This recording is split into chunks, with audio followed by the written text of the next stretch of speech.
Awakened by Grace. Divine Fate Trilogy, Book 3. Written by Alicia Radis. Narrated by Natalie Naudus. To my fans who've stuck with me through the entire series. 1. I thought I could learn to live with killing the demons. Merrick kept telling me that's what it meant to be a Davina. More than anything, I wanted to be a Davina, but I didn't want to be a killer. And that's exactly what I was. A killer. A murderer. I sat alone on the cold concrete steps in front of Eagle Valley High School and stared across the full parking lot. Dense fog and silence filled the air, as if the town itself was mourning with the rest of us. I'd just abandoned my friends inside the gymnasium, which was the only place in town big enough to hold the memorial service for the Davina we'd lost 3 nights ago. I crossed my arms to ward off the chill in the air. A heavy weight settled on my chest, but my stomach felt empty. I couldn't remember the last time I ate. I didn't feel hungry. I didn't feel much of anything. Only cold, empty, and broken. I wasn't sure how I was going to piece myself together after what I'd done. A flash of purple entered my memory. I saw Trenton's face, the moment of shock that hit right before his heart gave out, right before I stopped it. On purpose. Trenton, my friend, a person I truly cared about. A person. Demons, angels, 80s, Davina, the labels meant nothing. We were all people. Footsteps approached. I knew without looking that it was Merrick. He didn't say anything as he lowered himself to the step beside me. Although he was only inches away, it felt as if a ghost of Trenton's essence lay between us, turning those few inches into an expansive ocean. "Are you okay?" Merrick asked softly, yet his voice still sounded too loud. My gaze dropped to my feet. This was the part where I was supposed to tell him I was fine, but I couldn't lie, especially to Merrick. "Rin," Merrick pressed, like he thought I hadn't heard him. He reached out and took my hand. I didn't pull away, but I didn't entwine my fingers in his either. I closed my eyes and took a deep breath. I'm alive. At least there was that. What about you, Merrick? Are you okay? He stared out into the fog, contemplating the question. "It's a hard question, isn't it?" I asked flatly. He nodded. "I've heard so much about this demon war. I've spent the last 3 years preparing to fight in it, but now that it's actually happening to me, to us, it doesn't feel real." "I know what you mean," I whispered. A beat passed before Merrick spoke again. "Why did you walk out of the memorial service?" he asked curiously. I shook my head. I didn't want to talk about it, but the words escaped my lips anyway. I couldn't listen to them lie. The people we lost deserve better than that. The whole town believed the deaths occurred in an accident at the community center.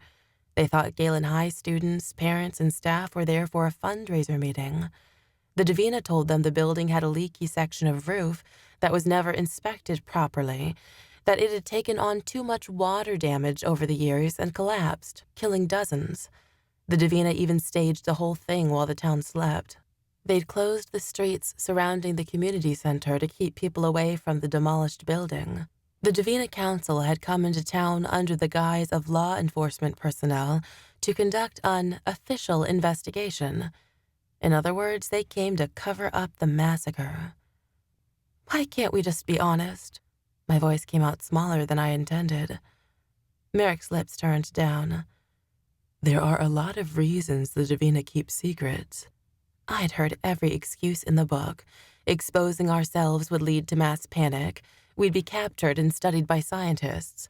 Keeping our secret was the safest way to protect the originals, to protect Grace. And still I felt like the people of Eagle Valley deserved the truth. They knew the Davina we'd lost. They'd been business owners, cops, waiters, hairdressers, librarians, politicians.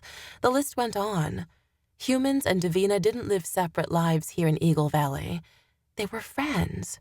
Even those who didn't know the secrets of the Davina felt the loss and the sorrow. Do you want to talk about it? Merrick asked. I mean, about him? Him. That one simple word was enough to make my guts feel as if they were trying to force their way up my throat. I swallowed hard to keep the lump at bay. I'm sorry I couldn't fight harder, Merrick whispered. I'm sorry I couldn't prevent what happened. I didn't regret saving Merrick's life. I only regretted that I had to kill Trenton to do it. The damn power of grace, that's all it was good for. Killing. So far, I hadn't seen it accomplish anything else. I thought I was meant for something greater than this, Merrick, I said. I mean, Grace must have chose me for a reason. Merrick shifted to drape his arm around me. It was hard to feel comforted in the wake of everything that happened. I'm sure she did choose you for a reason, he assured me. His words hung in the air. I didn't care to discuss it any further, and Merrick didn't push it. We sat in silence until the front doors banged open and people began flooding out of the school. Merrick and I stood up. I watched his faces pass, familiar and unfamiliar. Most people kept quiet, with their gazes locked on their feet as they headed to their vehicles. I finally caught sight of Allie and Kyle as they exited the building at the back of the crowd. Hey, Allie said somberly when they reached us. How are you doing? Kyle asked me. People needed to stop asking questions I didn't want to answer. I sighed. I don't know what to do anymore. Allie stepped forward to wrap me in a hug. You can't give up. Not when we're this close. I shook my head. I'm not giving up. What was I doing? I certainly didn't feel hopeful. Was that the same thing as giving up? Allie drew away from me. I know how hard this is, but there's still work that needs to be done. We need to awaken Grace now more than ever. My stomach sank. I didn't think I was ready for this. I wasn't sure I'd ever be ready for this. I'd managed to put it off while everyone grieved, but I'd promised to wake her as soon as the memorial service ended. Allie noticed my fallen face. What is it? I bit the inside of my lower lip. I wanted honesty, which meant I had to open up to my friends. I don't want to use the power of grace again.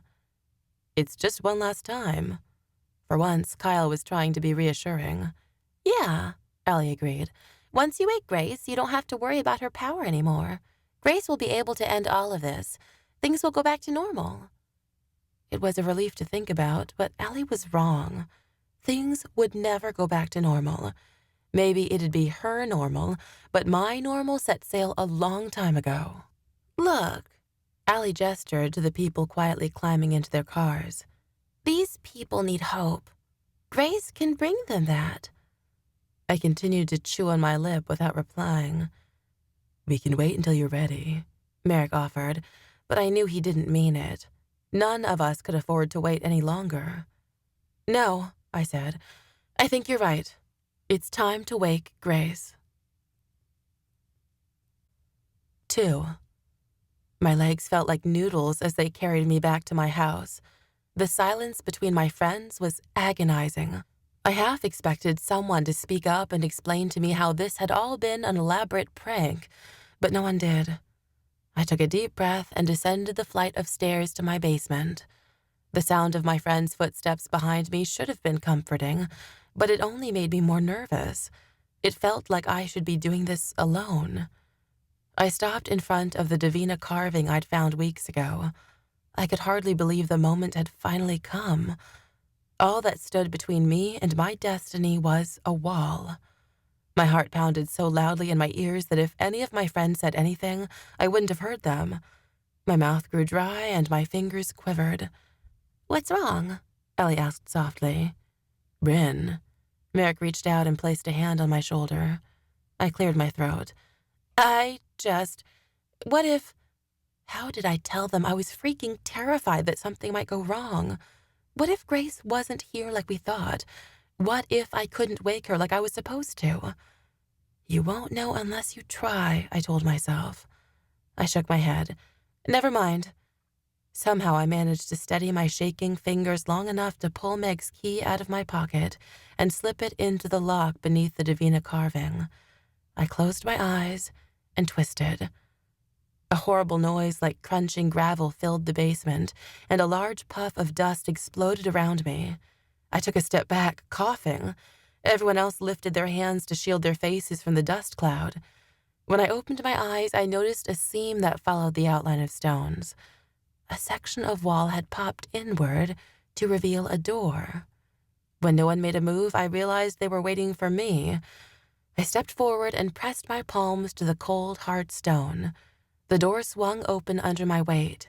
The overhead light behind me illuminated a small section of dusty floor. Beyond that, I found nothing but darkness. I reached for my phone in my back pocket, but before I could use it to brighten my way, a light shone from behind me. Merrick had pulled a flashlight from the shelf nearby and handed it to me.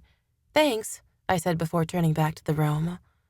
The room was barely bigger than my bathroom. The light from my flashlight reached the back wall. A large rectangular stone took up most of the space. I inched my way inside and circled around the stone, keeping the flashlight fixed on it.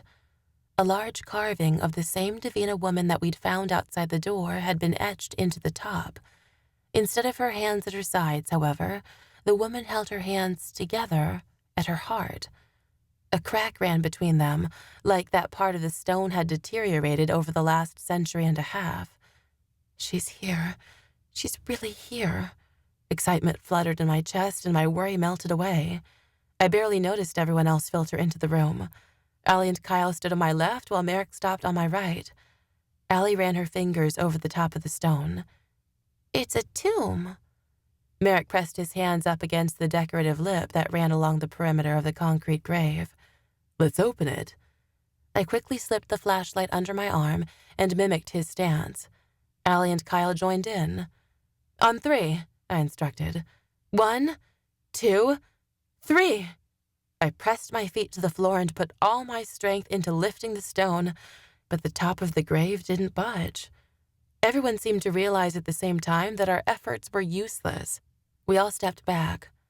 There goes my excitement. We're going to need a freaking jackhammer to get through to her. "Maybe it opens somewhere else," Ellie suggested, "like on the sides." I shined the flashlight on the side of the smooth stone and found nothing.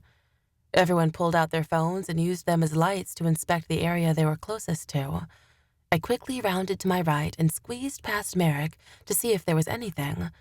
There wasn't. I passed by Kyle, who was crouched near the door in search of clues. Past him, I found only smooth stone on Allie's side. I returned to my spot at the head of the grave and ran my fingers over the wings carved into the top. My jaw tightened. How were we going to get to her? "Maybe we need to use the key again." "Where would it go?" Merrick asked. "I don't know," I answered. "Kyle, can you grab the key out of the door?" He hadn't stood from where he crouched. You should come see this." I pressed my body to the cold wall to pass by Merrick again. "What is it?" Kyle moved out of the way so I could make out what he was looking at. I was vaguely aware of Allie and Merrick squeezing in behind me to get a good look. I shined the flashlight on the words carved at the foot of Grace's tomb. "Here lies Grace, a Davina of old. The time will come when legends unfold, when Grace will walk the earth once more, protecting from a demon's war. To awaken her you'll need a key, an ancient object old as she. Be wary, take not this task so light. When Grace awakes, prepare to fight." Kyle broke the silence. "A key as old as Grace? It can't mean Meg's key. Grace is thousands of years older than this tomb." I didn't take my eyes off the words as I read them through a second time.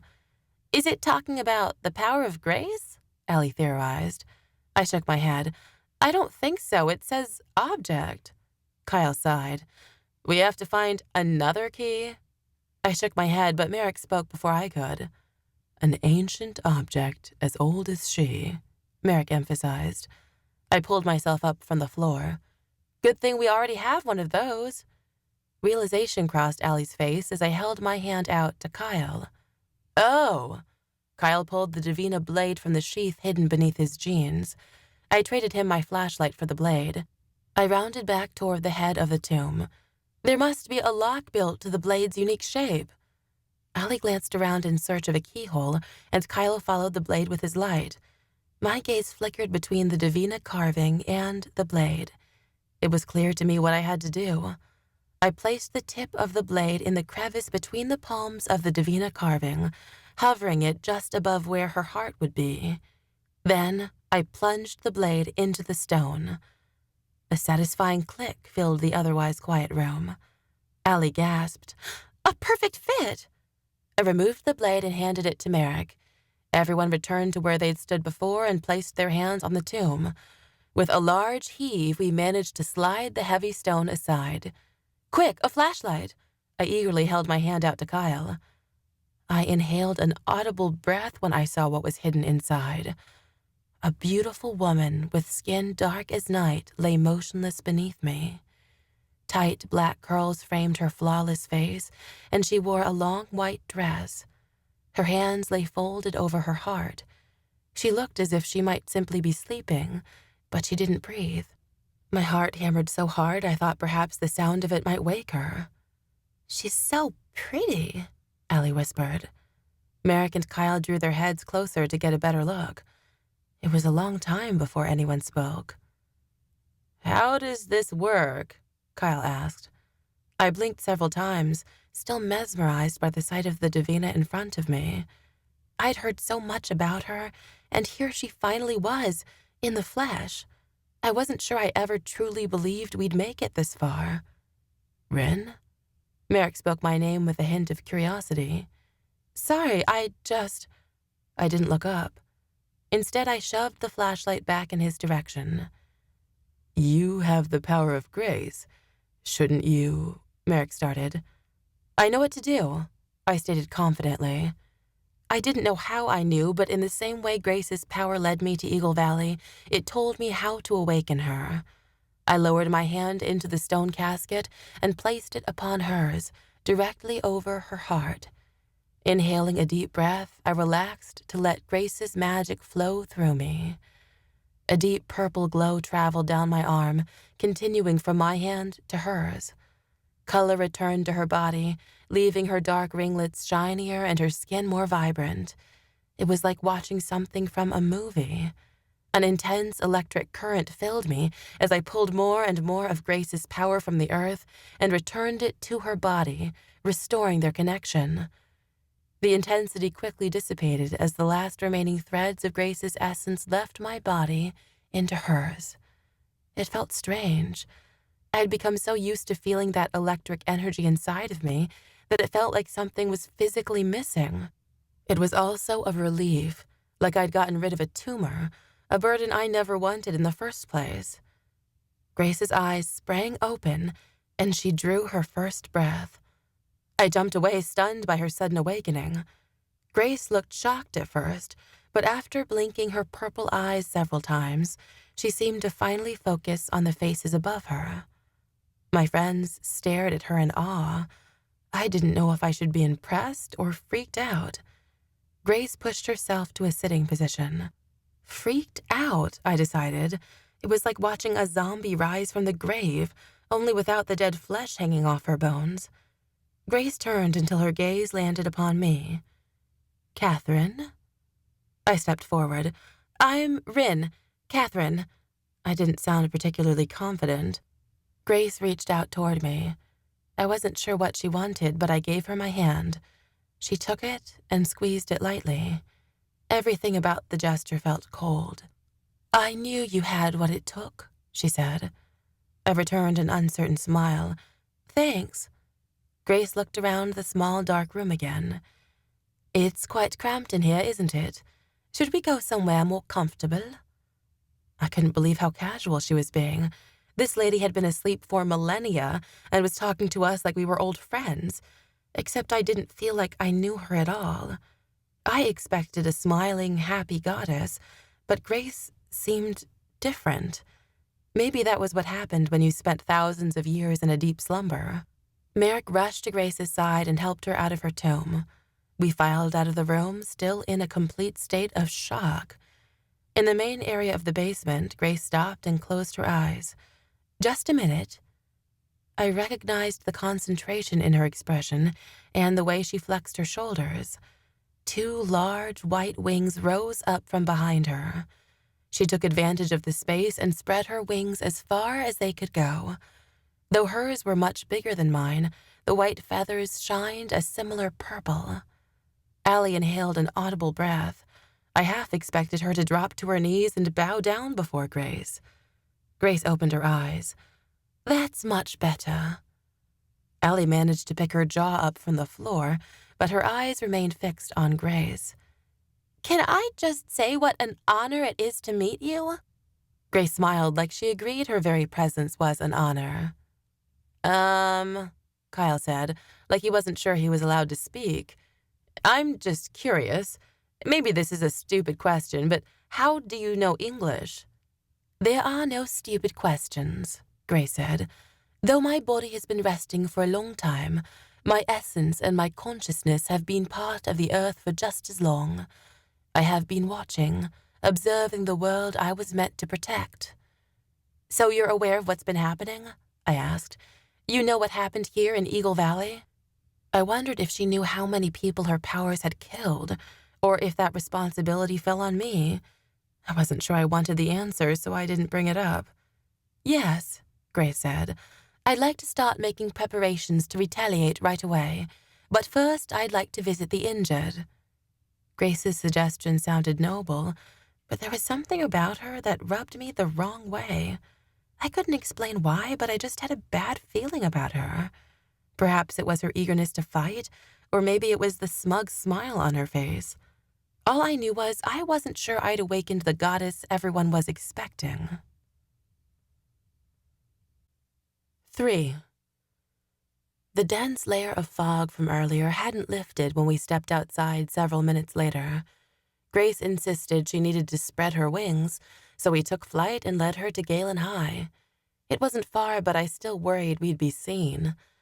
Though Grace had been observing all this time, it was like she couldn't believe it was all real.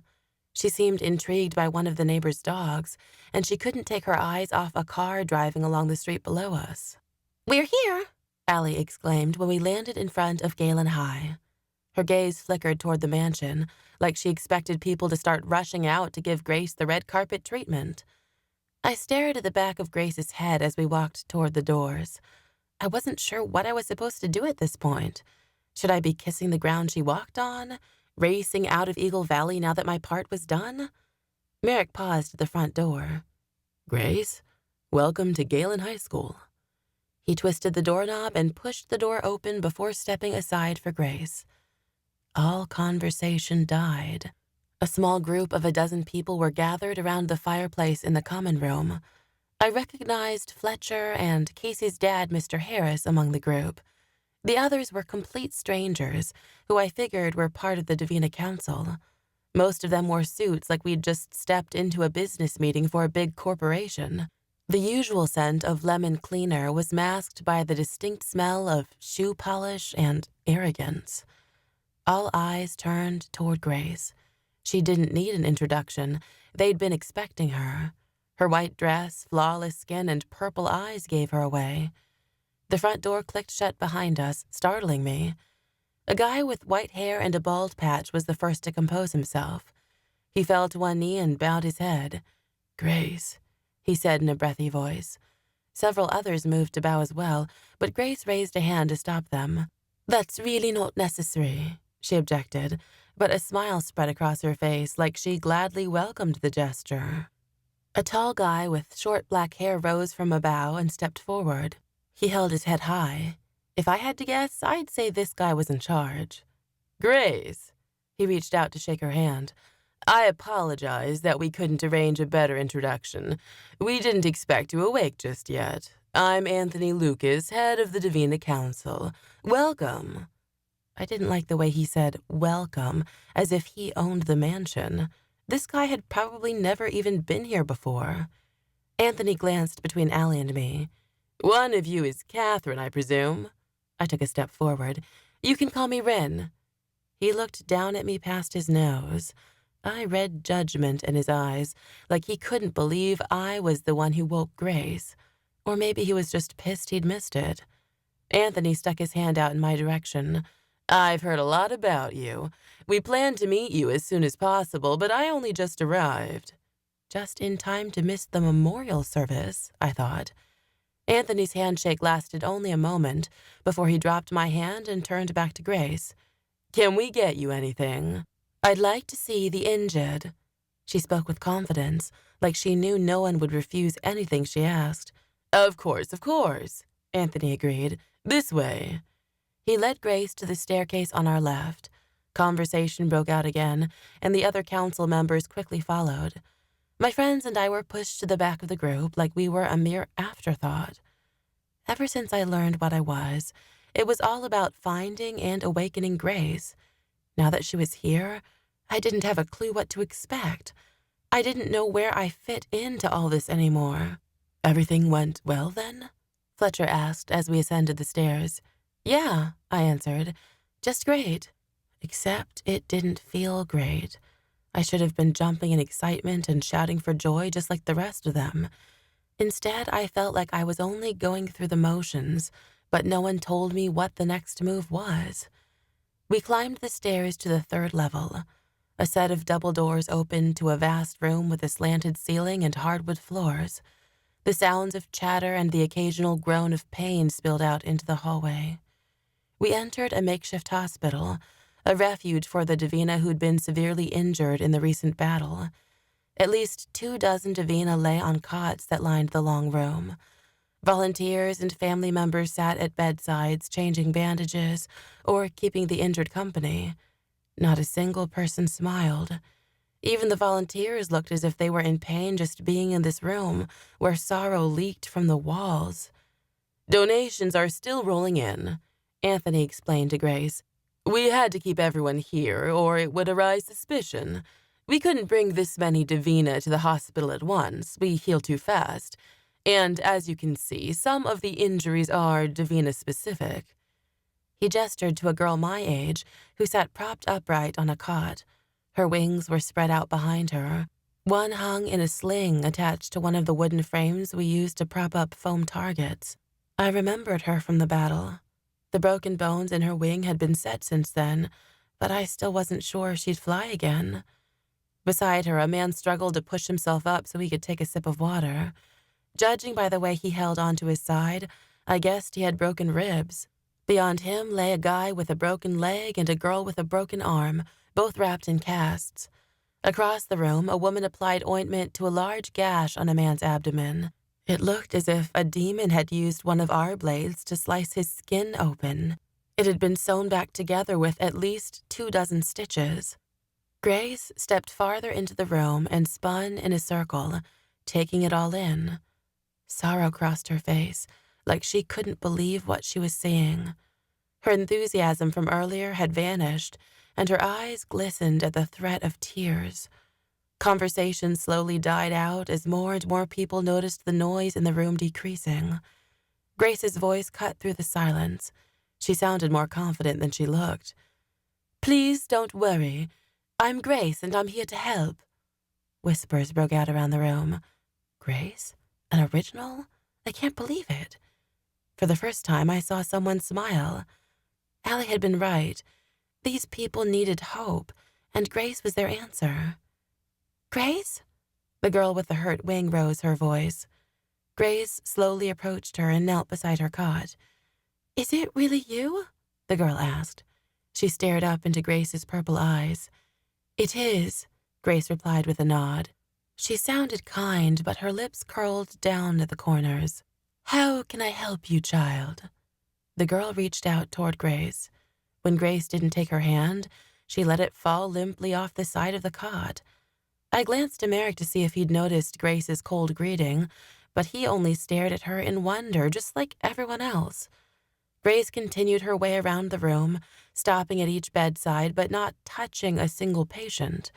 It was like she was afraid their ailments were contagious. My friends and I stood forgotten in the corner as Grace paraded around the room and soaked in the glory of her return.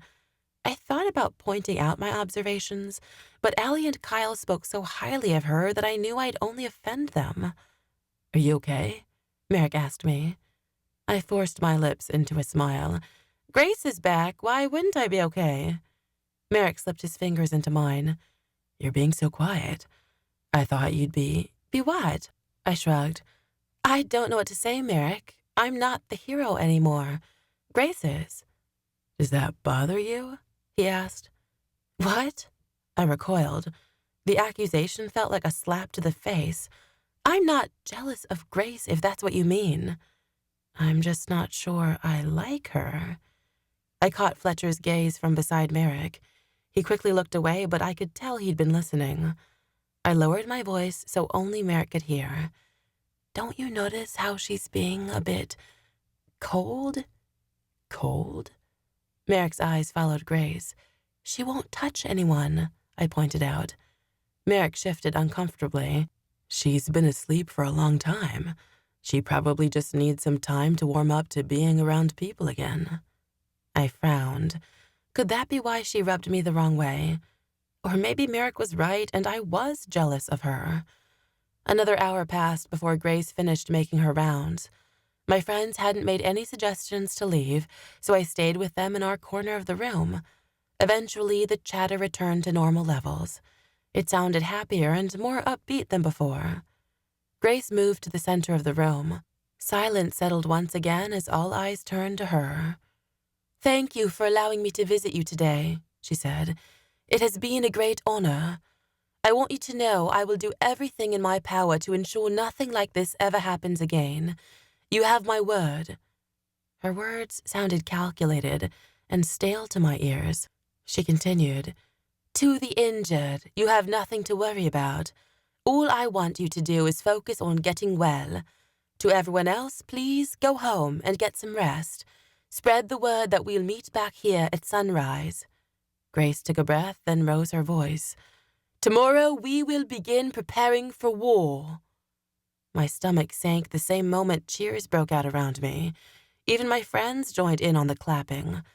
Merrick was the only one to notice I remained quiet, but he didn't say anything. I stayed silent even as my friends and I walked back home. I'm not going to get any sleep, Ellie said. Me either, Kyle agreed. How does Grace expect us to rest after we just met her? I'm ready to start preparing for war tonight. My gut twisted. How could war excite him? Relief washed over me when we reached my house and Allie and Kyle continued across the lawn toward hers.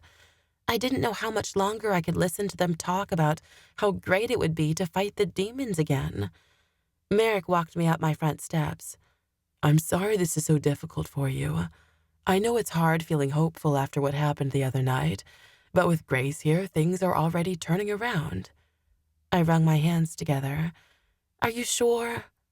Merrick placed a finger under my chin and forced my gaze up to his. I'm certain. You don't have to worry anymore. Merrick's warm arms wrapped around me.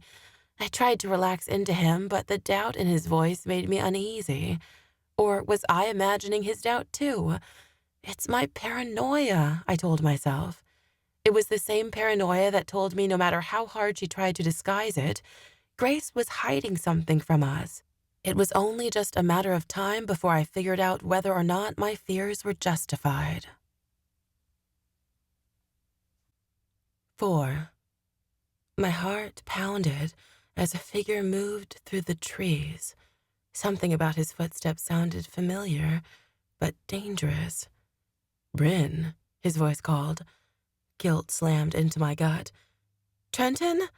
I stared out into the dark, dense forest in the direction his voice came from. Trenton, please, let me explain. There's nothing to explain, he growled. I whirled around and slammed into his bare chest. Trenton towered 6 inches above me and was a solid wall of muscle. His long blonde hair hung in front of his hostile eyes. A large scar the shape of lightning cut across his torso. I took a cautious step back. Please, I'm sorry, Sorry for what? He spat. My hands shook at my sides. I slowly distanced myself from him, but he followed. Sorry for breaking my heart, for choosing Merrick over me, for killing me. My heel met the base of a tree. I pressed my back against it, cowering away from him. He didn't give me a chance to answer. You should be sorry about it all, about never giving the 80s a chance to explain. I thought you were special, but you're as bad as the rest of them." A fireball with a dark center and red outline formed in his palm. "I don't know what you mean," I cried. Trenton's dark essence was already speeding toward my chest. I didn't have a chance to get out of the way before the impact stole the air from my lungs. I woke in a cold sweat. My sheets had been kicked to the floor of the bed, and my heart pounded in a quick rhythm. The street lamp outside my window cast a sliver of light across the room. I closed my eyes and forced my breathing to slow. What had Trenton meant about giving the 80s a chance to explain? Explain what? "Bad dreams?" a deep voice asked. A yelp escaped my lips. I instinctively grabbed the first thing my hands found and threw it at the intruder, because my pillow was totally going to save me during a home invasion. The mystery man caught the pillow and stepped forward into the light. My muscles relaxed when I saw it was Merrick. "Are you insane?" I hissed, listening intently to make sure I hadn't woken my mom. "What are you doing here?" Merrick crossed the room and handed me my pillow. I sat up in bed and curled my legs under me so he could sit beside me. I wore sweatpants and a tank top, but Merrick was still dressed in his normal attire, jeans, a t-shirt, and his leather jacket. "I couldn't sleep," he said. "Turns out it's really easy to climb onto your porch roof and into your bedroom. The window wasn't locked. You were practically inviting me inside." I swatted him. "Don't flatter yourself. I keep it unlocked for my other boyfriend." Merrick laughed quietly, and I smiled back. I realized it was the first time I'd smiled in days. "I can leave if you don't want me here," he offered. "No." I reached out for him before he could stand. "I want you to stay. It's just, I'm dead if my mom finds out." Merrick wrapped an arm around me and placed a gentle kiss on my forehead. "Then we'll have to make sure she doesn't find out." His soft, warm lips left my skin. I ached to have them touch me again. What was I thinking? He was in my bedroom, in secret, and all I wanted was another kiss on the forehead? I could do anything I wanted with him right now. "We can talk if you want," Merrick suggested. "Or not, it's up to you." That was it? He wanted to talk? What kind of guy was he? A gentleman, I thought. I snuggled into his chest and took a deep breath, inhaling the fresh scent of his t-shirt. I didn't know where to start. I just keep thinking about the people we lost. I don't know what I'd do without you. "I'm not going anywhere," he whispered into my hair. "I promise." I frowned. "You can't promise that."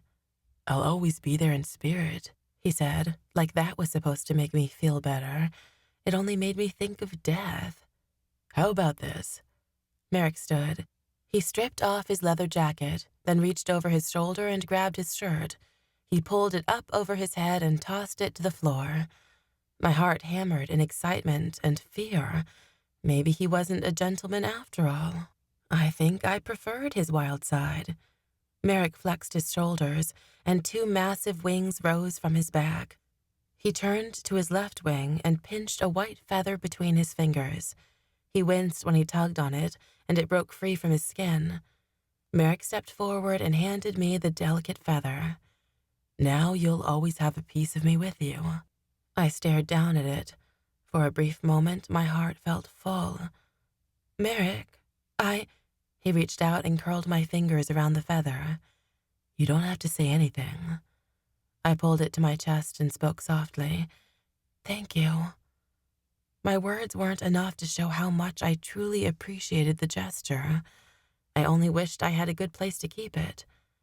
An idea suddenly struck me. I stood from the bed and summoned my wings, then plucked a feather out like he'd just done to his. Merrick smiled and held his hand out to accept his gift. "Hold on." I turned and crossed over to my desk, where I dug in the bottom drawer for my jewelry-making kit. Once I found it, I sat in my desk chair and began twisting wire around the end of the feather. Merrick sat on my bed and eyed me through the darkness. "What are you doing?" "I said hold on." I smiled while I worked. Merrick fidgeted as he waited, and I could tell the suspense was killing him.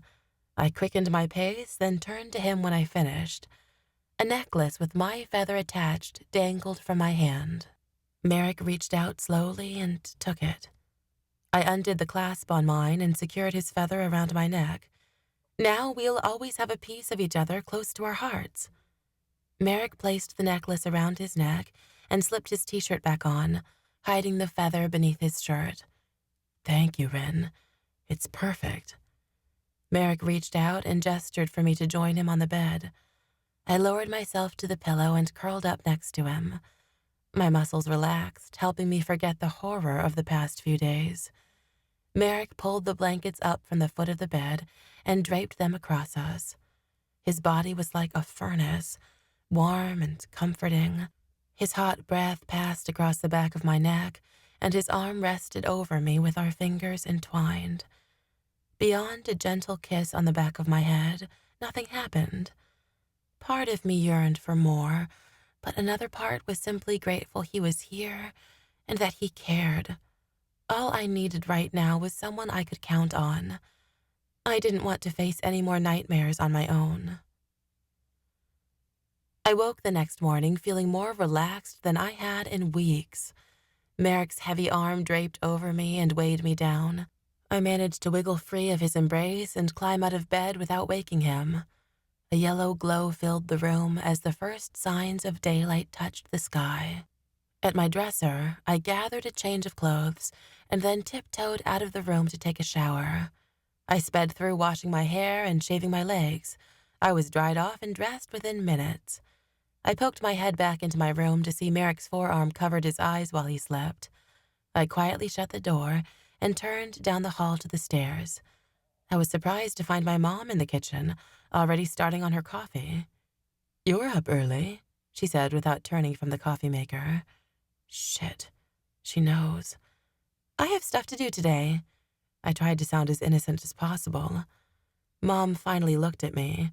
She brought her coffee mug to her lips and took a sip. "You mean Davina stuff?" I grabbed a banana from the counter and began peeling it. "Yes." Mom frowned like she always did when we talked about the Davina. "Grace is awake," I stated flatly. Mom took another sip of coffee but didn't say anything. We both knew it had just turned into another screaming match and I'd run off and help the Davina anyway. It's not like she could keep me from going to school, even though I had no idea what school would be like now that Grace was back. Would classes be canceled? I snatched up another banana and left the room before we started fighting again.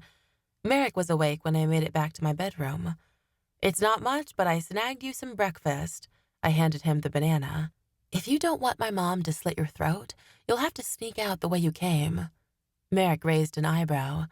"You think your mom can take me?" "You'd be surprised what she's capable of when she's pissed. Besides, we're late." I glanced out the window to see the sun had risen. "My bike's parked outside," Merrick said. "I'll meet you downstairs." Minutes later, I was climbing on the back of Merrick's motorcycle and we were headed to school. Merrick pulled into a full parking lot, but the walk up to the school felt strangely quiet, which was weird because the weather was decent and first period hadn't started yet. When we entered the common room, my stomach sank.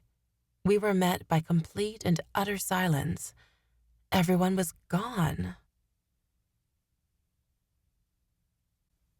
5. "Oh my God, Merrick!" I glanced at the clock above the mantel and confirmed we were on time. Where was everyone? Had they rushed into battle without us? Merrick took my hand. "I'm sure everything is fine." If everything was fine, where were Allie, Kyle, and Fletcher? "Let's check upstairs," Merrick suggested.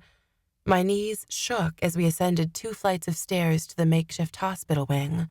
Relief washed over me when a volunteer told us everyone else was in the valley. Merrick and I hurried down the trail near the back of the school. The morning air was chilly for just a tank top, but I knew it would get warmer as the day wore on. When we broke out of the trees, the valley was full of Davina. There must have been hundreds. Grace stood in the middle of the swarm with her wings spread out in all their glory. Excited chatter reached us from where we stood at the top of the hill. Merrick's face lit up when he saw the crowd. "Finally, we're getting somewhere. Let's get down there before we miss anything." Merrick pulled off his jacket and t-shirt in a flash. He held on to them as wings grew from his back.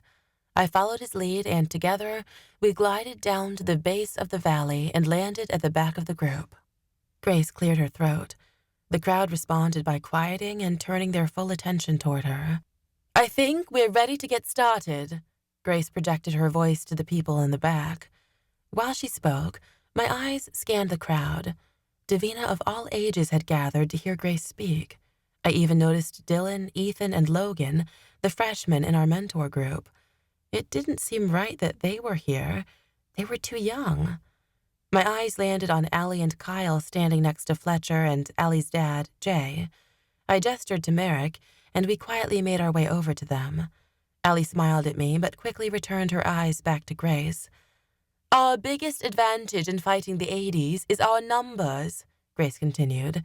"That is why I have decided to train Davina of all ages in battle tactics." My stomach twisted uncomfortably. She wanted children to fight with us? Nobody objected. They just stared at her in awe. I was stunned by their silence. "I have recruited active protectors to assist in this training." Grace gestured to a group of Davina behind her. At least 50 young men and women held their heads high and stared straight ahead, looking like perfect soldiers.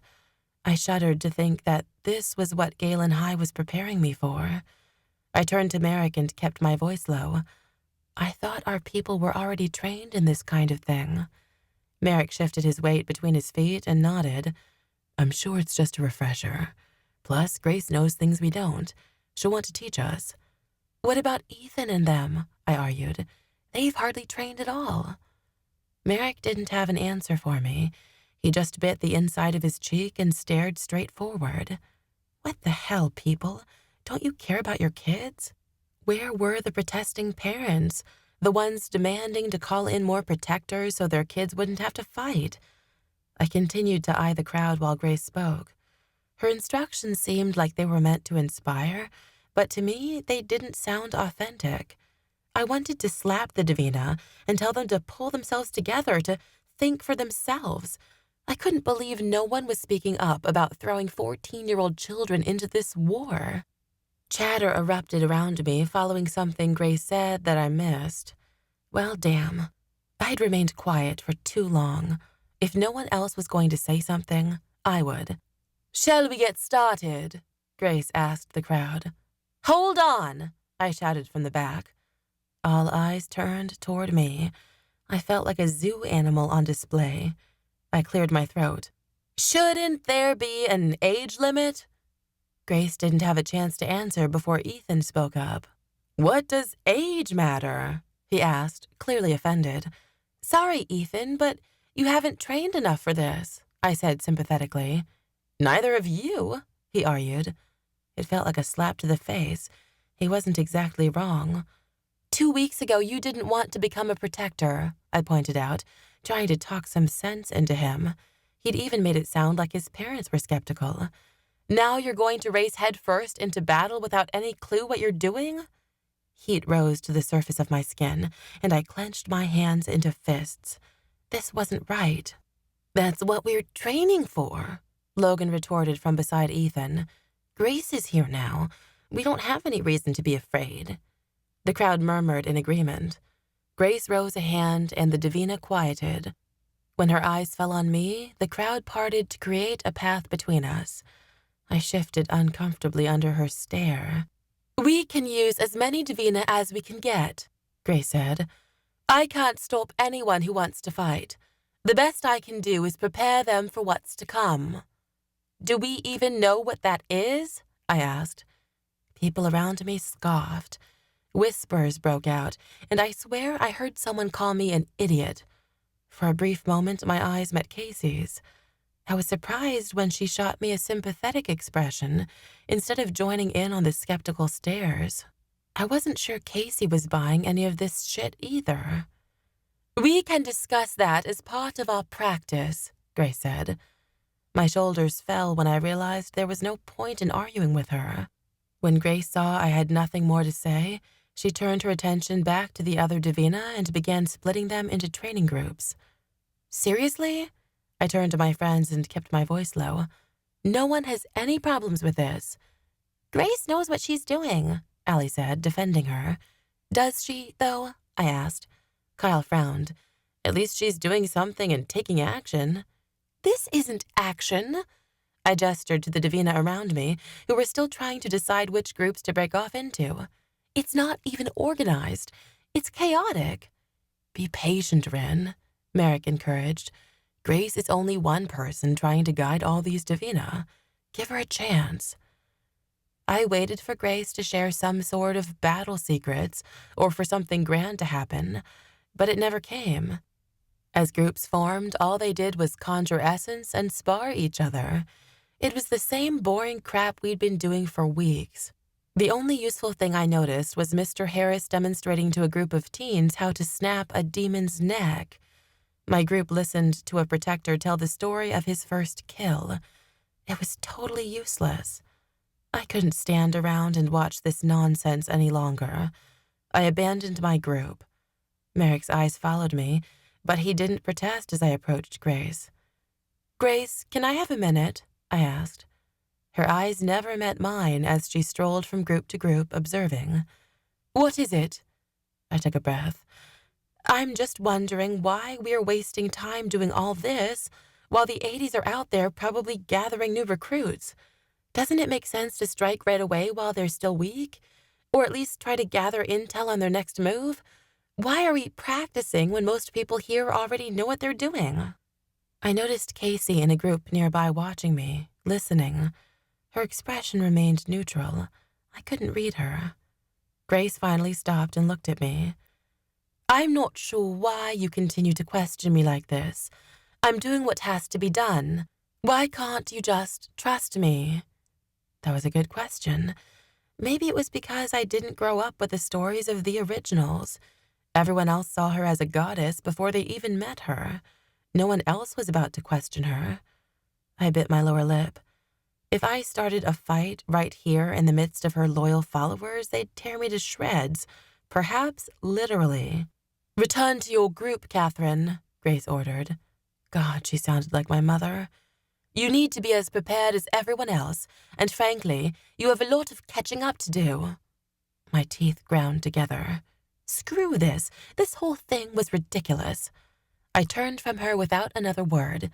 Back at my group, the guy was going on about his third kill.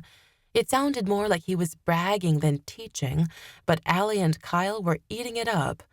Merrick and the rest of them didn't notice me breeze past them and take flight. I didn't look back to see if Grace saw me either. I landed at the top of the hill and started down the trail back to the school. I wasn't sure where I was headed or what I was going to do at this point. All I knew was that I couldn't stand around and watch the circus Grace was running. I decided to head up to the hospital wing and see if they needed any help there. Even if I was just keeping someone company, at least I'd be helping. I hurried up the concrete steps at the back of the school and reached out for the door handle. Before I could twist the knob, a cold hand clamped around my mouth. My heart leapt inside my chest as my feet flew out from beneath me. A moment later, an electric shock slammed into my back, and everything went dark. 6. Confusion clouded my mind. I was being carried, or was I flying? Every so often, I caught a glimpse of color as my eyes peeked open. Then that shock would hit my chest again, and I would lose consciousness. My body dropped onto a hard surface with a thud. Strong hands propped me up. I hadn't gathered enough strength to peel my eyes open yet.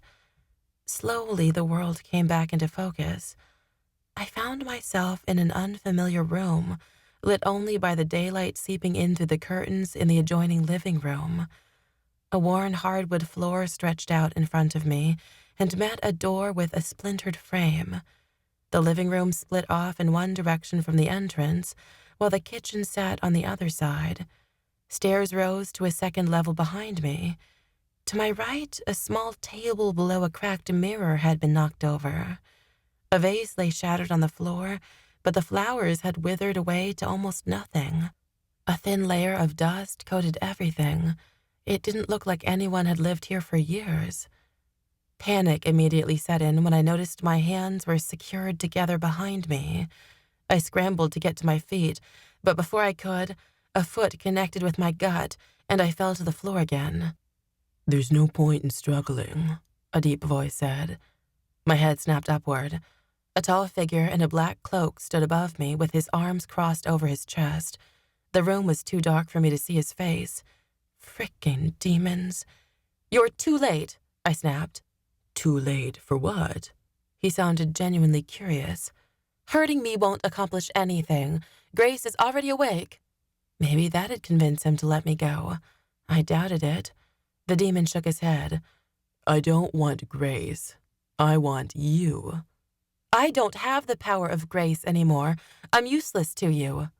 "No, you're not," he said in a cold voice. "Then what do you want me for?" Fear didn't come across in my tone, only anger. I'd had enough of this demon shit to last me a decade.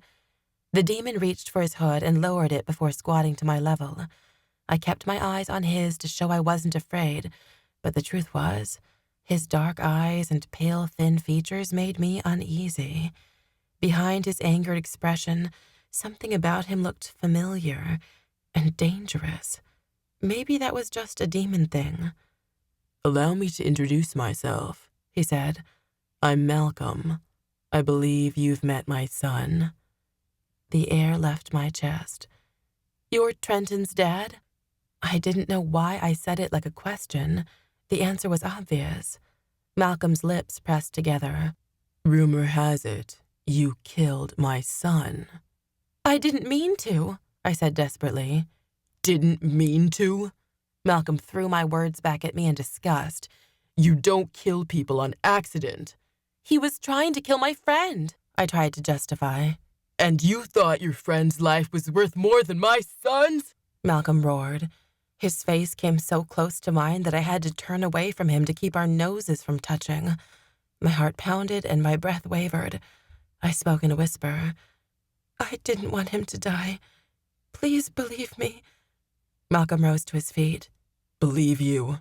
You're a Davina. I don't trust Davina." I couldn't keep the words from escaping my lips. "You trusted Trenton." "Don't you talk about him like you knew him," Malcolm shouted. Pain shot across my cheek as his hand cracked against the side of my face. "You think the Davina are all high and mighty. You're not. Every Davina I've ever met had to take something from me. First, it was Sylvia, Trenton's mother. We were in love, you know. Apparently she didn't love me enough to bear the thought of others knowing she had my child. She ran away and took my heart with her. Her mother wasn't much better. She didn't want me around Trenton, but I didn't give her a choice." While he spoke, my eyes scanned the house in search of an exit. I didn't feel the familiar weight of my phone in my back pocket, so I couldn't even entertain the idea of calling for help. The only exit I found was the front door. Even though the wood was splintered around the handle, and it was probably just hanging loosely from its hinges, I didn't think I could get it open while my hands were out of commission. "When she died," Malcolm continued, "the Davina Council found out I'd been hanging around. They raided our house to get to me. Look at it. It's despicable." He glanced around the disheveled home. "So this is where Trenton grew up?" I had to keep him talking to give myself a chance at escape. Not that I had much of a chance. I needed to figure out how to get untied first. "It was our home," he spat, "before the Davina destroyed it." Davina wouldn't do that, would they? "Killing me isn't going to help you get your revenge on the rest of them," I said. "They don't care about me now that Grace is back. It's not going to bring Trenton back either. Believe me, if there was a way to bring him back, I'd do it myself." Malcolm scoffed. "I told you before, I don't believe anything the Davinas say. You don't trust us. Why should we trust you?" "Why would we trust you?" I snapped. Was he actually suggesting demons were worth trusting? "You feed off human essence and play your stupid games with them." My mind flickered to Clinton and the horrible things he'd done to my mom. Maybe there was a reason my friends wanted to rip the head off every demon they saw. "We do what we need to do to survive," Malcolm snarled. "If that means borrowing a bit of essence, taking human lives, or killing Davina to protect ourselves, we'll do it." What did he mean to survive? I thought the demons fed on human essence for fun because they'd been oppressed for so long that it was the only way for them to feel they had any power. Was there more to it than that? What do you— The air left my lungs as Malcolm's foot slammed into my stomach again. All I wanted was a life with my son, and you killed him, he roared. Malcolm kicked me again, sending me tumbling to my side. The right side of my face connected with the hardwood floor. Help! I shrieked, hoping someone would hear me. Help me!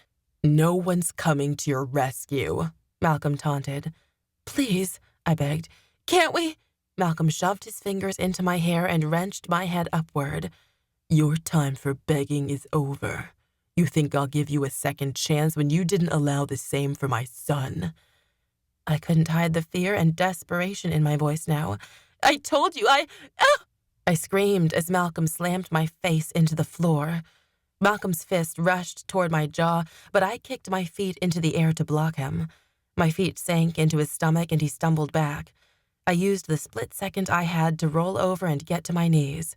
I wasn't on my feet before Malcolm's weight crashed into me. Without my hands free to catch myself, my forehead knocked into the wall. The room spun around me as I rose to my knees again. Please, Malcolm, you don't understand. I didn't know what else to do but beg. If you think putting on an innocent little girl act is going to spare your life, you're wrong, he growled. It won't work on me. While he spoke, I channeled essence into my palm. I wasn't sure what I was going to do with it, but it was the only option I had left. Something was wrong. I felt the electricity run down my arm, but it didn't sizzle with the same charge I was used to. Had Malcolm's beating drained me that much? It suddenly occurred to me that wasn't the case at all. I didn't have the power of grace anymore. My essence wasn't as strong. I was normal, at least normal for a Davina. The realization distracted me.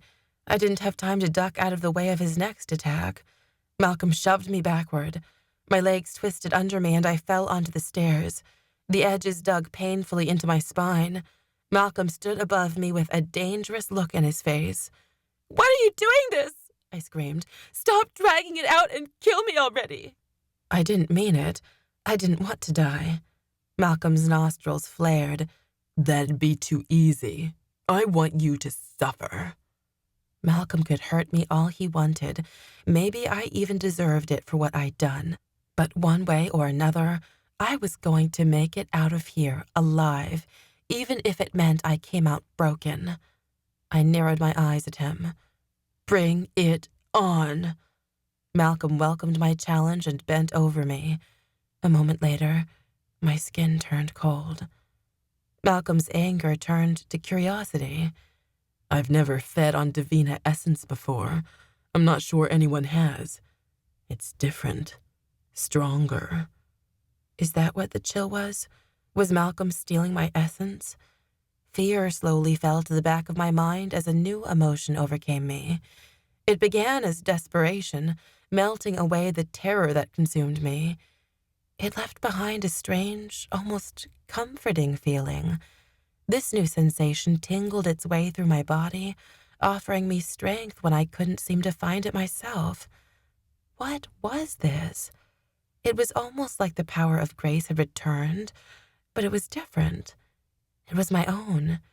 Instead of pulsing through my body the way Grace's power did, it flowed smoothly. I concentrated on my essence energy and pulled it back, resisting Malcolm's gross invasion. My muscles tensed and heat returned to my skin as I tried to block him out. Malcolm gritted his teeth. There's no need to fight it. Please, stop, I struggled to say. I could feel my essence being pulled away from me. At the same time, that strange, new power grew as my struggle for survival intensified. It suddenly occurred to me that maybe I could use it to my advantage. This was my way out. I knew how I was going to survive. It didn't matter that my hands were tied. I'd killed 5 demons at once without my hands. Malcolm would never see it coming. And so, I let my defenses fall. I freely let my essence flow from me to Malcolm. It was the only way I could access my essence myself. It was the only way I thought I might survive long enough to get out of this house, and I had to survive. The channel opened between us again, and that strange tingle across my skin grew more prominent. The hairs on my arms stood. Instead of channeling my essence to my hands as usual, I brought the energy to my heart, holding back only slightly so it wouldn't be too much for my body to handle. Before I could see what this new power was capable of, the front door burst open. 7.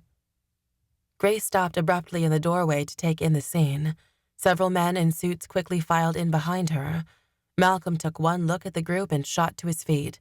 He sprinted away, passing straight through the wall leading to the kitchen. The group of men who'd arrived with Grace immediately raced after him. I noticed Fletcher in the group as he rushed to my side and knelt beside me. "Rin, are you okay?" His voice filled with worry. I let out a breath of relief. "I am now." Fletcher helped me sit up and began untying my wrists. I knew Malcolm had used fabric from a demon's cloak because I'd seen demons use the trick before. It was the only tool he had to bind me. Grace took a slow step forward. "We are glad we found you before you were hurt." That depended on her definition of hurt. The long stretch of black fabric fell from my wrists, freeing my hands. I lightly touched my swollen face. It was tender, but Malcolm hadn't broken skin. My eyes turned toward Grace. She stood awkwardly, like she wasn't sure what to do.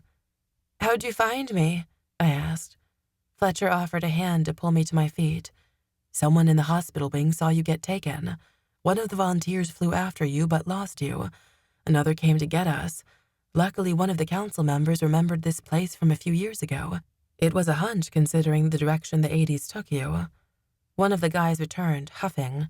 "We lost him, Grace." "Don't worry," she said without looking at him. "We rescued Rin, and that's what's important." Her words sounded more like a formality and left a bad taste in my mouth. She shouldn't have been the one to save me. She should have let me save myself. At the very least, she should have let Merrick come along. He was probably worried sick about me, and I didn't even have my phone to call him and tell him I was all right. "Should we get back to the school?" Fletcher suggested. "There's a car waiting outside." Fletcher led me through the front door. Trees surrounded the house on all sides, and a long gravel driveway stretched out to a quiet road. No wonder no one had heard me. We were in the middle of nowhere. Two big black SUVs, no doubt courtesy of the Davina Council, sat parked in the driveway. Fletcher ushered me into the back seats of the first SUV. Fletcher and Grace lectured me on the 20-minute drive back to Eagle Valley. "You shouldn't have wandered off," Grace scolded. "I didn't," I defended. "I was right outside the school." "How many times have I told you to stay with someone else at all times?" Fletcher said. I expected sympathy from Fletcher. Why was he treating me like this? Because he's siding with Grace, I thought. "Something happens to you every time you're alone," Fletcher pointed out. I stared out the window at the passing cornfields. "Yeah, I know." Why were they acting like it was my fault I'd been abducted? Maybe they should be blaming themselves for not having decent security at the school. We were at war, after all. I held my tongue. Several minutes later, someone's ringtone cut through the silence. The council member who was driving answered his phone. He nodded his head along to the person on the other end of the line. "Okay," he said. "We'll be there shortly." He hung up and turned to Grace, who sat in the passenger seat. "They found it." She nodded once. "Good." "Who found what?" I asked. No one answered. It was like they hadn't even heard me. We pulled up in front of Galen High several minutes later. "Everyone else is still in the valley," Grace told the driver. "We'll meet them there and let them know." "Let them know what?" I asked Fletcher as we stepped out of the vehicle. Fletcher led me in the direction of the valley. "You'll find out soon enough." I huffed but followed him without another word. Why did it seem like the adults around me no longer wanted me to be a part of this war? It was like they'd only rescued me to keep their reputation intact. When we arrived in the valley, The Davina were still split into groups. I wasn't sure they'd even realized anyone left to find me. I figured I was safe enough here, so I spread my wings and abandoned Fletcher at the top of the valley. I landed beside Allie and Kyle. They were taking lessons from Mr. Harris on the quickest ways to kill a demon using a Davina blade. At least that lesson was useful. Allie rushed over to me when she saw me. "Oh my God, Rin!" First things first. "Where's Merrick?" I asked. "Looking for you," Kyle said as he hastily followed behind Allie. "He headed up to the school like an hour ago. I thought he would have found you by now." "Yeah, well—" "Rin!" The sound of Merrick calling my name distracted me. I turned to see him soar out of the sky and land in the grass 15 yards away. He pulled his wings into him and quickly closed the distance between us. "Rin, where have you been?" He gripped onto my shoulders, and his eyes danced across my face. Worry filled his expression. "I looked everywhere for you, up at the school, at your house. What happened to you?" Long story. I guided his hands off my shoulders, hoping it'd show him I was all right and he could calm down. All around us, Davina training slowed. The valley quieted as more and more eyes fell upon me. Whispers filled the training area. "Shit." I nervously ran my fingers through my tangled hair. "Is it that bad?" "Bad is an understatement," Allie said under her breath. Her eyes darted between the Davina who'd stopped to stare. "Rin, you have 2 black eyes and blood under your nose." I swiped my finger across my upper lip. A small amount of dry, crusted blood flaked off. "What are you looking at?" Kyle snapped at the closest group. "You should be training." A couple of guys from my physical combat class scoffed and rolled their eyes. Davina returned to their practice, but I could still sense eyes on the back of my head. "I was going to help the volunteers in the hospital wing." I started in a low voice, so only my friends could hear. "But then—" "Then what?" Merrick's expression hardened. I resisted the urge to roll my eyes. "What happens to me every time I'm alone?" Kyle inhaled an audible breath. "You were attacked? Again?" I crossed my arms. "Kidnapped is more like it." Allie's brows drew together, and disbelief crossed her face. "You're serious?" "I'm serious," I deadpanned. Merrick leaned in closer to inspect my injuries. Allie's expression fell. "You were attacked with all these Davina here? Or was it a Davina?" "It was a demon," I said. "He must have been watching for me." A muscle popped in Merrick's jaw when he drew away from me. "What did the bastard do to you?" I gave them the condensed explanation. Merrick's fists tightened. "I'm going to kill—" "No," I stopped him. "He's gone for now. I'm fine." "And he'll be back," Merrick growled. "I can protect myself if he gets close to me again," I stated confidently. "How?" Kyle's voice filled with concern and skepticism. "I mean, you don't have Grace's power anymore, do you?" "No," I answered, "but I think I have something similar." My friends leaned in curiously, and I told them about the strange power I'd felt earlier. "I think I might be different than other Davina," I admitted. God, I sounded full of myself, but it was the only explanation. "Maybe it's why Grace chose me in the first place." "Can you show us?" Allie asked. I glanced around at the Davina around us, but no one was watching. I held my hand out in the middle of our small huddle. I concentrated on that strange energy I'd felt earlier, but I couldn't find it. All that glowed in my hand was a normal white orb. "Maybe it doesn't work unless I'm in danger," I theorized. "Kind of like how the power of Grace didn't work for me at first unless I was protecting someone." "Davina!" Grace called from where she stood at the center of the valley. My friends and I turned our attention toward her, as did everyone else. She gestured for the group to come in closer so everyone could hear. "We can talk more about this later," I whispered under my breath. "I have great news," Grace said with a gleeful smile. "We found an 80s camp outside of town." Several people gasped.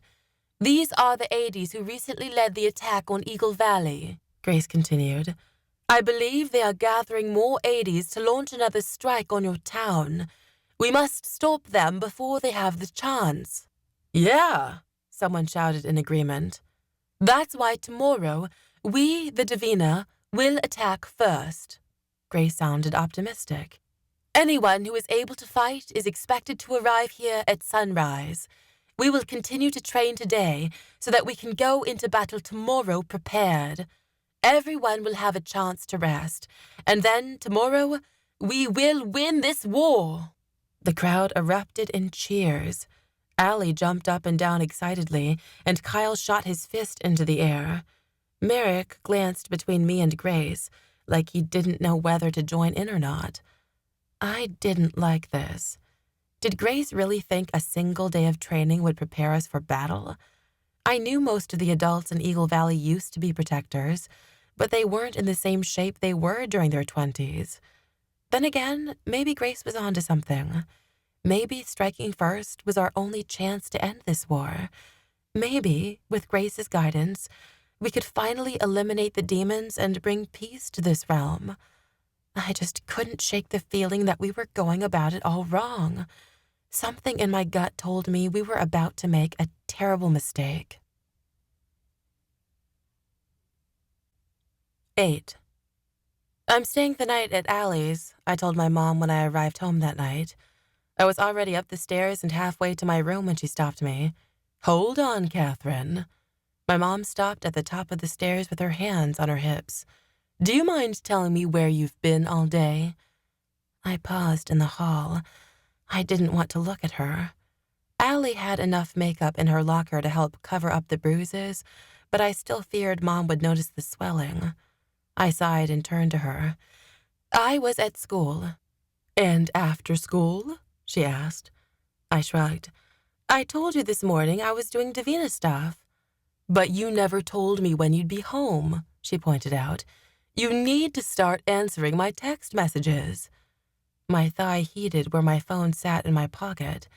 Someone had found it at the back doors of the school where Malcolm had attacked me. Fletcher returned it to me when I'd gone to help in the hospital wing after Grace's announcement, but the screen had been cracked beyond repair. "Sorry," I said. "I didn't get any of your messages. My phone broke." Mom frowned. "You need to be more responsible." My mouth hung open. She wouldn't be saying that if she knew what happened to me earlier. "Mom, I'm fine," I insisted. "I'll just be next door tonight. It's not a big deal." Mom crossed her arms. "No, I think you can stay home tonight." I let out a breath. I wanted to stay at Allie's so we could head straight to the battle together in the morning. I didn't want to be alone the night before we went to war. Of course, I couldn't tell Mom that. She'd mentioned more than once that she didn't want me fighting at all. I'd never make it out of the house if she knew. "But Mom," "No buts. I'm sick of you telling me what you're going to do instead of asking my permission. You can stay in your room tonight and think about what it means to respect your mother." Was she serious? Mom looked at me with a pointed expression, waiting for my reaction. "Whatever. I can't wait to get out of here for good." I turned to my bedroom and slammed the door behind me. In my room, I fell onto my bed. I couldn't believe how controlling my mom could be sometimes. Didn't she realize I was old enough to make my own decisions? I had half a mind to follow her downstairs and tell her just what I thought of her stupid rules. The sound of voices outside caught my attention. I stood and looked out my window to see Merrick and Kyle heading up the walkway to Allie's house. Great. They were all going to hang out without me, and Mom wanted to keep me trapped in here. To hell with her. I grabbed my backpack from the foot of my bed and hurried to my dresser to grab a change of clothes. I slung the bag over my shoulder and opened my window. I was so going to get in trouble if Mom found out, but I didn't care. I stepped out of the window and onto the shingled porch roof. "Hey," Kyle called across the lawn when he saw me. "Shh," I hissed as I quietly slid my window shut. "What you doing up there?" Kyle asked. "Shut up," I whisper-yelled, "unless you want to alert my mom." I hurried across the roof and lay on my stomach at the edge. My legs found the porch support, and I shimmied my way down it onto the porch railing. I jumped onto the grass and then stole a glance in the front window to see that my mom was occupied in front of the TV. Hopefully she wouldn't check on me. I turned away and raced across the lawn to Kyle and Merrick. Merrick laughed and held his arm out toward me. I wrapped my arm around his waist. "I'm a bad influence, aren't I?" he teased. I shrugged. "I think I can figure out how to sneak out on my own." "But you wouldn't have snuck out if you didn't want to hang out with me," he said lightheartedly. "Very true," I agreed, smiling up at him. "Hey!" Allie greeted enthusiastically at the door. I sniffed the air, and my stomach twisted in hunger. "Is that pizza I smell?" "Yep," Allie said with a smile, "and ice cream for dessert." This totally beat another bowl of cereal for dinner with my mom. Allie put in a dumb slapstick comedy while we ate. Kyle stretched out on the couch while Allie lay on the floor beneath him. Merrick and I sat cuddled on the love seat together. Kyle was the last to finish his ice cream. He stood and headed back into the kitchen for another bowl. While he was gone, the rest of us burst into laughter at one of the jokes in the movie. Kyle raced back into the room at lightning speed, his empty bowl still in his hand. "What did I miss?" "You wouldn't have missed it if you weren't such a glutton," Allie teased. "I'm not a glutton." Kyle exaggerated his offense. "I need to eat a lot. I'm a growing man." Allie's hand slapped over her mouth as she tried to hide her laugh. "Man, you should be a comedian." Kyle dropped his bowl on the end table and bent to swipe the throw pillow out from under Allie's head. A thud came as her skull connected with the carpet. "Ow!" she complained, springing to her feet. "Give it back, Kyle!" She reached for the pillow, but Kyle held it high above his head. She punched him so lightly in the ribs that he probably didn't feel a thing. "Jerk!" Merrick's shoulders shook next to me in laughter. The movie continued in the background, forgotten. "Are they always like this?" I whispered. "Only when they're flirting," he teased. Allie stood on the sofa and jumped onto Kyle's back. She could have easily reached the pillow, but instead she used her weight to throw Kyle off balance and tackle him to the couch. "This is how they flirt?" I asked. "Yeah," Merrick said. "How do you flirt?" I batted my eyelashes to demonstrate. "Is it working?" Merrick bit his bottom lip like he was trying to hold back a smile. "Maybe." Something in his eyes told me he wanted to kiss me.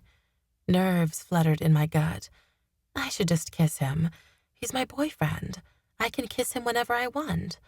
The high-pitched screech across the room stole my attention. I looked toward Allie and Kyle, thinking Allie accidentally got hurt. Then I realized the noise had come from Kyle. Growing man, my ass.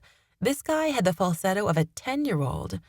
Allie sat on top of Kyle and dug her fingers into his ribs. He squealed but made no effort to push her off, even though he was twice as strong. Kyle continued to hold the pillow out of Allie's reach. "A little help here," Kyle begged between giggles. I exchanged a smile with Merrick and hopped out of the love seat. I stood at the edge of the couch and ran my fingers across Kyle's bare feet. "Not like that," he cried. While I had Kyle momentarily distracted, Allie lunged forward and snatched the pillow out of his hands. She rolled onto the floor and pulled the pillow to her chest. Kyle kicked his foot out and narrowly missed my nose. Without warning, my legs swooped out from under me, and I was suddenly 4 feet off the ground. "Whoa there," Merrick said into my ear as he cradled me in his arms. "We don't need a broken nose." "Hey, put me down," I demanded. Merrick only took it as an invitation to toss me over his shoulder. "You're going to end up with a broken nose if you don't put me down." The words escaped between laughs, making me sound anything but serious. "Am I?" He feigned innocence. The next second, his fingers were tickling the soles of my feet. "Unfair!" I giggled. My legs flailed and I beat my hands against his back, but it didn't seem to faze him. "Put me down!" "As you wish." Merrick dropped me onto the love seat, but my hands tangled into the fabric of his t-shirt. He lost his balance and caught himself a split second before he crushed me. I breathed heavily. His body hovered above mine, his lips only inches away. His t-shirt had ridden up, displaying his hard abs. If Allie and Kyle weren't in the room, I might have ripped the shirt the rest of the way off. Merrick's eyes traveled down to my lips. He was probably thinking the same thing I was. "This part is hilarious," Allie said, pulling our attention back to the TV. I reluctantly sat up so Merrick could sit beside me. Curling my legs under me, I snuggled into his arms. I inhaled his familiar scent and focused on the soothing rise and fall of his chest. My body completely relaxed into his. I couldn't remember the last time I felt this happy. As the night wore on, my happiness faded. Soon, images of battle invaded my mind. I squeezed my eyes shut and forced down the lump in my throat. Merrick's delicate feather sat between my fingers, close to my heart. It was in that moment that I realized that one day, this feather might be all I had left of him. This happy night with my friends was only an illusion, a distraction. Tomorrow, any one of us could die. 9. I woke in Merrick's arms the next morning, feeling more refreshed than I had in a long time. Thank God Allie's dad hadn't kicked the guys out last night. I really needed those hours curled up in Merrick's arms. Merrick's head rested against the plush armrest of the love seat we cuddled on. He stirred and cleared his throat. Good morning, beautiful. I smiled and sat up straighter. You think I'm beautiful? He placed a kiss on my nose, sending my heart fluttering. Of course I do. I stared into Merrick's blue eyes. I could lie here for hours just looking at him. Something soft bounced off my head. I whirled around so fast that I almost fell off the love seat. The pillow Kyle had thrown at my head lay on the floor. A light from the kitchen cast shadows over the living room. "Snap out of it, lovebirds," he said as he bent to tie his shoe. "It's almost time to go." Tension immediately returned to my shoulders. Right, the fight. My friends and I were ready to go before sunrise. Allie's dad joined us outside, where the air was cold enough to cause goosebumps to break out over my arms. Merrick wore nothing on his upper body but my feather necklace. He must have been freezing. Kyle and Jay were also shirtless. Wings grew from Jay's back. "Are we flying?" I asked. Jay shrugged. "Grace flies everywhere. I don't think she minds." Everyone else seemed to agree with him and shifted into their Davina form. I felt like they should be a little more wary of exposing themselves, but it was like they didn't think there would be any consequences now that Grace was around. I summoned my wings and followed behind them. We arrived just as the first rays of sunlight began to light the cloudy sky. There were already at least 100 Davina in the valley, and more were flooding in. Everyone was dressed to fight. Most guys had their shirts off, and the women wore tank tops, so it'd be easy to fly at a moment's notice. I noticed several guys from school had painted white wings across their bodies. Some had black strips under their eyes like football players. They stood in a circle chanting, "Davina, Davina." I stopped in my tracks. Did they think this was a game? This was nothing like the mock battles we had during school. This was real life. People were going to die today. They might die today, and they were treating it like some sort of sporting event. My gut twisted. I turned to Merrick. He watched the group of chanting guys almost like he wanted to join them. "What is it now, Rin?" Kyle sounded annoyed. I realized my brows were tight, giving away my uncertainty. I forced myself to relax. I didn't know what to say. Yesterday it seemed like a good idea to strike first. Now I wasn't so sure. We should be worrying about the people we were going to lose, not cheering for the ones we would kill. "I'm just wondering if this is the right answer," I said. "What other answer is there?" Kyle asked. "Think of all the demons you've met. Dorian, Trenton, Malcolm. Each one's just as bad as the next." I sighed heavily. "Maybe, but don't you want this war to end?" Allie sounded genuinely curious. "Well, yeah," I answered. "Then let Grace do her job," Kyle said. "Lay off her, Kyle," Merrick defended. "She hasn't been preparing for this as long as you have." I shot Merrick a grateful expression, then turned back to Kyle. I just don't get it. All the stories you told me said Grace would wake when a portal was opening and threatened our realm, and that she'd be able to close it. None of the stories said anything about her rising up against the demons and killing them off. They attacked us first, Kyle pointed out. I'm sure Grace is worrying about the portal, Allie said, but these demons are a bigger threat right now.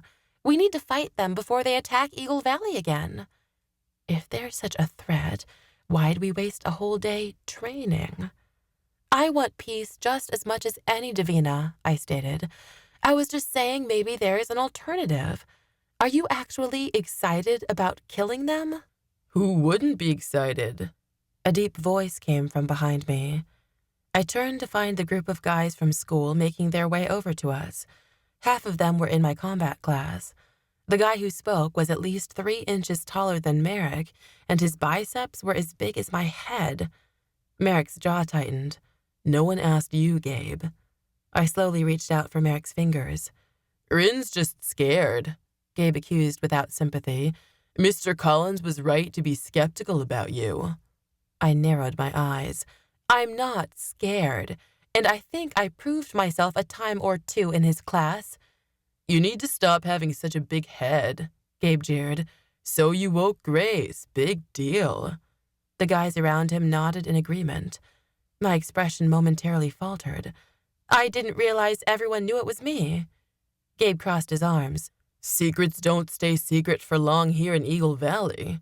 You don't realize how many people talk about you, do you? I glanced to my friends. Guilt settled on Allie's face like she knew and just never told me. What are you talking about? I demanded. Gabe scoffed.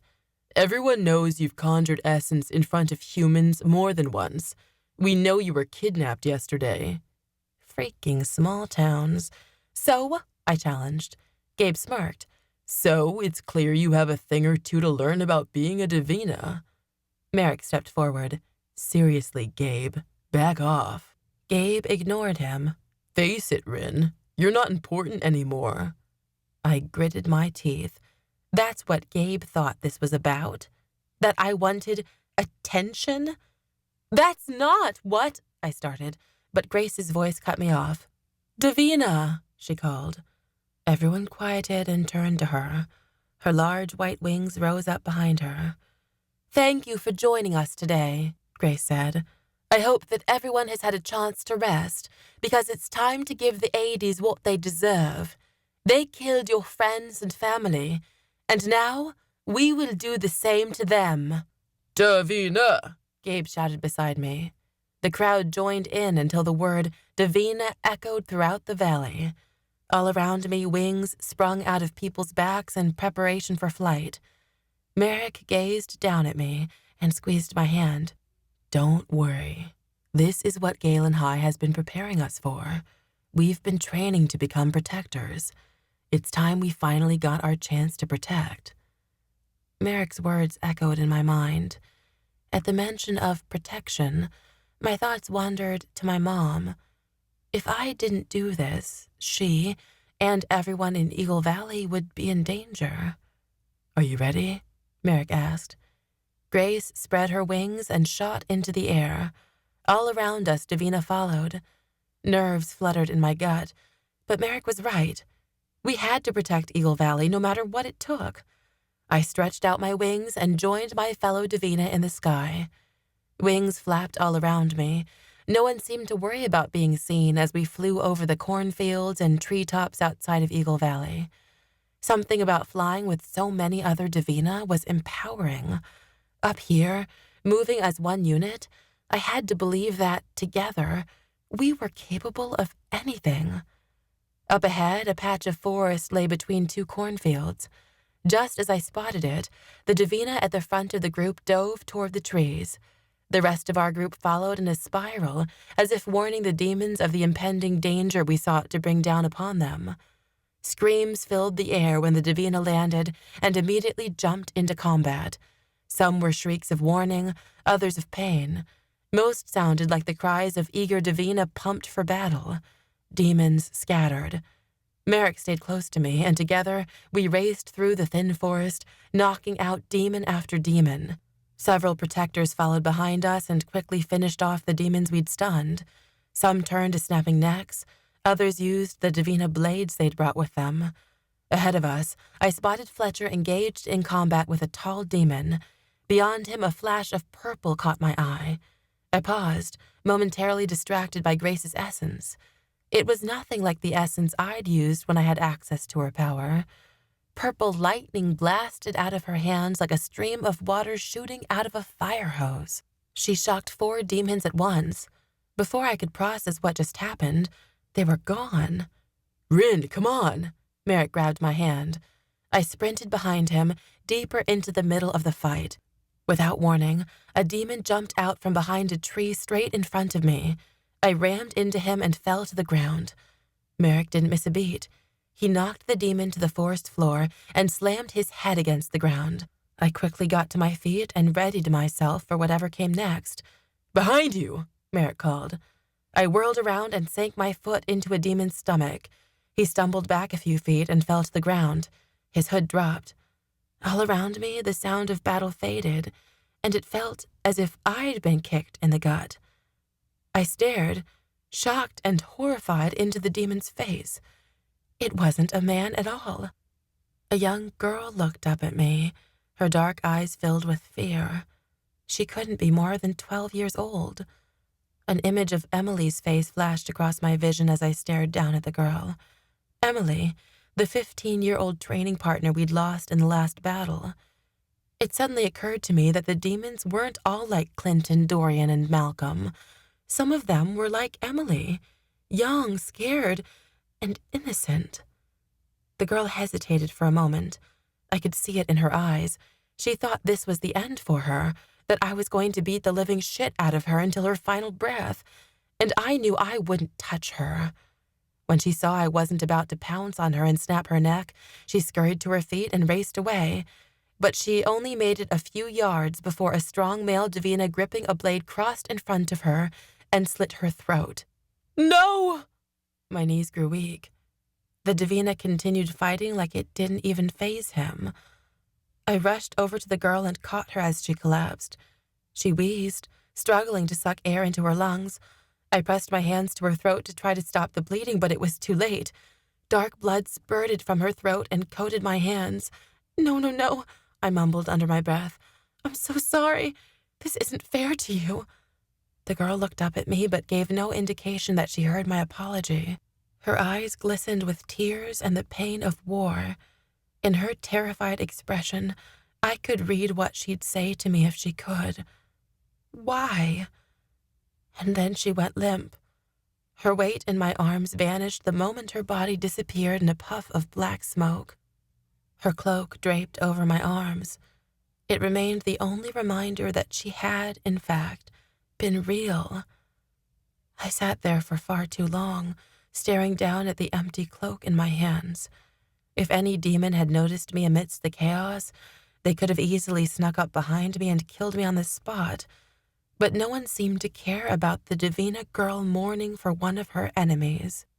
My hands shook as I used the girl's cloak to wipe my skin clean of her blood. The forest slowly came into focus again. By now the screams and chaos had died down. I glanced around me to see that only Davina remained. The demons had either run off to save themselves or had died trying. Merrick rushed over to me and dropped to his knees. "Rin, are you okay?" I swallowed hard. "It's over already?" It almost seemed unfair how much devastation we could deliver in such a short amount of time. Black cloaks lay scattered across the forest floor, and Davina trampled over them like they were of no consequences. And then I spotted the bodies, the Davina bodies, the people the demons managed to kill before they scattered. I rose to my feet and started toward the closest body. It was a small figure with dark black hair. Please don't let it be someone I know. Don't be Allie. Relief and pain washed over me all at once. It wasn't Allie, but I was all too familiar with the young boy's face. Ethan. My chest felt empty. Another member of our training team. Gone. "I told him he was too young for this," My voice cracked.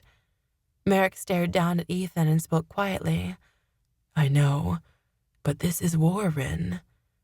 I had a feeling he was saying that to reassure himself. It was like convincing himself it was all worth it to eliminate the 80s was the only way he'd be able to stomach it. I buried my face in Merrick's chest. I don't want to lose anyone I love. I don't either, Merrick whispered.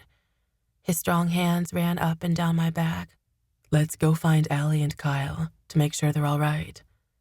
I opened my mouth to agree, but before I got a word out, cheers erupted toward the other end of the forest.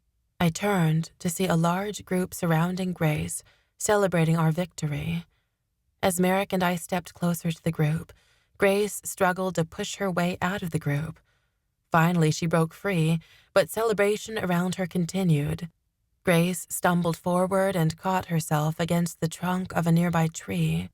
Color had drained from her face, and she looked as if she might vomit.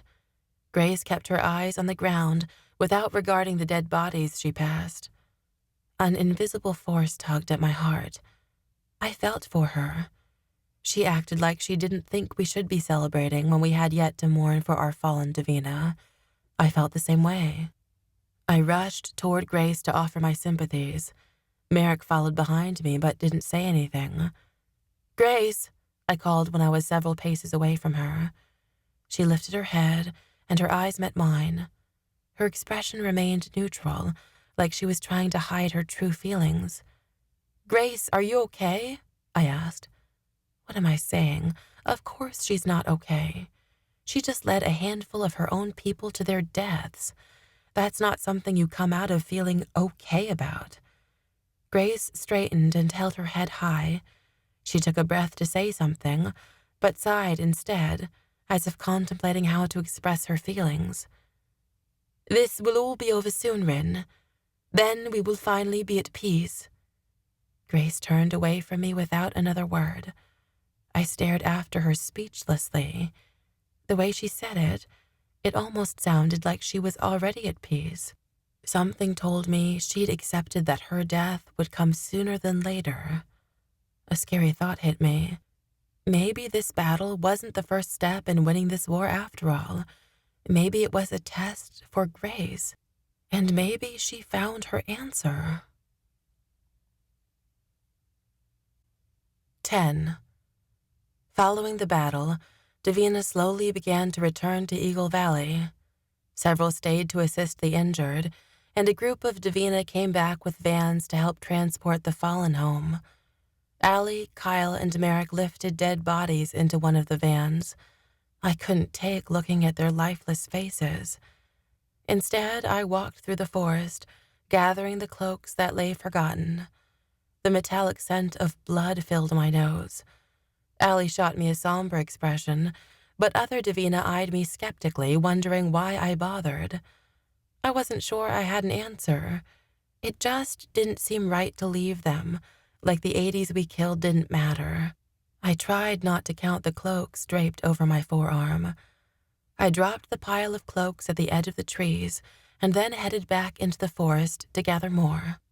Once I collected all the cloaks I could find, I laid each one in a line beside each other.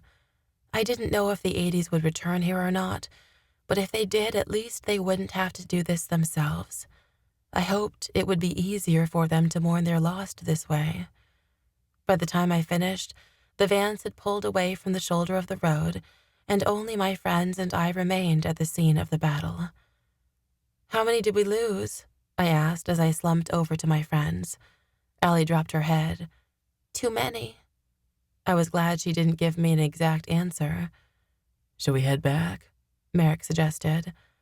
I nodded solemnly and flexed my shoulders to summon my wings. The flight back to Eagle Valley took a good 10 minutes at top speed. We landed in the valley and walked the rest of the way back to the school. Davina swarmed the lawn behind the mansion, dancing, singing, and celebrating our hard-won victory. I didn't know how they did it. No one acted like this after our last battle. It was like they were already becoming immune to it, like they were losing a piece of their humanity. Kyle joined the group celebrating, and Allie followed behind him. Merrick hesitated beside me. "Go ahead," I told him. "I need to find Fletcher and talk to him." "I don't want to leave you alone," Merrick said. "I'll be fine," I assured him. "There are enough Davina here." "There were plenty of Davina around last time, too," Merrick pointed out. "At least let me stay with you until you find him." "Okay," I agreed. Merrick and I walked through the crowd for 15 minutes without spotting Fletcher. When we couldn't find him outside, we entered the mansion. Merrick stopped at his locker to grab an extra t-shirt before we headed upstairs to check the hospital wing. Several more cots had been added to provide rest for the newly injured Davina. My heart sank when I saw volunteers rushing around the room, trying to treat the injured as fast as they could. While everyone else was outside celebrating, our injured were in here suffering, and the volunteers were swamped.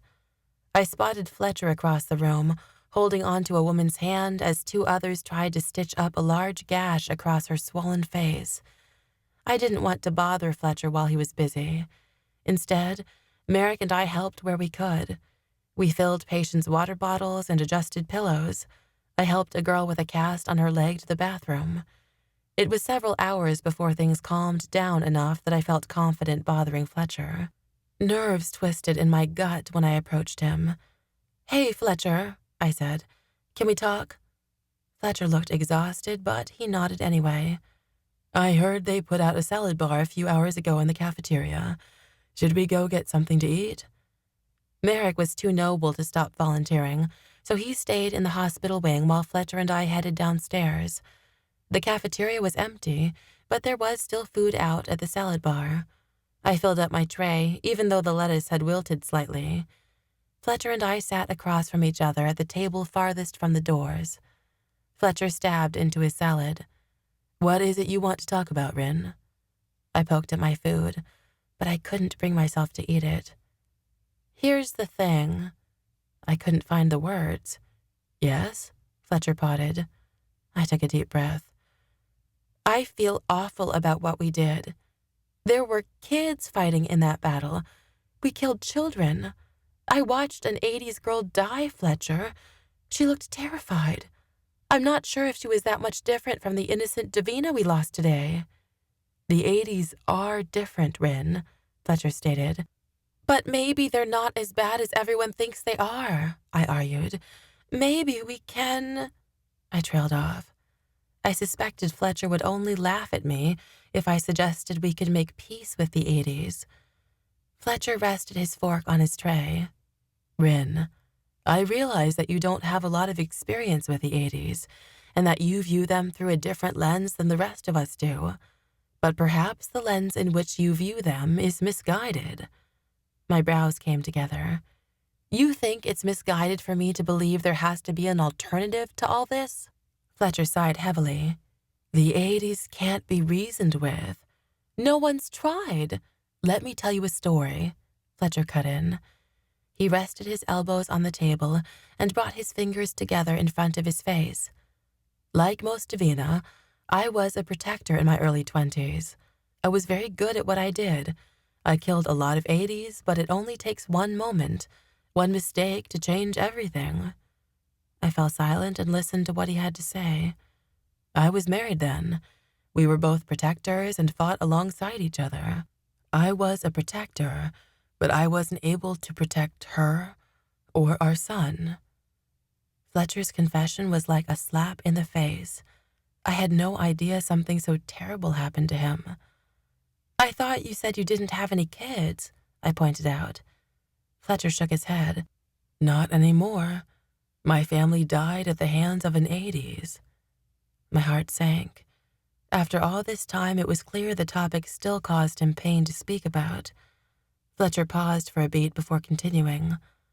"I wanted revenge, to hunt down the 80s that killed her, but instead I gave up being a protector. I came back to Eagle Valley and started teaching. I thought that by doing so, I could help future generations from making similar mistakes." "What was her mistake?" I asked curiously. Fletcher's gaze dropped. "It wasn't her mistake. It was mine."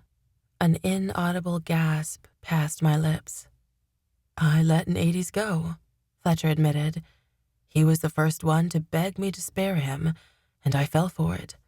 He repaid me by killing my family. We both fell quiet. The only sound I heard was the hum of the freezers in the adjoining kitchen.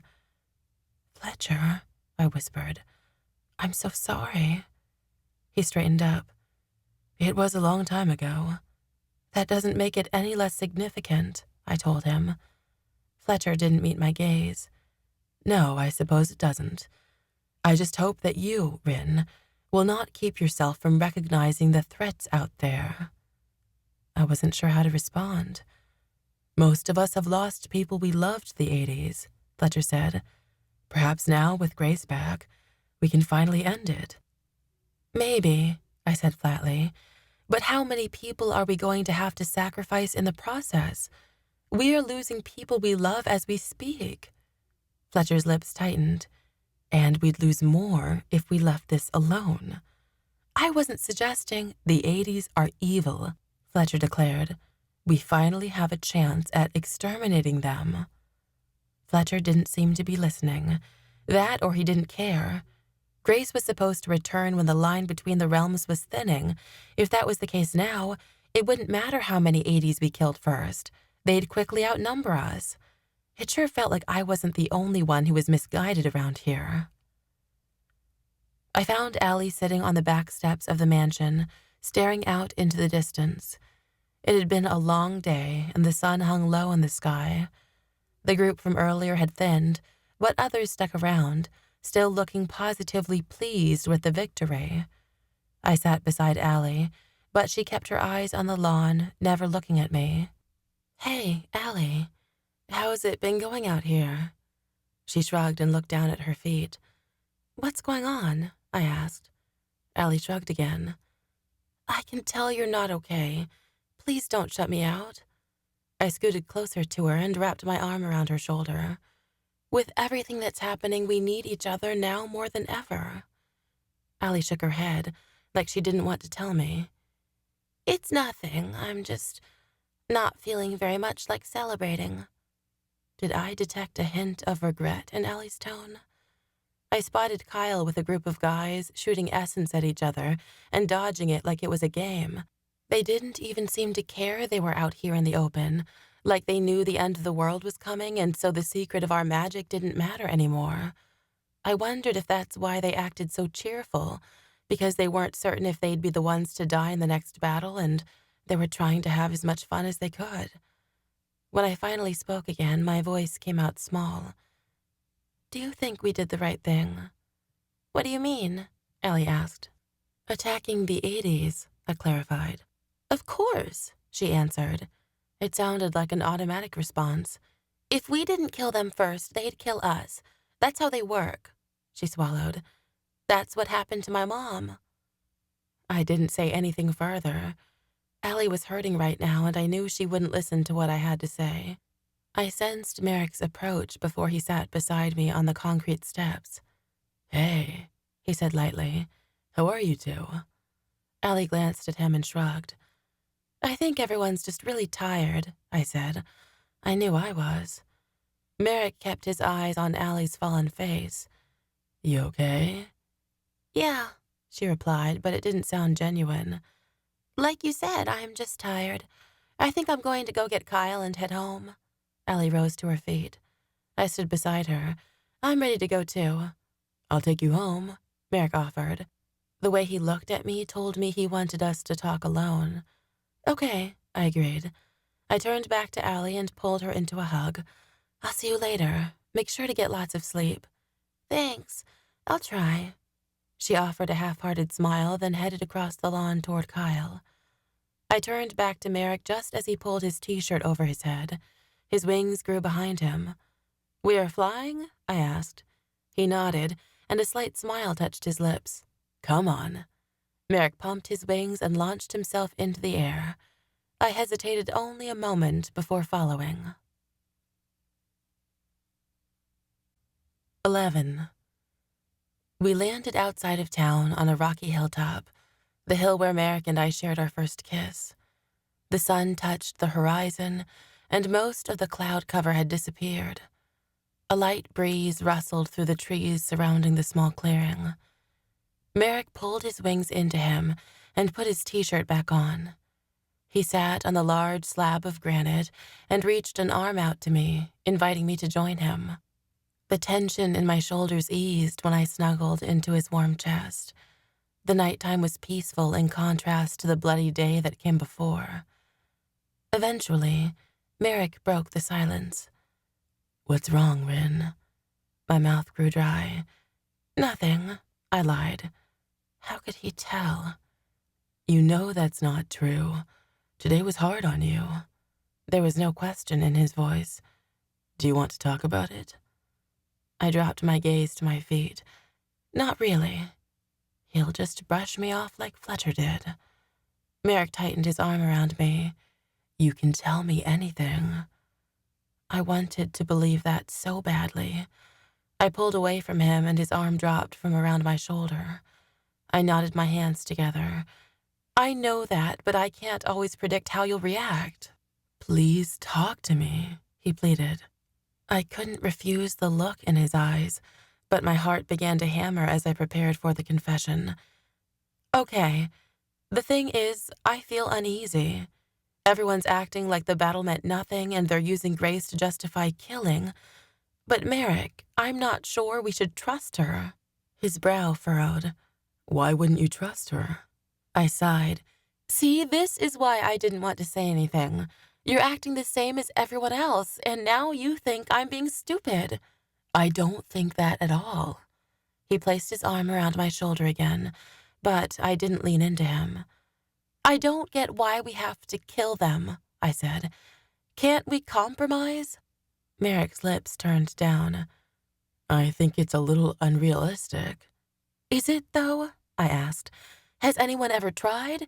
You said they're not a community race, but now they've finally come together. Maybe if we could talk to their leader, the rest of them will listen."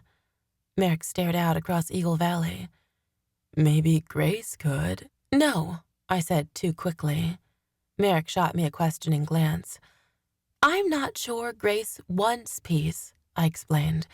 "It feels like she's up to something." Merrick eyed me skeptically. I pressed my lips together. "Isn't it a little strange that she hasn't mentioned the portal at all?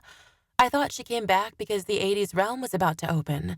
It's like she's distracting us with training and ideas of war when none of it matters. So maybe she doesn't know where the portal is. Or maybe she wants 80s to flood our realm." "Or she's just trying to help us eliminate the most immediate threat, the demons that attacked Eagle Valley," Merrick suggested. "Or maybe she never came back because a portal was opening. She said she's been observing all this time. Maybe she came back to help us win this war." "Then why not return sooner?" I argued. Merrick thought about it for a moment. "Maybe she knows she doesn't want to talk about it publicly." I sighed. "This is why I didn't want to talk about it. You won't listen to me." "I am listening," Merrick assured me. "I'm just trying to understand better." My jaw tightened. "I don't know what else to say, Merrick. I just don't get why everyone's mindlessly following Grace. I watched an 80s girl die in my arms today. I can't believe everyone is okay with murdering children." Merrick sat still for several minutes, considering my words. We were both silent for so long that I thought maybe that was the end of the conversation. Finally, he spoke. "I think you might have a point." Excitement rushed through me. Finally, someone actually listened. "About which part?" I asked. "That we should try negotiating peace first," Merrick answered. "I just don't know how we'd do it and how we'd get Grace to listen to us, and I'm not sure it would solve all our problems anyway. After all, the demons aren't the only ones who are evil." A sense of déjà vu hit. "You've said that before," I said gently. "What do you mean by it?" Merrick's features hardened, like he suddenly realized he'd said too much. "I just mean anyone can be evil." My heart dropped. Was Merrick ever going to open up to me? I'd told him all my secrets, but I knew better than to push it or guilt him into telling me. so I didn't say anything. Let's forget about it for tonight. Right now, it's just you. Merrick placed a light kiss on the top of my head, and me, alone. I tilted my head up to look into his eyes. His warm breath rushed across my cheek, awakening the butterflies in my stomach. What was he suggesting? His lips brushed across my forehead. I hate seeing you like this. I wish I could make it better. My face heated and I shied away. He was trying to distract me, and damn it, it was working. He bent and touched his lips to the side of my mouth. Worries fell from my mind as I surrendered to his touch. I didn't have a chance to breathe between each kiss he placed on my lips. My hands tangled in his hair, and I pulled him closer to me. I wanted more. I wanted all of him. I never took my lips off his as I got to my knees and climbed into his lap. His strong hands settled on my hips. I reached for the hem of his shirt and pushed the fabric out of the way so my hands could run along the hard muscles in his abdomen. I'd seen him shirtless plenty of times, but it was different to touch him, to feel him. Merrick's shirt rode up above his pecs as I ran my hands up his chest and then across his back. He pulled away momentarily and lifted his arms, inviting me to strip the shirt off from him. I gladly complied. I tossed his shirt beside us and began trailing kisses down his neck. My lips touched the necklace I'd given him. Merrick wrapped a strong arm around my middle. He whirled me onto the ground and kissed me like he couldn't control himself. His hands rode up my tank top, and I wrapped my legs around his hips. You can touch me if you want, I wanted to say to him, but I was afraid I'd ruin the moment if I spoke. Instead, I let him explore my body at his own pace. Merrick's fingers grazed across the underwire of my bra. Take it off already, I begged silently. My heart hammered violently against the inside of my ribcage, like it was trying to pound its way out of my chest and into Merrick's hands. I squeezed my legs tighter around his hips to let him know he had my permission to take things as far as he wanted. A moment later, he pulled away. What's wrong? I asked in a rushed, breathy voice. Merrick reached for his shirt and balled it into his hand. It's getting late. We should get you home. My curfew isn't for another few hours. I reached out for him, but he pushed my hands away. What the hell? After everything we'd been through and all the sacrifices I made for him, he was still holding back from loving me. I'd killed for him. Didn't that count for something? I pushed myself to my elbows and spoke softly. Did I do something wrong? He shook his head, but it was hard to see his expression through the darkness. Then why'd you stop? I asked. Merrick reached out a hand and helped me to my feet. It's just... Cool air brushed across my exposed midsection. I tugged down on my tank top to settle the fabric back into place. What part of this wasn't perfect for him? Merrick. I reached out to lace my fingers through his. He turned away and summoned his wings like he hadn't noticed. Let's get you home. That's how this is going to go. My lips tightened, but I followed his instructions. It was clear I wasn't going to get a real answer from him. We landed in the shadows on my back lawn several minutes later, but it felt like hours of silence had passed between us. Merrick, I started, but my throat closed up around my words. Merrick stepped forward and took my hand. Get some rest. I'll see you tomorrow. He bent and placed a chaste kiss on my cheek. I was sure it was meant to make me feel better, but after the moment we shared at the top of our hill, it felt like an insult. Merrick turned and launched himself into the air, leaving me standing alone in my backyard. My chest tightened with each passing moment that I stared after him. I didn't know why Merrick was shutting me out. In that moment, I realized that I had no idea what my future with Merrick held. All I wanted was for him to open up to me, but I knew with certainty that if he couldn't be honest with me, our relationship was doomed for failure. I'd never be ready for the moment we eventually crashed and burned. 12. After Merrick's disappointing departure that night and another pointless argument with my mom, I just about had it with everyone's shit. It didn't matter that I was still exhausted from the sleepless night I had. I rose early and dragged my tired ass to Galen High, intent on finding Grace. One way or another, I'd get her to listen to me. The school was unusually quiet for a Wednesday morning. After yesterday's battle, we were supposed to start a more rigorous training program, but so far, a new schedule hadn't been issued. In my book, that meant school had been effectively canceled until Grace and the Davina Council figured things out. When I didn't find Grace in the hospital wing, I tried the valley. 3 small groups of Davina practiced their skills below me, but I didn't see Grace anywhere. I turned to head back to the school, but rammed straight into someone. I stepped back a few paces and looked up to see Gabe staring down at me. Several Davina from school stopped behind him. My eyes caught Casey's for a brief moment. Apparently, she'd found a new group of Davina to hang out with. I tried to step around Gabe, but he moved to the side to block my path. "Where you going?" Gabe taunted. "You're not headed to cry over another demon, are you?" Several people laughed behind him. I didn't look to see if Casey was one of them. I wouldn't put it past her, though. I gritted my teeth. I was so not in the mood. "Let me through." "Why don't you come to practice with us?" Gabe's tone was anything but inviting. "It'll help toughen you up. Davina don't cry over demons." I swallowed hard. Maybe there's something wrong with that. I spread my wings and shot myself above the tree line. To hell with Gabe and the rest of them. "They're only demons," Gabe called after me. I hardly heard him as I flew over the trees between the school and the valley. I pumped my wings harder and soared above the top of the 3-story mansion. I planned to circle around and land near the back doors, but something caught my eye. A dark-skinned woman in a white gown sat in a chair on one of the school's balconies. I glided down to her. I came in faster than I intended and slammed into the railing. My abdomen caught the bulk of the blow, and I thought for a moment I might puke. Grace slowly lifted her gaze.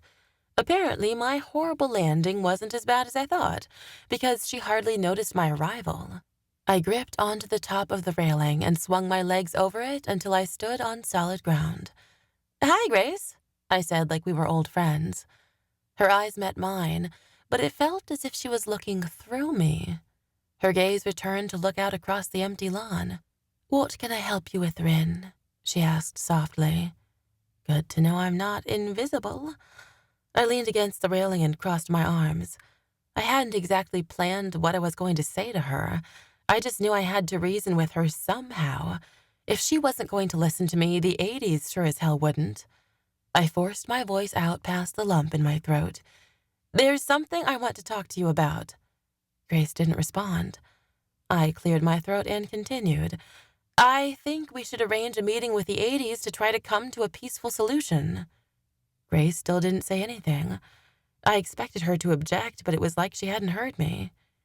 "You were around when the Davina tried to make peace with the 80s before," I continued. "Maybe we can learn something from your experience and try again. These are different 80s. Perhaps this time they'll listen." I waited several moments for Grace's reply, but she was completely checked out. Just as I was about to snap my fingers in front of her face, she spoke.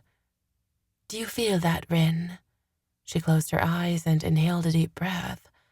I narrowed my eyes. "Feel what?" "Just hold still and concentrate," she instructed. I chewed the dry skin on my lower lip, but eventually caved. I closed my eyes and listened to my body. All I felt was far too much tension in my shoulders. I peeled my eyes back open. "I don't feel anything." "I feel everything," she said without opening her eyes. "I feel the heat of the sun on my skin.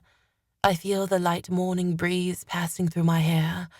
I hear the birds chirping in the trees and the sound of wind chimes down the street. The heartbeat of every patient in the hospital wing pulses across my skin." I furrowed my brow. That last part couldn't be true, could it? Had she heard me at all? What did any of this have to do with the war we were facing? What's your point? I struggled to keep the irritation out of my tone. Grace finally opened her eyes. My point is, if you look for it, you'll find peace. Peace is out there, in nature. Okay, but that's not going to help us with the 80s.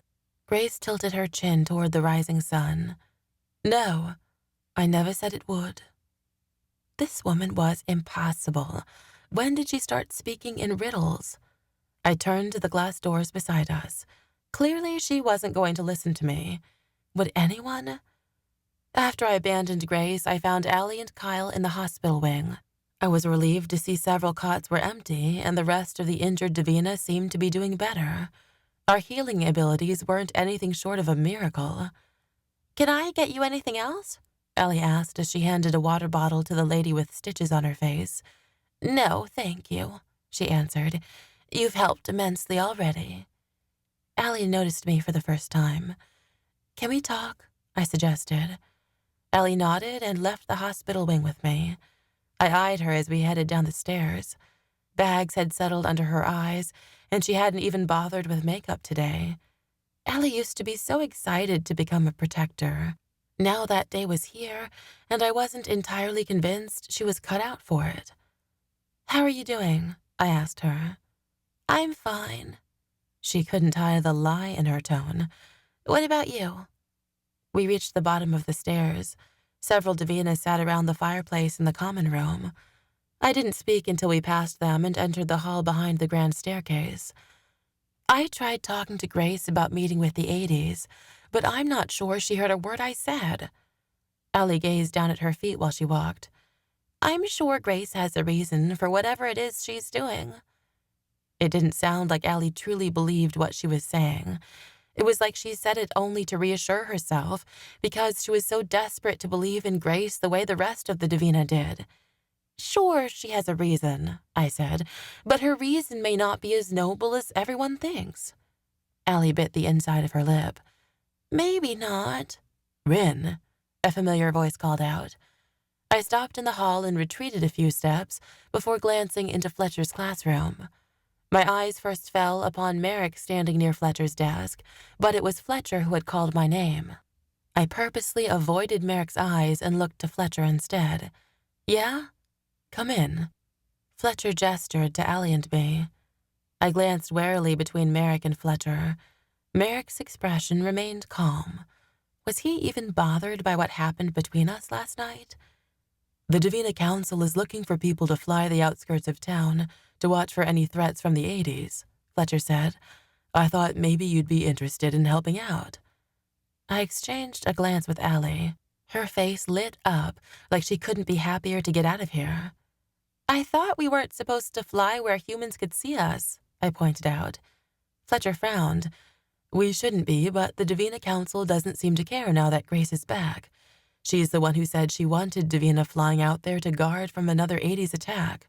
I'm asking you three, and Kyle if he wants, to volunteer, because I know you four are competent enough to keep an eye out without making a scene. Merrick nodded. We'll do our best. I didn't like how Merrick answered like he spoke for the entire group, but I knew I'd follow him anyway. Flying totally beat sitting around Galen doing nothing all day. Several hours passed as we circled the outskirts of Eagle Valley without spotting a single threat. We flew high above the cornfields near the clouds, where the air was thin and cool. How much longer should we patrol? I shouted toward Merrick, who flew several yards away from me. I couldn't help it when my eyes traveled over his exposed torso.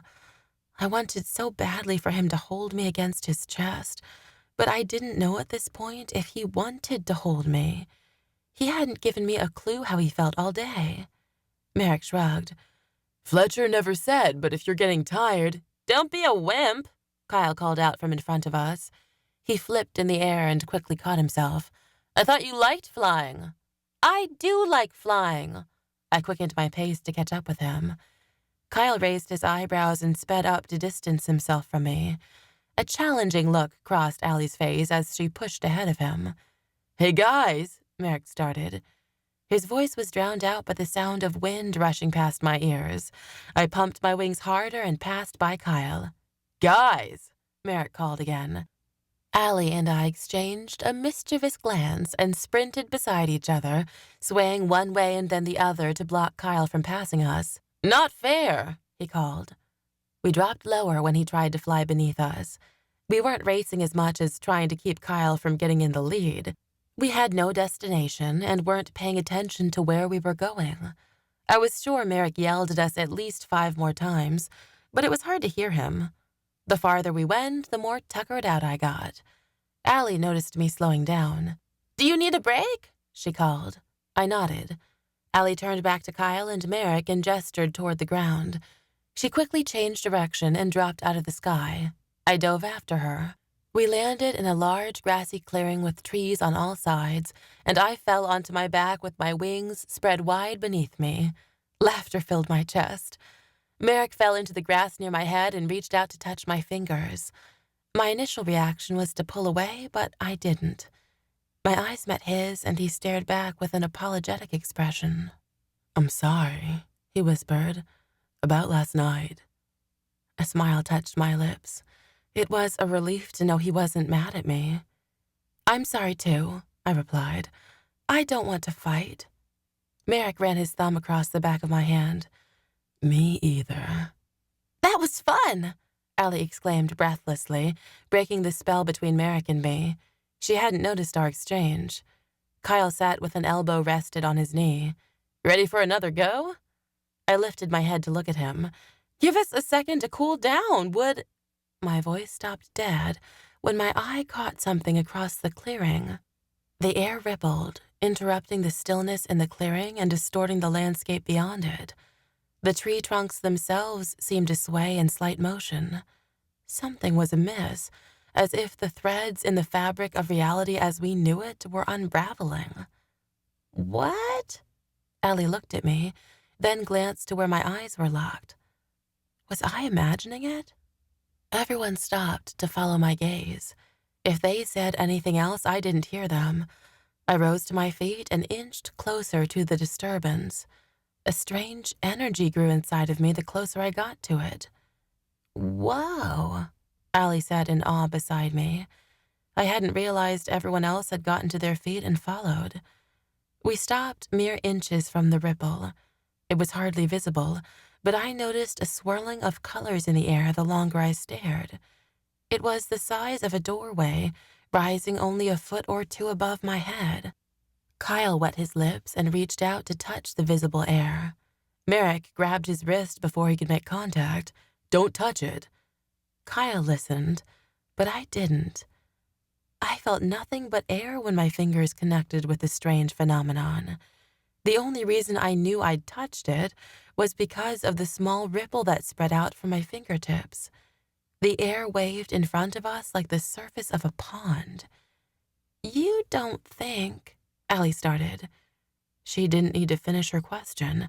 I was sure we were all thinking the same thing. "That it's a portal to the 80s realm?" I whispered. "The portal? The one Grace came back to protect us from?" "Yeah, I think it is." Kyle turned to me. "But if a portal is opened, then—" "I don't think it's fully open yet," I said. "How can we know for sure?" Allie asked. "We could try to step through it," Kyle joked. "We're not doing that," Merrick replied seriously. "We don't have any idea what it could do to us." "Or what could be waiting for us on the other side," Allie pointed out. I walked the length of the ripple to view it from every angle. "This is really strange," Kyle stated. Allie swatted at him. "Obviously." "No, I mean, it's strange that there's a portal so close to Eagle Valley," Kyle said. "It is a strange coincidence," Merrick agreed. Or not a coincidence at all, I thought. "Maybe we're wrong," Allie suggested. "Maybe it's just some strange natural phenomenon." I stopped pacing. "It's not. This is where the realms touch, and that line is thinning." Excitement surged through my body. Finally, we were getting somewhere. We could take action. "We need to get Grace out here before this thing breaks open," I said. Merrick spread his wings wide. "Let's go tell her." There's no need for that, a voice said from behind us. We all whirled around in unison to find Grace standing mere yards from us. What were the chances? There was no time to waste. Grace, I exclaimed. This is where the realms touch, isn't it? Grace nodded. You can secure it, can't you? I asked desperately. That's why you had me wake you. We can destroy this portal now before it has a chance to open. Grace frowned. I'm afraid I can't do that. What? She was the one leading this war against the 80s. Did she want the rest of them to flood this realm and destroy us?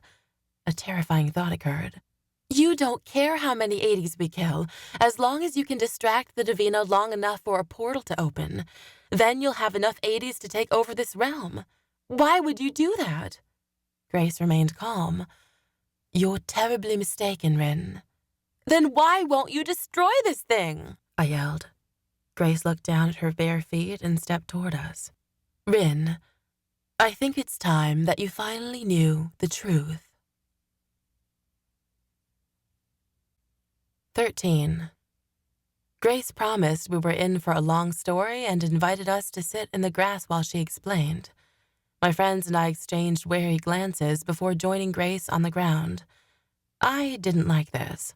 I should be standing with my wings spread out so I could take flight at a moment's notice. But I feared Grace wouldn't talk until I did as she instructed.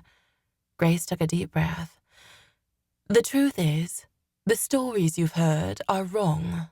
I eyed Grace skeptically.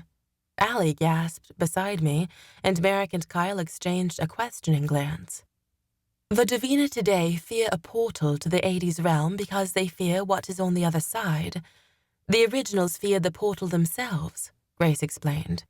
We believe the realms were always unstable, but that they became more of a threat after the Great War that killed the gods. She dropped her gaze. The gateways between the Earth and Vahena were the first to go. Davina began pouring back into our home realm when we realized the portals were collapsing. The 16 of us didn't choose to stay behind, as your stories say. We were just the last to make it. I could hear the heartbreak in her tone. Grace continued. By the time we reached the last remaining portal, we saw that our realm had turned into a wasteland on the brink of falling completely apart. Our world was dying. The other Davina were already gone. To protect our demolishing realm from affecting the others, the 16 of us sent our essence into the portal and collapsed it, sealing off the realm. To keep the remaining 2 realms from destroying each other, we pushed the 80s back for their own protection and sealed the portals. How? Merrick asked curiously. How did you seal them? Think of the portals like an archway, Grace said. If you apply enough pressure, essence in this case, they will collapse. How is this one here, though? Kyle asked. I could tell he was burning for the answer. How is it this close to Eagle Valley? Long ago, Presid had records of where the old portals were located, Grace told us. They used these locations to predict where the new portals might open. Presid spread the originals across the globe to the most likely locations. Over time, several portals opened. They were able to plug those locations into the equation and better pinpoint where the next would occur. Wait. Merrick stopped her. I could tell by the look on his face that we were thinking the exact same thing. You mean the portals have opened before? I asked in disbelief. Yes, Grace answered. It has happened many times throughout history. On several occasions, other originals were awakened to protect this realm, but that was before the rest of them died. This is my first time being awakened. It appears that Presid and the Halo brothers calculated the next portal properly. Silence hung in the air as we all considered her story. Merrick's uncertain gaze caught mine. Could all of this be true? What happened after you sealed the first portals? Allie asked. We knew we couldn't be safe forever, Grace replied. The realms had previously been sealed off and reopened when the gods were still alive. The realms touch, and they can create cracks between them. We had an idea of where they might strike next, but we couldn't be sure. To monitor the Earth for these events, we sent our consciousness and essence into the Earth, freezing our immortal bodies.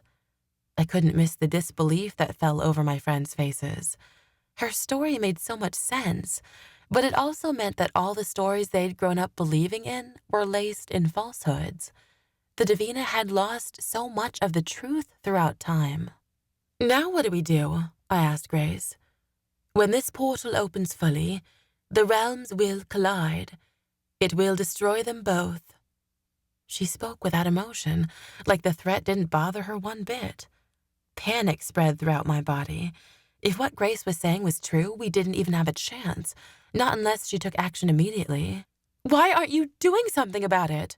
I shot to my feet. "You have all this knowledge and power, and you're just sitting here."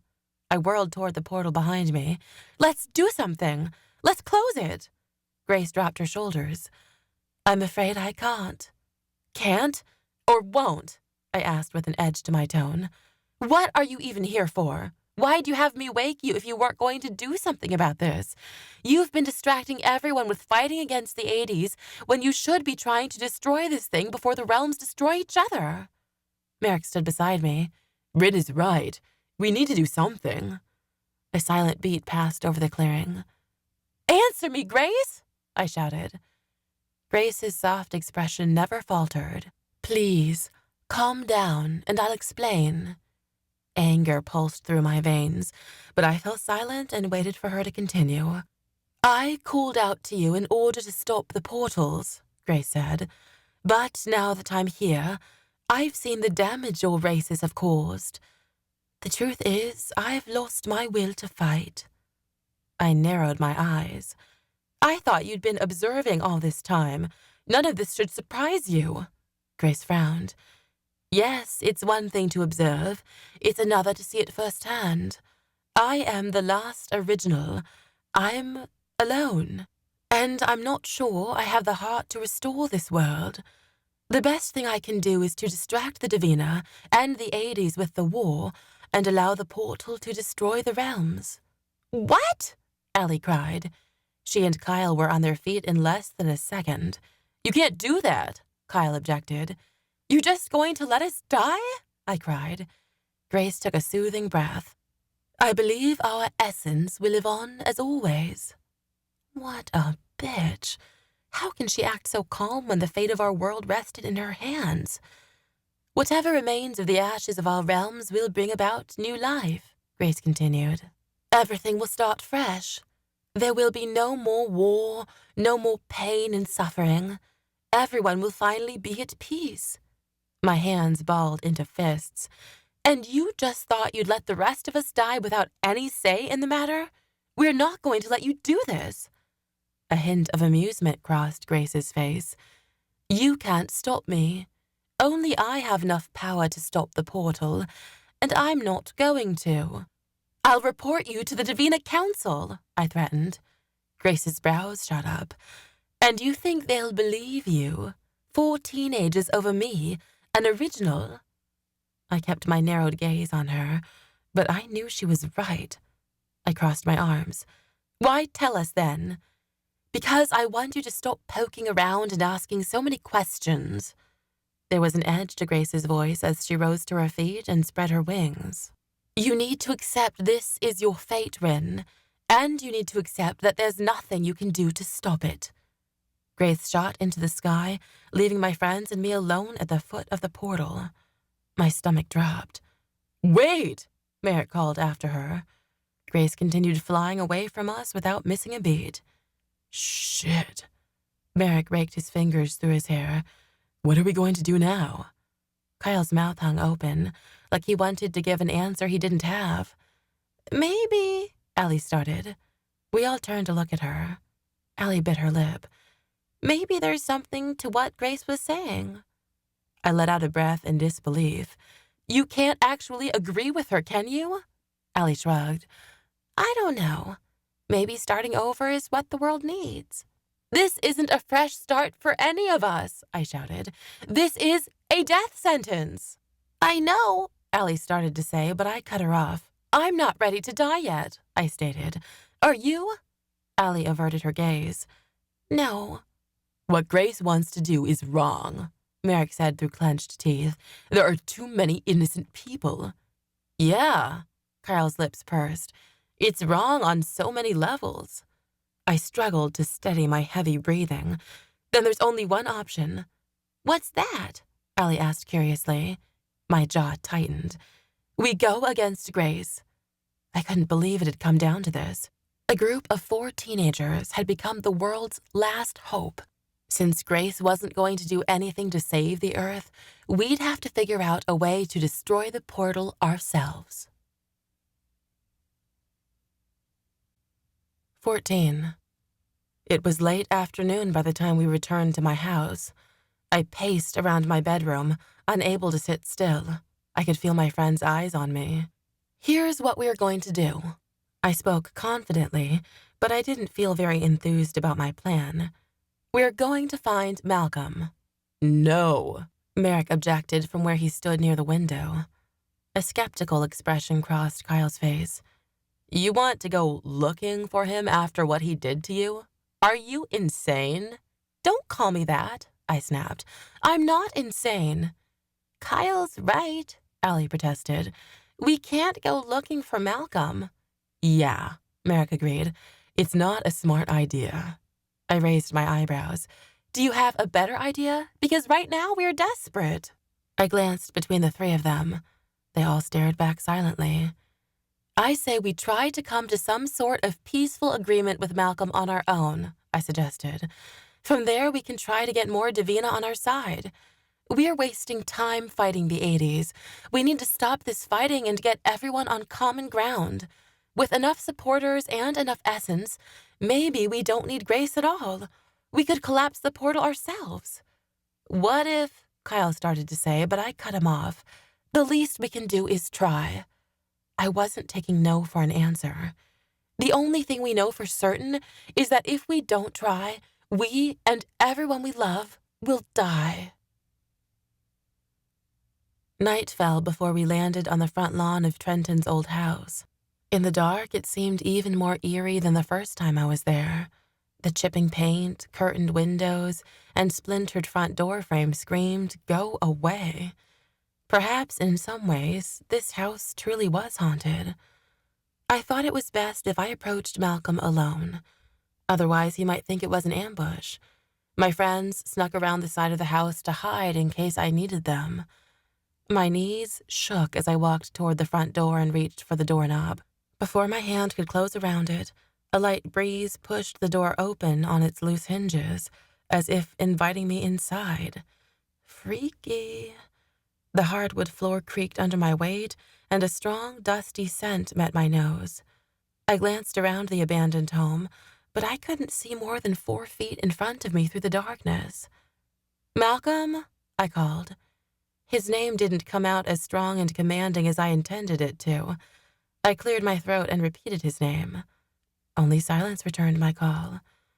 I stepped farther into the house and peeked into the kitchen. It was strangely quiet without the hum of the appliances filling the air. I crossed the entrance hall and carefully stepped over the broken vase into the living room. "Malcolm," I called again. "It's Rin.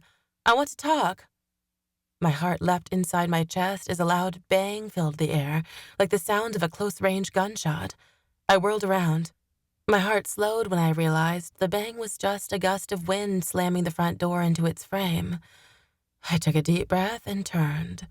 I practically leapt out of my skin when I rammed into a tall figure cloaked in black. I stumbled back several steps and almost tripped over the coffee table. My pulse quickened at the sight of him. I expected Malcolm to leap forward and attack me, to lunge for my throat or throw a fireball at my face, but he stood as still as a statue. My heart rate slowed and I took a cautious step forward. "Malcolm?" He lowered his hood. I could just barely make out his expression in the darkness. His lips turned down at the corners, and his shoulders slumped. He looked like the kind of man who'd lost all hope. He put up no fight, almost as if he'd resolved himself to letting me take the first shot. "What are you doing here?" He made it sound like I was the last person in the world he wanted to see. I probably was. I cleared my throat. I want to talk. You didn't come here to fight. He sounded surprised. No, I assured him. I want to negotiate peace. The 80s will listen to you. Malcolm frowned.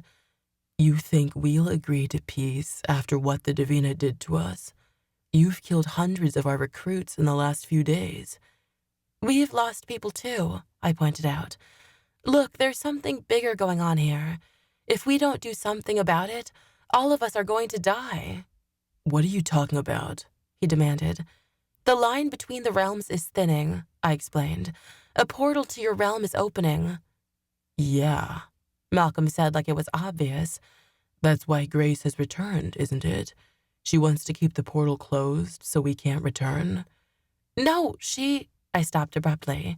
Why hadn't it ever occurred to me that all the 80s wanted to do was return to a realm they could call their own? Everyone always made it sound like all the 80s wanted was power and that they wanted to take over the earth. Grace was meant to keep the portal closed, I told him, but it's not what you think. The portals themselves are the threat. Malcolm seemed intrigued. He let me continue.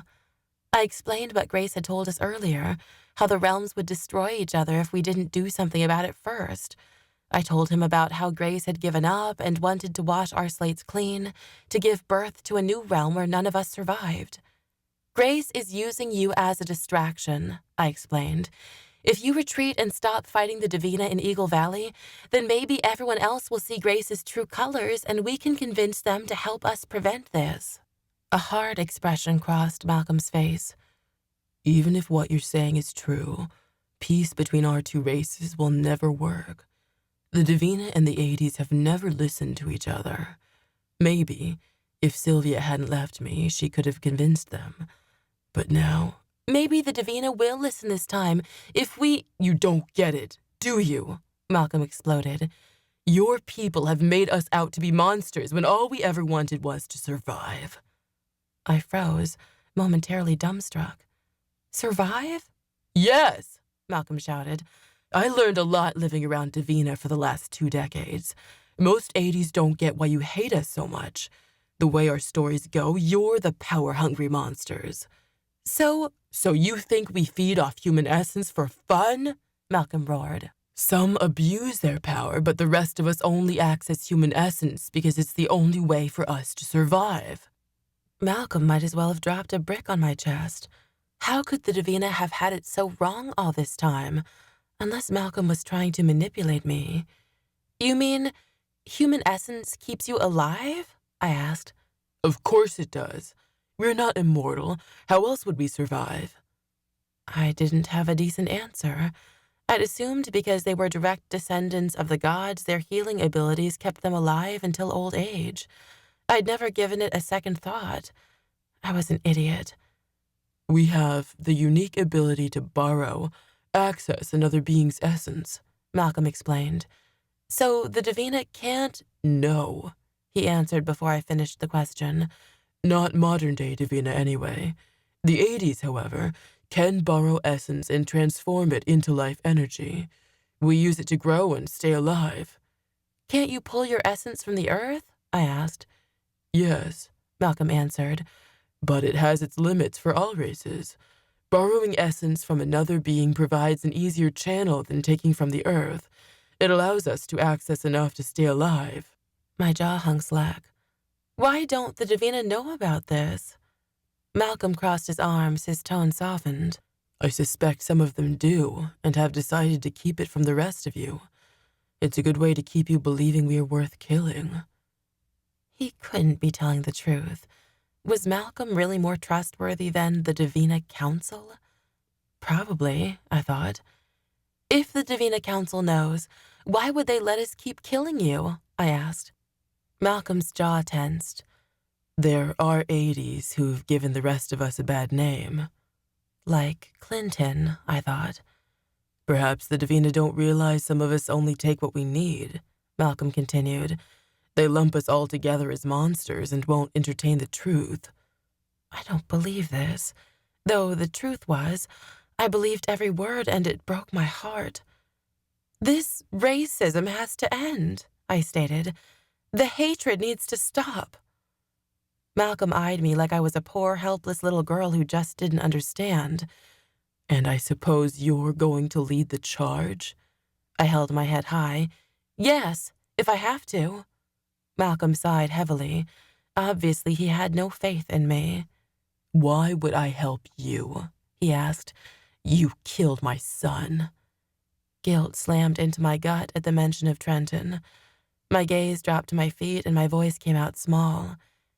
He was killing my friend. I tried to stop him, but my words caught in my throat. I wouldn't have hurt him if I thought I had any other choice. Malcolm's lips pressed into a thin line, as if contemplating whether or not to trust me. How do I know you're not lying? I sighed. Would I be here if I trusted Grace? Malcolm still looked skeptical. We've all had to make sacrifices in this war, I said. But the fact is we want the same thing, to survive, and that's not going to happen unless we band together. Silence momentarily settled over the house. All you want from me is to retreat? He asked.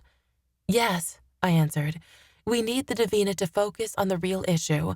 They need to know Grace isn't on their side. Malcolm paused for what felt like a whole minute. Okay, I'll give you a chance, he finally said. Hope soared in my chest.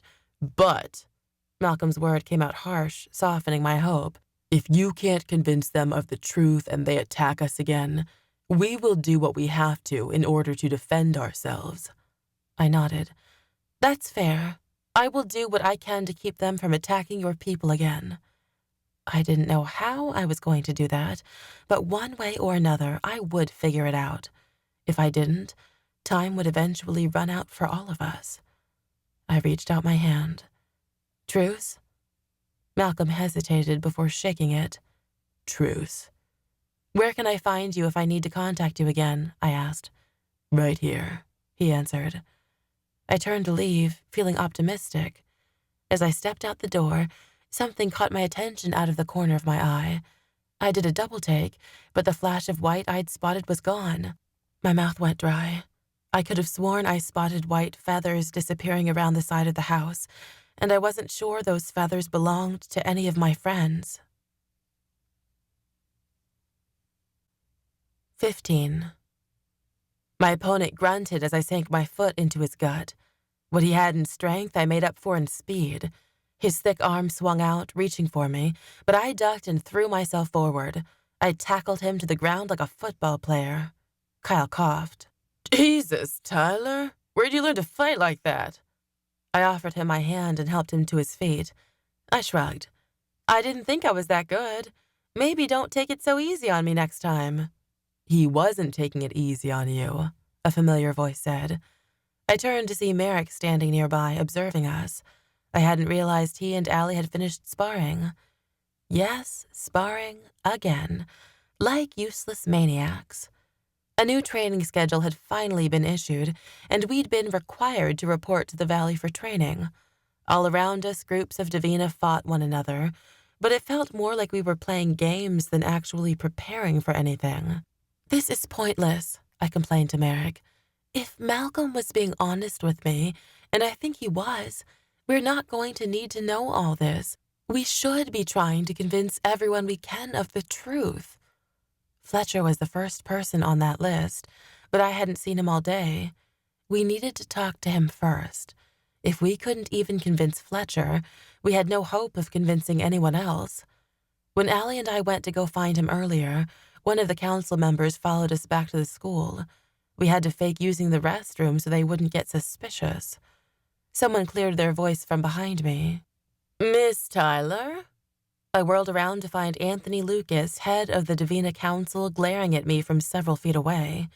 3 other guys in suits stood behind them, like they were the freaking Secret Service. I recognized Mr. Harris among them. Yes, can I help you? I tried to sound sweet and innocent, but it didn't really work for me.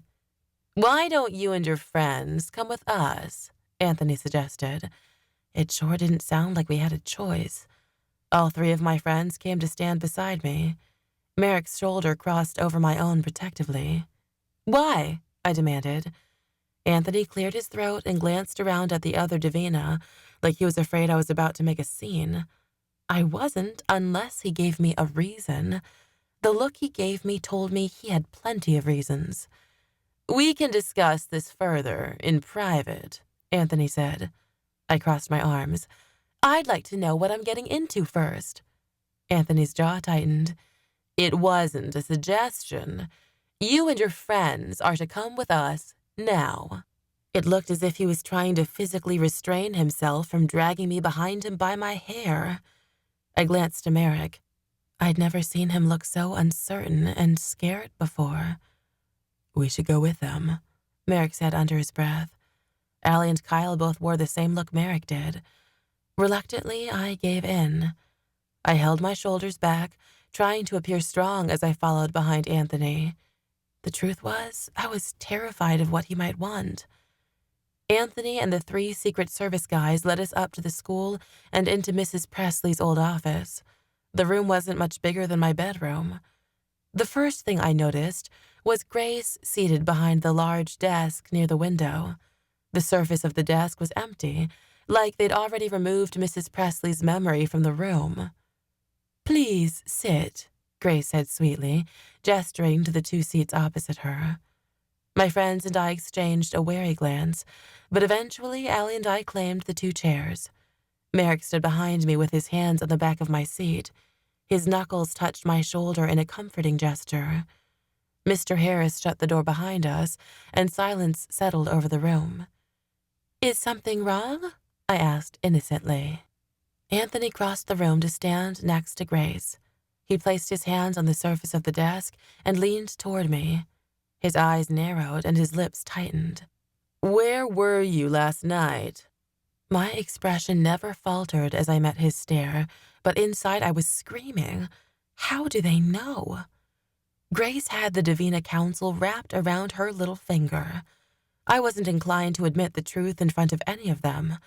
We needed more time to share the truth with the other Davina before Grace found out what we were up to. "What do you mean?" I asked, like I had no clue what he was talking about. "I was at home last night, like every night." "I didn't ask for attitude," Anthony barked. "But it's the truth." I mean, technically it was true. I'd gone home after we met up with Malcolm. "We know you went to see that scum demon last night," Anthony growled. "What we don't know is why." I leaned back in my chair. "I don't know what you're talking about." I looked to my friends. They all quickly denied it as well. Anthony gritted his teeth. "I'm going to ask you one last time. What did Malcolm want?" I sat up straighter. "And I'm going to tell you again, I don't know what you're talking about." Anthony let out a heavy breath. Grace just sat there looking content, like she was happy to watch Anthony yell at us. "You're working with that demon," Anthony accused. "What are you planning?" Anthony took one quick step around the side of the desk. Before he could get up in my face, Merrick stepped between us. Their noses were inches apart. "She said she doesn't know anything," Merrick snarled. "Leave her alone." Anthony's nostrils flared. "Fine. If she's not going to talk, maybe one of you will." One of Anthony's 3 henchmen lunged for Kyle. Allie shrieked while I gasped. "Hey!" Kyle struggled away from the guy. He quickly broke free and straightened his sleeve. Anthony pushed past Merrick and faced Kyle. "Spread your wings." "What?" Kyle demanded. Anthony leaned in closer. "Spread your wings." Kyle looked to me, then to Allie. I wished I could help him, but what were we going to do? Overpower the most powerful Davina alive and her 4 trolls? "Do as he says," Grace instructed. Kyle stood still for several more seconds before giving in. He pulled his shirt over his head, and large white wings slowly grew from his back. Anthony reached for Kyle's shoulders and forced him onto his knees. "You have one last chance. What are you planning with Malcolm?" "Stop!" Merrick shouted.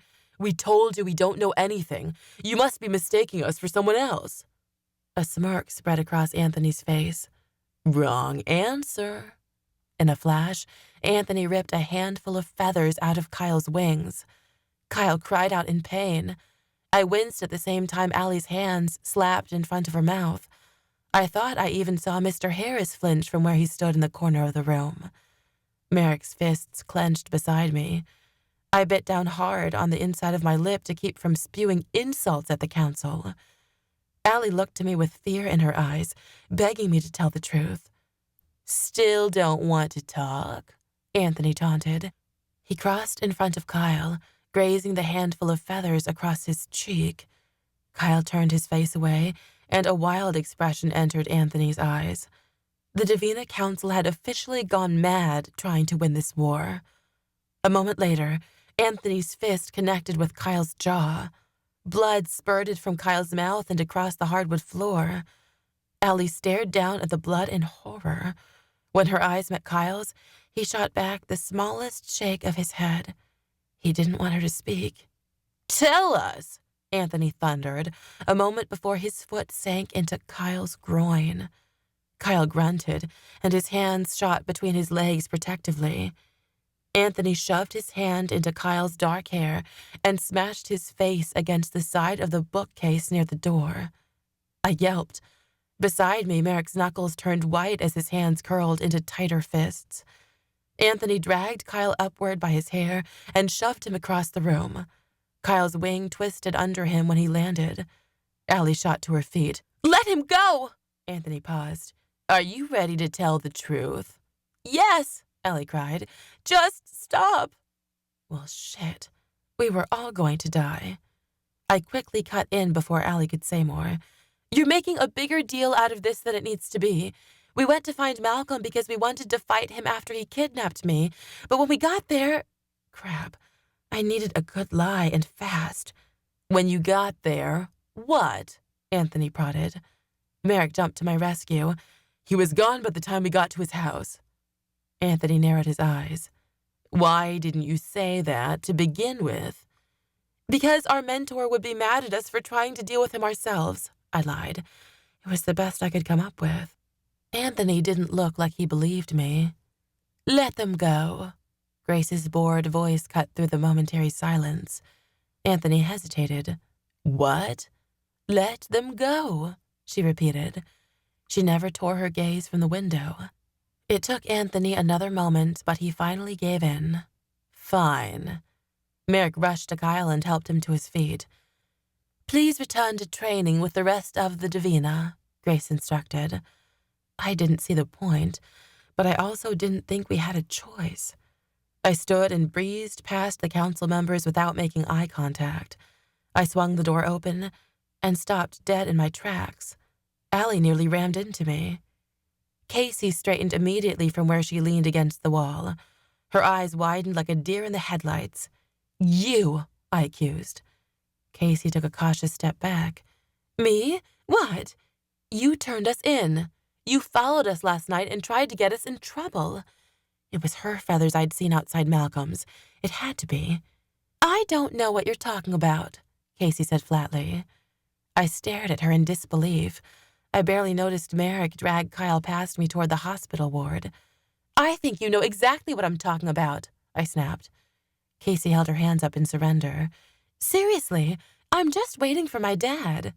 "Right," I said with an eye roll. "This is fun for you, isn't it?" Casey crossed her arms. "No, actually, it's not." So she was sticking to her story. "You're such a liar!" I lunged for her. Before I could get my hands on that pretty little face of hers, Allie caught me and dragged me away. I struggled out of her grip, but she dug her fingernails into my arm. "Stop it, Rin," Allie hissed. "We have bigger problems than Casey. We need to be on our best behavior." Allie's words struck me, and I stopped struggling. Allie was right. If the Davina Council figured out that we were trying to make peace with Malcolm, we'd all be killed for treason. And I was determined to save the world before I died. 16. Training ticked by slowly, but I was able to channel my anger into it and knock a huge protector on his ass twice. Apparently, I wounded his pride because he gave up trying to teach me and asked Allie to spar with him instead. I was relieved when training ended and we were given permission to go home. I still hadn't seen Fletcher all day, so I headed back up to the school to see if he was in his classroom. Merrick took my hand and followed, insisting that I shouldn't be left alone. When we turned down the hall to Fletcher's classroom, I was surprised to see Grace headed our way. I kept my head down, but we didn't make it past her unnoticed. Grace stepped in front of us, blocking our path. She stood with her hands crossed in front of her and a smile on her face. Shit. What did she want now? "Rin," Grace said pleasantly, "can I have a word with you?" I glanced to Merrick warily. Could I say no to her? Grace's eyes traveled the length of Merrick's body. "Alone?" I couldn't for the life of me imagine what she wanted to talk about, unless Casey had overheard everything with Malcolm and told Grace the truth. Maybe she wanted to walk me to my execution. "It's okay," Grace said sweetly. I didn't trust her.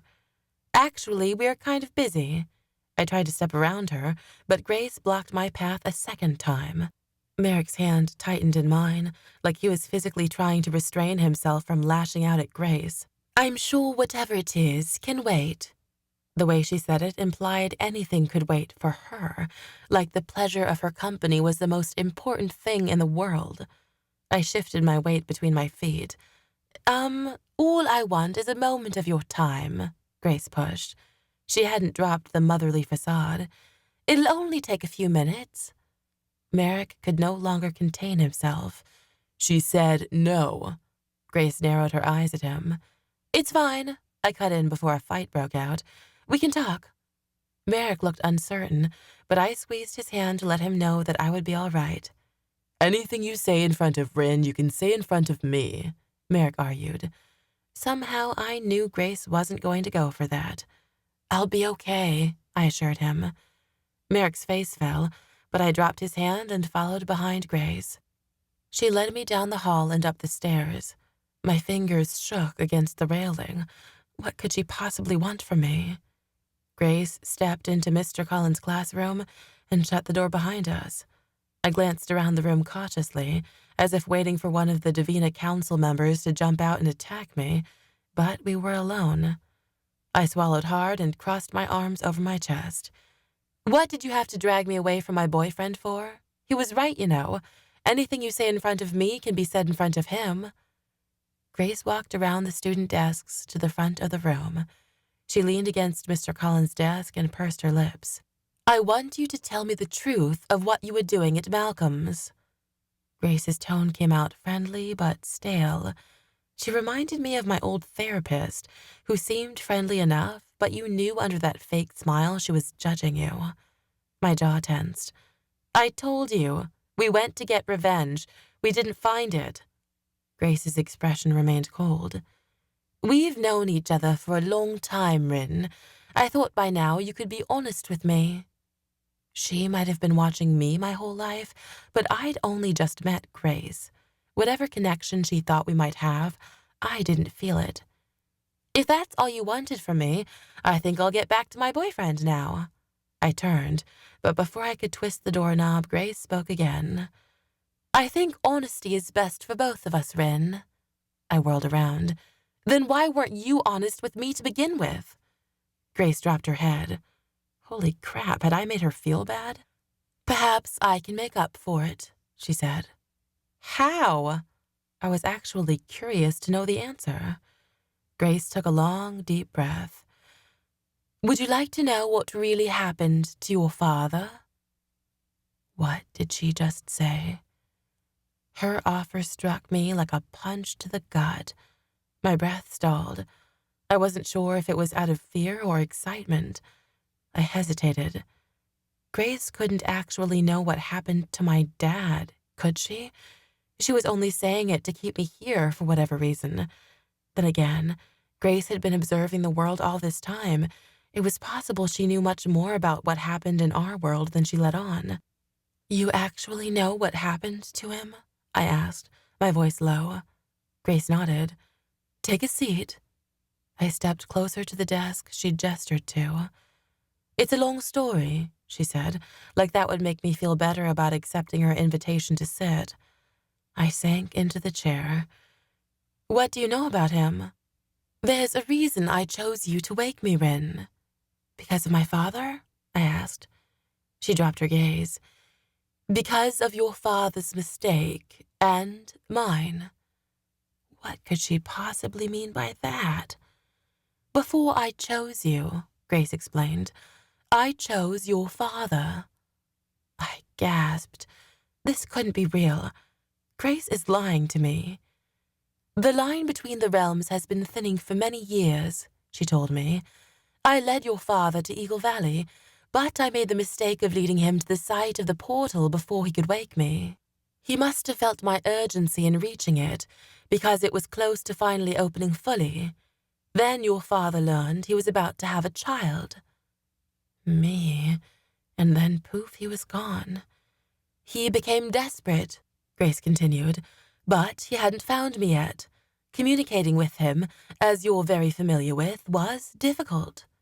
You can say that again. Unlike you, Grace said, he knew he'd been chosen because he grew up hearing the stories of my powers. He knew he was running out of time. To save you and the rest of the world, he tried to use my powers on his own. However, a mortal like your father was unable to access all of my powers at once. He couldn't collapse the portal by himself, but he didn't give up. Your father threw himself into the portal with a portion of my essence. A lump grew in my throat. Could this be true? Or was she just telling me what I wanted to hear? More than anything, I wanted it to be true. It meant that my father had died a hero. He hadn't walked out on us because he didn't want me. He wanted me so much that he sacrificed himself to save me. Grace cleared her throat. The portal partially collapsed, but it only delayed the threat. The same portal your father sacrificed himself to 18 years ago has been rebuilding itself. I spent many years searching for a new Davina to share my powers with. I had to be selective so that I could build a connection with whoever I chose. That way, they could find me first instead of the portal. I searched many years for the perfect person, but I kept coming back to you. Because of my strange essence? I asked. Grace's brow furrowed. Your essence? No. You were only a child, but already I could see that you had a good heart. You couldn't be manipulated by the 80s as others could. I thought of Clinton and how he'd manipulated my mom but never manipulated me. The more I thought about it, the more I realized that perhaps choosing a child was the best option, she said. It would allow us to grow a stronger connection, so I could lead you to me. And our connection had still sucked. But then again, I had found her before it was too late. But it was too late for my father. So, you're the reason my dad's dead? My voice cracked. Grace paused a moment, as if carefully considering how to word her answer. Your father acted by himself. My fingers tightened around the corner of the desk until my knuckles turned white. And he'd still be alive if you hadn't chosen him and messed up. Rin, unless he's still alive, I thought out loud. Grace shook her head. No, he's gone. How can you know? I bit back. Maybe he made it to the other side, or maybe he's trapped inside the portal. It's not possible, Grace insisted. I shot to my feet. You don't know that for sure. You never tried to save him, did you? The portal was opening again. If he survived, maybe I had a chance to save him. I'd never know until I tried. Rin, Grace started, but I didn't listen. I whirled around and raced out of the room. I didn't care if it was a long shot. I had to save my father. 17. I sprinted down the hall and descended the stairs to the front of the building. Footsteps followed behind me, but I pushed forward. My fingers just barely grazed the door handle when strong hands grabbed my biceps and spun me around. Rin, what's wrong? Merrick's voice filled with alarm. My dad, Grace said, there's a chance, I sputtered between heavy breaths. Slow down, Merrick demanded. The words spilled out of me. Grace said my dad went into the portal. What if he's still in there, Merrick? I didn't give him a chance to respond. I spun back toward the door and raced outside. Before my feet touched the grass, my wings had sprouted from my back. I flapped them hard and launched myself into the sky. Cold wind rushed by my face, tangling my hair into a giant knot. Merrick followed closely behind. Up here, he didn't have a chance to ask any more questions. The flight to the portal seemed to take hours. My father had encountered the portal almost 2 decades ago, but it felt like if I didn't get there now, I'd miss my chance at saving him. I landed in the grassy clearing with a hard thud and stumbled forward. My heart pounded, and I inhaled deep breaths as I approached the portal. The ripples in the air were bigger and more prominent today. The portal was getting stronger. Rin, Merrick said softly, as if afraid he might startle me. His fingers grazed across mine, but I barely felt them. Dad! I projected my voice into the rippling air. Nothing met my ears but the light breeze passing through the trees. Dad, are you there? It's your daughter, Catherine. No response. I realized that if my dad had survived the portal, he wouldn't even know my name. How freaking sad was that? Daniel, I tried instead. I'm Gloria Tyler's daughter. I'm here to help. Seconds ticked by. I waited for a strong, deep voice to call out from within the portal, the voice I'd always imagined. The weight of Merrick's hand settled on my shoulder.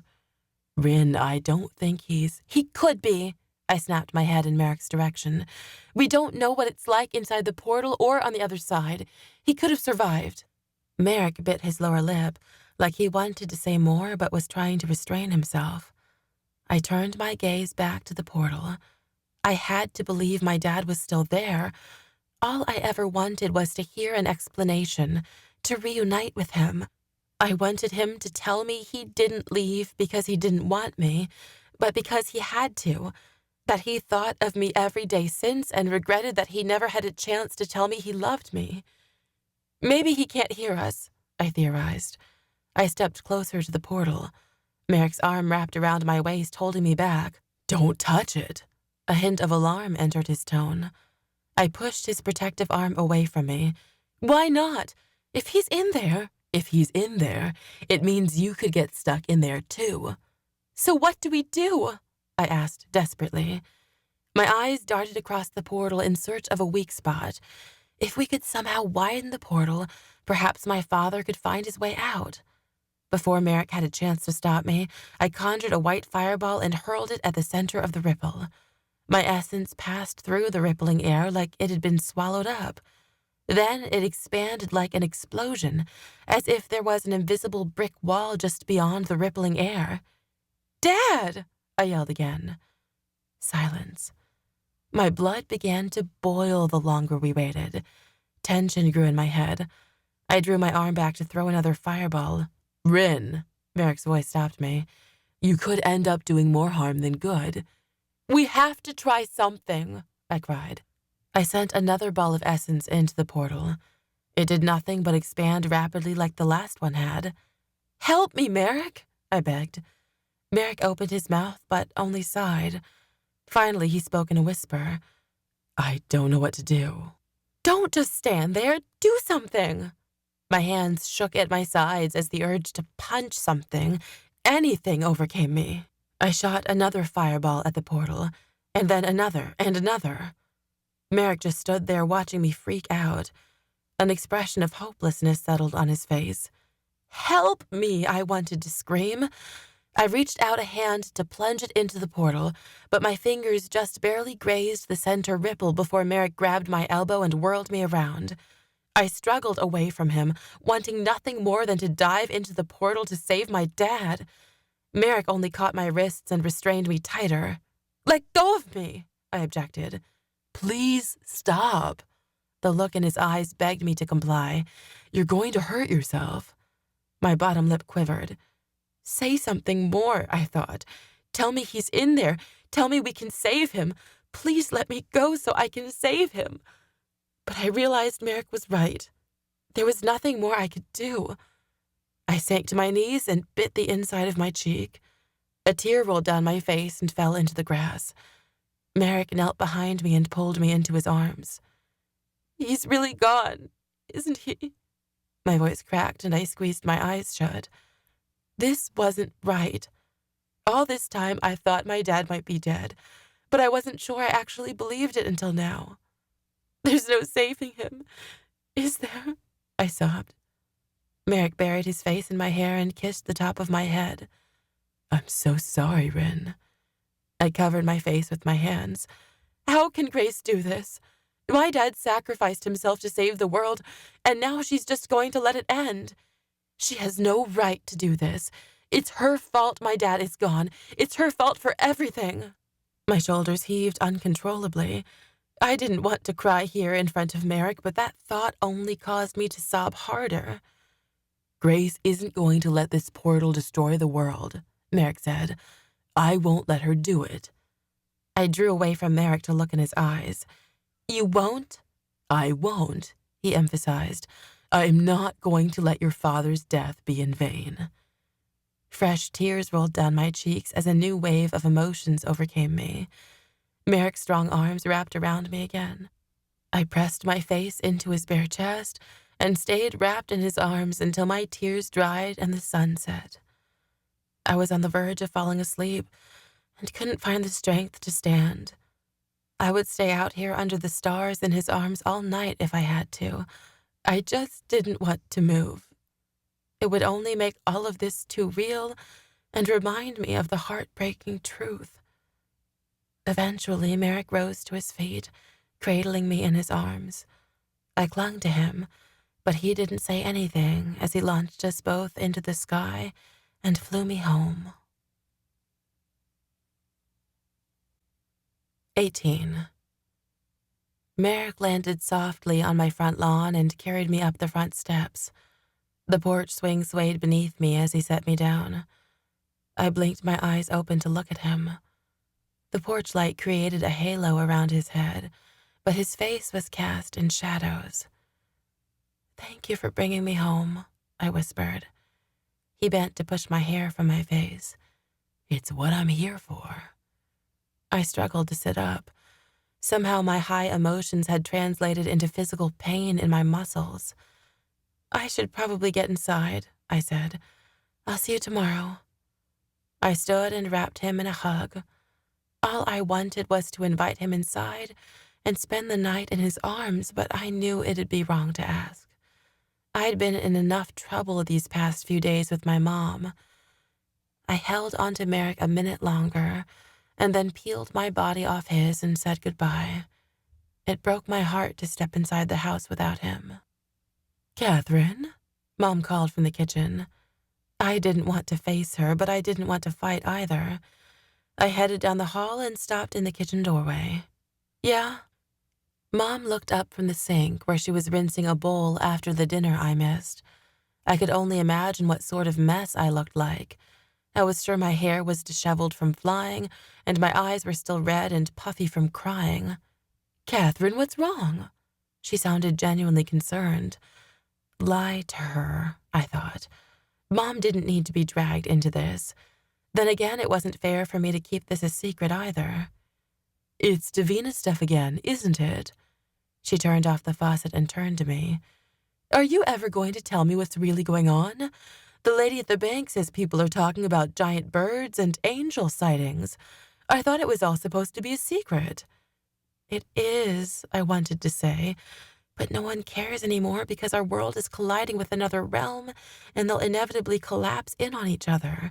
What do secrets matter anymore?" Somehow I couldn't bring myself to share that secret with her. I wasn't sure I was going to say anything, but she continued to stare at me. I knew she wouldn't let me leave without some sort of explanation. My throat tightened and tension grew in the air. I was surprised to hear my quiet voice break the silence. "I know what happened to my father." Mom gasped. "What? How?" "Maybe we should sit down," I suggested. Mom's hand gripped the back of the nearest chair to steady herself. After a moment to digest what I'd just said, she sank into it. I sat across from her at the table. You can't know what happened to him, she stated. It wasn't that she didn't believe me. It sounded more like she didn't want to believe me, like she was afraid of what I might tell her. I cleared my throat. I think it's pretty obvious by now that my dad was a Davina. Mom nodded. Well, he was involved in this war, I said. Another Davina knew him, and she told me. I lifted my gaze to meet my mother's. Her fear was clouded with an expression of hope. She was finally going to get an answer to the one question that had plagued her all these years. I didn't know how much I could tell her without devastating her beyond belief. How would she feel if she knew, like I did, that my father's sacrifice had been in vain? I settled for the easiest explanation. He sacrificed himself for a lot of people. He didn't leave us because of you or because he didn't want me. He left to save us. He was very brave. I didn't know what I expected from her, perhaps an outburst or for her to call me a liar, but she just sat there. Mom bit her lower lip. Her voice came out so gentle that it didn't sound like her own. Can't you see this is why I worry about you, Catherine? I already lost your father to a Davina battle. I don't want to lose you too. I didn't bother correcting her that he hadn't died in battle, nor could I deny that she might lose me too. I simply didn't speak. It was easier that way. Thank you for telling me, Mom said. It was strange to hear her talk so softly. Usually all we did was yell at each other.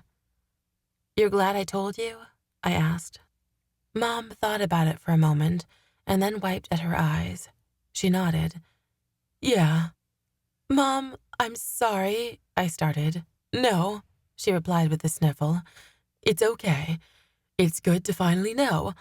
I think I'm going to go to bed early. Mom stood and exited the kitchen before I could say anything more. I thought about following her upstairs to comfort her, but I decided to give her space. I rose from my chair and poured myself a bowl of cereal. It was hard to eat when I didn't have much of an appetite lately. After I finished, I left my dirty dishes in the sink and climbed the stairs. The door to my mom's bedroom creaked when I peeked my head inside to check on her. She didn't stir as the light from the hallway crossed her bed. Seeing that she was okay, I shut the door and turned to my own bedroom. I lay in bed and stared up at the ceiling. Since my phone was broken, I didn't have a clock next to me to check the time. No matter how hard I tried to fall asleep, I kept tossing and turning. After what felt like hours, I kicked back the covers. I wrapped a robe around my body for warmth and tiptoed down the hall. Downstairs, I checked the clock above the TV. Only an hour had passed since I'd gone to bed. Why did it feel as if time was slowing down? I was careful to not make any noise when I opened the front door and stepped out onto the porch. I sat on the lowest step and stared up into the sky while I held onto Merrick's feather that hung around my neck. The nearby street lamp drowned out most of the stars, but I could still make out the brightest ones. I inhaled deeply and released the tension in my shoulders while I counted each star I could see. I knew I might not have much longer to enjoy all of this. I was so preoccupied with staring up at the stars that I didn't notice a figure approaching from down the street. I only saw her when she started up the sidewalk toward my house. At first, I couldn't see who it was.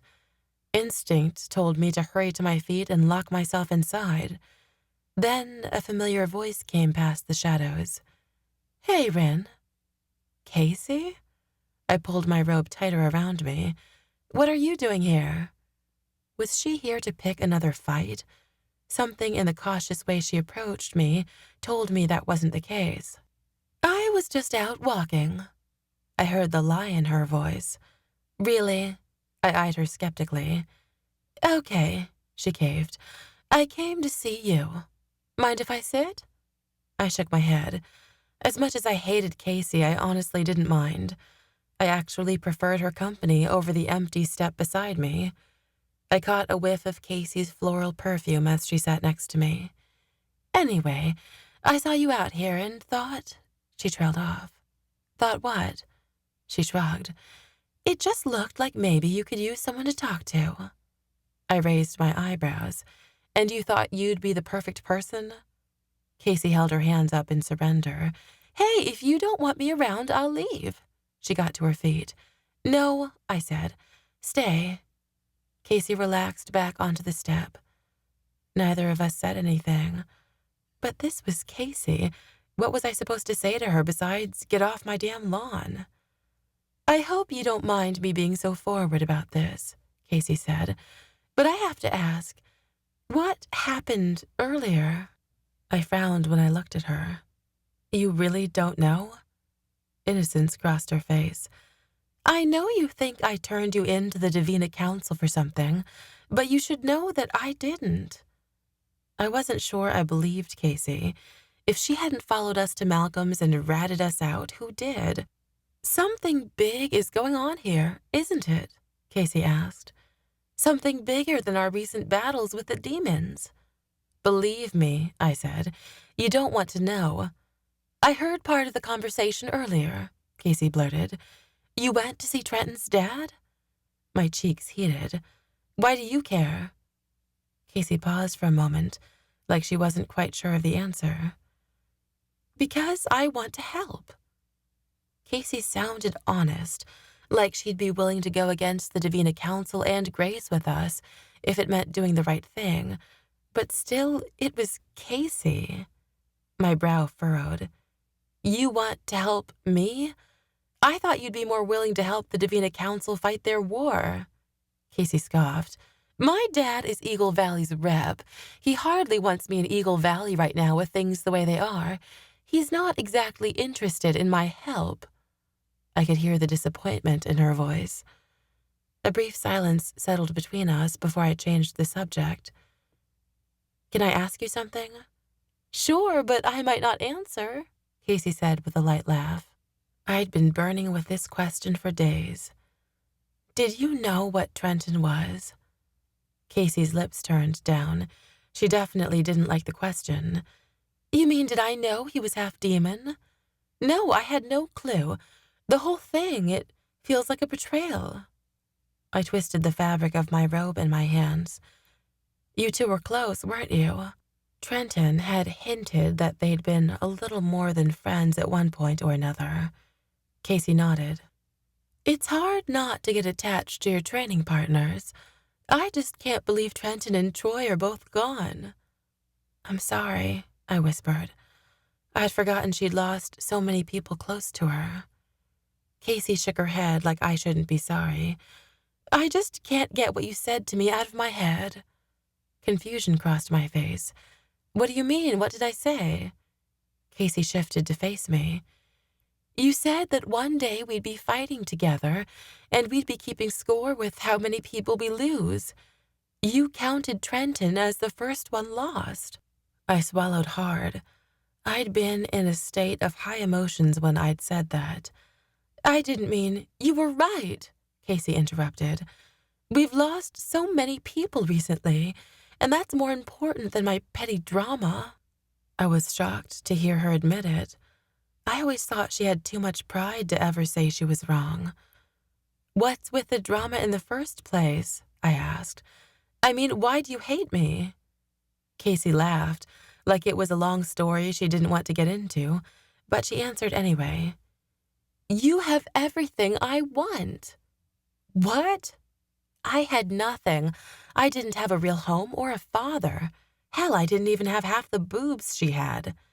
"You have Allie, and we used to be friends," Casey pointed out. "And you have Merrick. I always thought that we'd eventually end up together, but then you came along. I don't even have a chance anymore." Good, I thought. Merrick's mine. "I'm going to be honest with you," Casey continued. "I'm a little jealous of how everyone fawned over you when school started. I used to be the center of attention at Galen." I blushed, but I hoped she couldn't see it through the darkness. "People did not fawn over me. Maybe not to your face, but they sure talked about you a lot." "What?" I squeaked. "I'm not even interesting." Casey rolled her eyes. Tell that to all the guys constantly checking out your ass. I laughed. Please, you're the one with the ass worth looking at. Casey held back a smile. True. Silence filled the air between us, but I was surprised to find that it wasn't awkward. I felt almost comfortable sitting next to Casey with no obligation to speak up. Casey eventually broke the silence.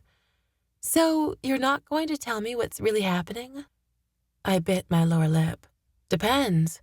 Who sent you here to coerce an answer out of me? Grace? Your dad? No one, she answered like she was offended by the accusation. I swear. I couldn't deny the honesty laced in Casey's tone. She was telling the truth. My internal bitch that hated Casey screamed for me to keep my mouth shut, to keep Casey in the dark. But the rational part of me told me that if she was willing to side with us, she deserved to know the truth. The more Davina we got on our side, the better. Okay, I caved. I'll tell you. And I did. I told Casey about the portal and how Grace had given up hope and wanted to let the realms destroy each other. I told her the truth about why we'd gone to visit Malcolm and that we couldn't tell the Davina Council of our peace treaty before we had a chance to convince others of the truth. Why haven't you told everyone else yet? Casey asked curiously. I frowned. Most of them will side with Grace no matter what she says. I don't want her locking me up before I have a chance to convince at least a few people of the truth. We have to destroy that portal, Casey stated, no matter what it takes. Finally, someone understood. I know, I said, but Grace is the only one with enough power, and if she isn't willing to help, then we'll find another way. Casey sounded like she truly believed we could. I smiled half-heartedly. It was hard to believe Casey was taking my side. Whatever we have to do, Casey said, I'll stand behind you. I'm not going out of this world without a fight. My jaw tightened. Neither am I. 19. I woke early the next morning and rushed through a shower and breakfast before flying to Galen. Dawn was only just breaking, and the streets were quiet. After talking with Casey last night, I came up with 2 options. The first was to convince Grace to help us no matter what it took. The second, well, I didn't want to think about that. I soared over the mansion and my eyes landed on a figure sitting on Galen's rooftop. Her massive white wings were spread out on either side of her, and she had her knees pulled to her chest. Grace didn't look up when I landed beside her. She continued staring out toward the horizon, like she never heard me. Hello, Rin, she said in a cold voice. She didn't seem upset to see me. It was more like she was upset that the world hadn't collapsed yet. I approached her slowly. Mind if I sit? Go ahead.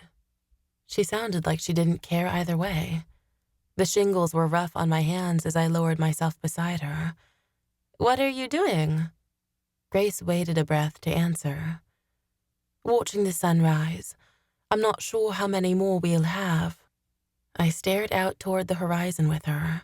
The sun was just beginning to peek up over the trees, casting a yellow glow across the sky. You have a thing for nature, don't you? I asked. Grace nodded lightly.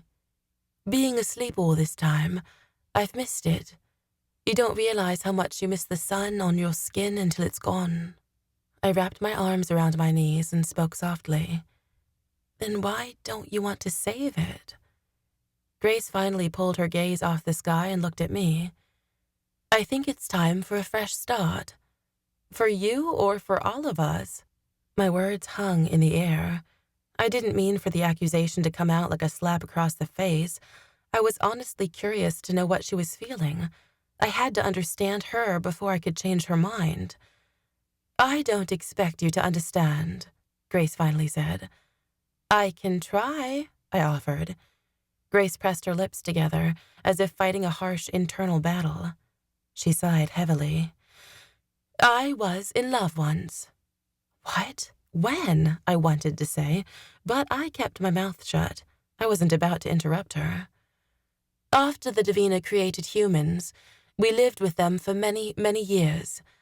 I fell in love with one of them." Grace swallowed hard. "We had children together, but neither him nor my children shared my immortality. I had to watch everyone I loved age and die." My heart broke for her. I couldn't imagine losing Merrick the way she lost her husband.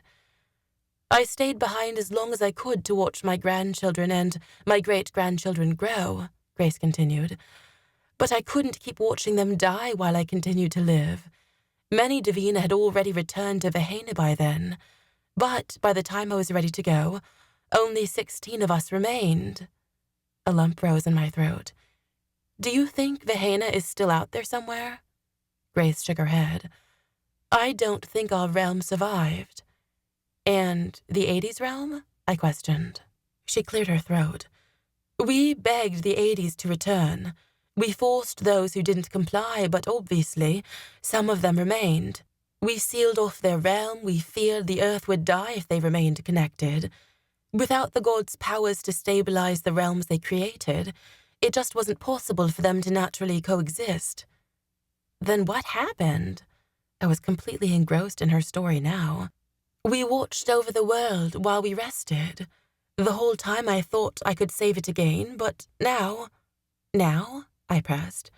Grace frowned. "Now that I've been awakened, I see how terrible it's truly become. There are so many people suffering. I've seen war after war break out. I've watched humans wipe out entire populations. It's so much worse than seeing the cost of war up close, not to mention poverty, abuse, rape. There's so much cruelty in this world." I carefully considered Grace's words. She was right about this world being cruel, but she had to believe the world had more to offer. Grace let out a long breath. "It wasn't always like this. The world used to be good. People actually cared about each other." "And that's why you want to destroy it?" I asked lightly. "Yes," she whispered. "I'm the last original left, and I'm not sure I can do this alone." "You're not alone, Grace," I pointed out. She looked at me with uncertainty. "You have the rest of the Davina behind you." She dropped her gaze. "It's not the same." Sympathy filled my heart. "Maybe if you try, you'll find more of what you've been missing." Grace tilted her head in question. "What do you mean?" I gestured to the horizon. "You missed the sunrise, and here you are, enjoying it. There are other wonderful things in this world that aren't worth giving up." "Like?" She sounded skeptical. "Like community, music, and art," I answered. "Like compassion and joy and love. As long as love still exists in our world, we can survive the rest of the bad stuff together." The corners of Grace's lips turned down. I still hadn't convinced her. "Don't give up, Grace," I begged. "There's still good in the people around us. You have the power to inspire and bring out the best in people. The world needs you, and even though it's hard, I believe you can make it a better place. You can show us how things used to be and teach us so much. Maybe our fresh start doesn't begin with death. Maybe it starts with you." She had to believe this was possible. "You really think I can be this world's new beginning?" Grace asked. I nodded. "I really do." "But you can't doubt yourself, Grace," I interrupted. "This will only work if you believe in yourself." Damn, where was all this wisdom coming from? Silence stretched between us for what felt like a full minute. "You must believe there's still good in this world," I stated. "You mentioned the sunshine. Can't you think of at least one more thing?" Grace contemplated my question for a moment. I guess laughter." I smiled, and a small laugh escaped my lips. "Laughter's great. See? There's plenty of beauty in the world if you just look." Grace bit her lip. "I haven't laughed since I last saw my family." "Family is another wonderful thing to be grateful for," I pointed out. "Think of all the other families out there, watching the sunrise and laughing together." Grace nodded. "If you can't do it for us," I said, "do it for your family. Help us restore the world that was once their home." Another stretch of silence followed. Finally, Grace sighed. Maybe there are some things in this world worth saving. I'm getting through to her. Maybe, Grace paused, maybe we can set things right again. Really? I couldn't contain my excitement. You'll help us then? Grace smiled. I'll help. For my family. I squealed and leapt to my feet. Grace stood and held her head high. I will bring the Davina hope. Once the Davina arrive for training this morning, I will lead them to the portal so they can witness me close it. Grace is going to help us. I felt more optimistic than I had in a long time. I only hoped it wasn't too late. 20. My eyes scanned the clearing. There were so many Davina that some had to stand back in the trees. The crowd buzzed in curiosity. Davina stood on their toes and craned their necks to get a better look at the portal in front of us. Merrick placed his arm around my shoulder, and I leaned into him. Allie and Kyle stood beside us. Next to them, Fletcher stared at the rippling in the air in wonder. Nearby, Casey shot me a smile. Hope surged in my chest. Davina, Grace called. The clearing quieted. I have led you here today to reveal the truth. You have all heard the stories of the portals and know that danger would come to you if one opened. Grace gestured to the rippling air behind her. This is a tear between the realms, a place in space where the Earth and Malum have collided. Each passing day, the portal grows wider. This is what I have returned to protect you from. Whispers spread throughout the crowd. Can you believe it? How long has it been here? She's going to save us. What you don't know is the truth about why this portal threatens your home, Grace continued. You fear a portal to Malum because you fear the 80s on the other side. The truth is, the realms themselves have the power to destroy each other. A woman gasped behind me. Grace continued her story, repeating what she'd told me about the originals losing their home. She went on to tell the Davina about how they pushed the 80s back to Malum and how they'd been protecting our realm ever since. And now, Grace said with her head held high, I must sever this connection between the realms. I have brought you together to witness this historic event so that you can tell your children and your children's children that the Davina are the hope in this world. The Davina will live to see another day, and together we will heal this world. Applause spread across the clearing. For the first time, I joined in on it. Grace slowly spun toward the portal, and the crowd fell silent. My heart pounded in excitement, and sweat rose to my skin. The moment we'd all been waiting for was finally here. I couldn't believe I was a part of it. Grace took a deep breath to collect herself. A moment later, purple essence shot from her hands. It was even more fantastic than the first time I saw it. Purple waves of essence danced across her skin and lit up her body as if she was made of electricity. She directed the essence in a massive stream straight into the portal. Her essence expanded inside of it, and the clearing became cast in a purple tint. It was so bright that I had to tear my gaze away from the portal. I looked to Merrick instead. Above us, the clouds darkened, and a crack of thunder vibrated throughout the clearing. I cursed under my breath. What? Merrick gazed down at me. A thunderstorm? Right now? I said. Merrick nodded toward Grace. Can't you tell? Grace is doing it. Controlling the weather is one of the powers of the originals. My disappointment quickly turned to wonder. Suddenly, a thunderstorm didn't seem at all like a bad thing. I didn't know that! I almost had to shout to be heard over the wind that had picked up. Leaves began to break off the trees, and I had to gather my hair at the nape of my neck to keep it from tangling. Merrick rubbed his warm hand up and down my arm to help ward off the chill brought on by the strong winds. The portal changed from rippling to swirling. This is it, I told myself. I rose to my toes to look over the shoulder of the Davina in front of me. This is the moment we make history. In the blink of an eye, a lightning bolt came down from the sky and struck the portal. Before I could truly process it, the air expanded around us rapidly and slammed into my chest. The force blasted my body backward into the Davina behind me. I gasped for breath and stared up at the sky. The dark clouds began to lighten. Finally, the air returned to my lungs, and I sat up. All around me, Davina had been knocked off their feet. Confusion crossed everyone's faces as they tried to piece together the events of the last few seconds. Had Grace done it? Had the portal been destroyed? I looked back toward Grace, but my heart immediately sank. I expected the air to be clear where the portal once stood. Instead, the rippling was more prominent than ever. Grace propped herself up on her elbows. From where I lay in the grass, I could see the look on her face. Her eyes widened in horror as she stared at the air in front of her. Grace knew as well as I did that she hadn't destroyed it at all. She'd only widened it. Our end was about to come sooner than we thought. I rose to my feet and hurried over to Grace. "Are you okay? What happened?" I asked in a rush. Grace's eyes flickered between mine and the portal. She opened her mouth to speak, then closed it. "Are you hurt?" I asked, frantically searching for any signs of injury.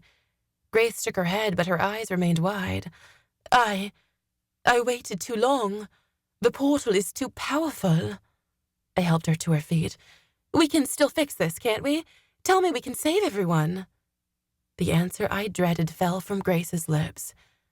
"There is nothing we can do." "But—" My throat felt like it was lined with sandpaper as it closed up around my words. "I'm sorry," Grace whispered. "I let everyone down. I'm not the hero they thought I was. I'm alone now without the other originals' help. I am powerless to close this portal." I felt the blood drain from my face. Grace turned back toward the crowd of Davina. They were all getting to their feet now. She paused, as if the words were too painful to speak, but she pushed on because she knew she had to. Grace projected her voice into the crowd. "Please forgive me, Davina." Tension grew in my jaw. This couldn't be it. Were we truly hopeless? "You can try again," I encouraged. Grace shook her head and spoke so only I could hear. "That was all my power." It was true. We were hopeless. Grace had tried her hardest, and it wasn't enough. "Try again," I cried, desperately glancing between Grace and the portal. Grace turned back to the crowd like she hadn't heard me. "Our final hours have come. It's only a matter of time before this portal breaks open completely, and your realm is destroyed. There's nothing more we can do. You should return home and say goodbye to your loved ones." Murmurs spread across the crowd. "No! Grace!" I screamed, but she ignored me. People began moving, pushing other Davina out of the way. Screams filled the air as people were knocked to the ground. Others spread their wings and shot into the sky. I paused to take in the chaos. Then the reality of what was truly happening sank in. I rushed over to Merrick, but the crowd was in a panic. Someone rammed into me and I fell to the ground. "Merrick!" I screamed. I could no longer see him through the crowd. Strong hands gripped my arms and pulled me to my feet. I pushed away from whoever had a hold of me until I turned and saw it was Merrick. I flung my arms around his neck. "This can't be happening," I cried into his shoulder. Merrick wrapped me in a protective hug. "I can't believe it either." Allie and Kyle pushed through the panicked crowd and found us. I kept one arm around Merrick's neck and placed the other over Allie's shoulder, pulling her into me. Kyle wrapped an arm around her, and my friends and I joined in a group hug. Davina continued to rush out of the clearing until we were the only group left. Fletcher approached slowly. I dropped my hands from Merrick and Allie. I didn't see Grace anywhere. Fletcher's gaze dropped to the grass. "I'm sorry. I was wrong not to listen to you, Rin. I put all my faith in Grace, and this happened." Allie bit her lower lip. "Now what do we do?" "We do as Grace said," Fletcher replied, as if he'd given up hope. "We say goodbye and enjoy what time we have left." "There has to be something we can do," I insisted. "Grace could have tried harder." Fletcher shook his head. "I'm not sure if she could have. She used a lot of power and it didn't work." I wouldn't give up yet, not until I breathed my last breath. There must be another way, I thought.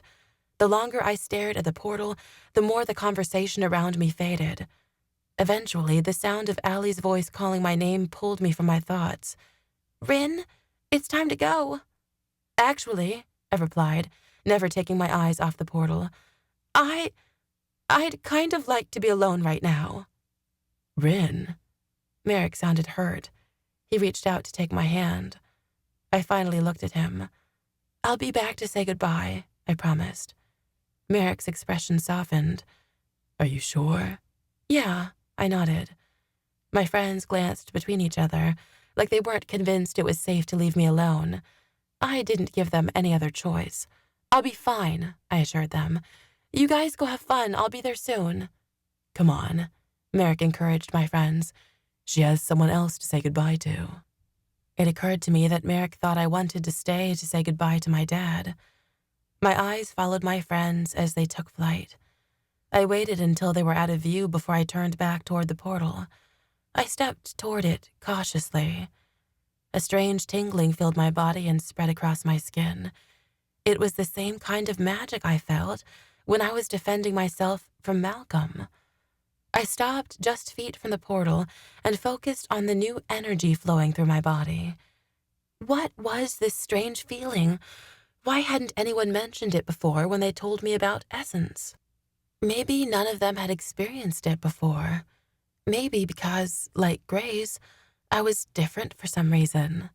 I just didn't know why. I closed my eyes and focused on this energy and brought it to the surface. When I felt it reach my fingertips, I finally peeled my eyes open. White mist rose out of my palm and swirled in the air above my hand. I pictured the smoky essence forming into an orb like the fireballs I was so used to conjuring. To my surprise, the magic complied with my demands.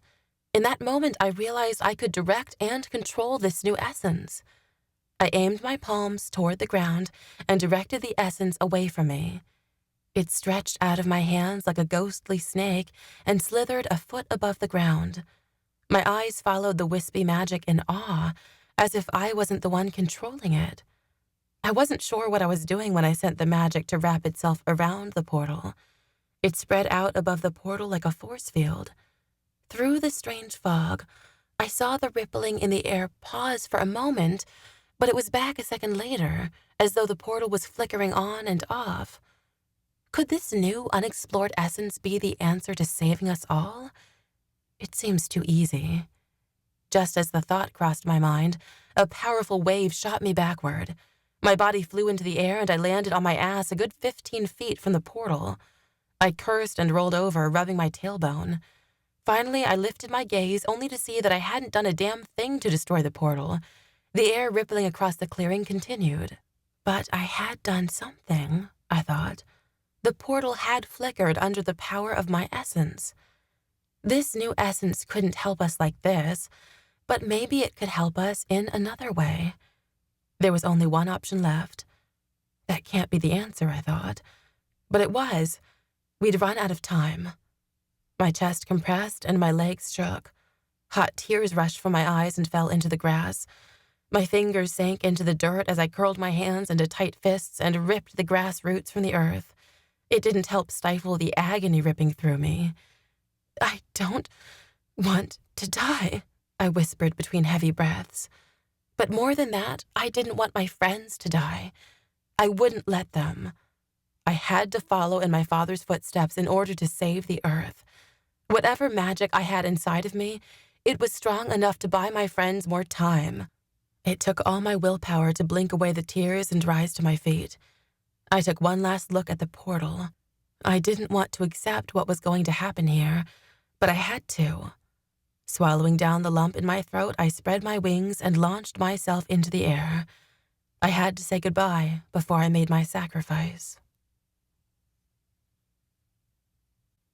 21. I landed on Merrick's front lawn. The street was quiet, like everyone was in their own homes, saying their goodbyes. I approached the front door and raised my hand to knock, but before I could, the door swung open. "Rin."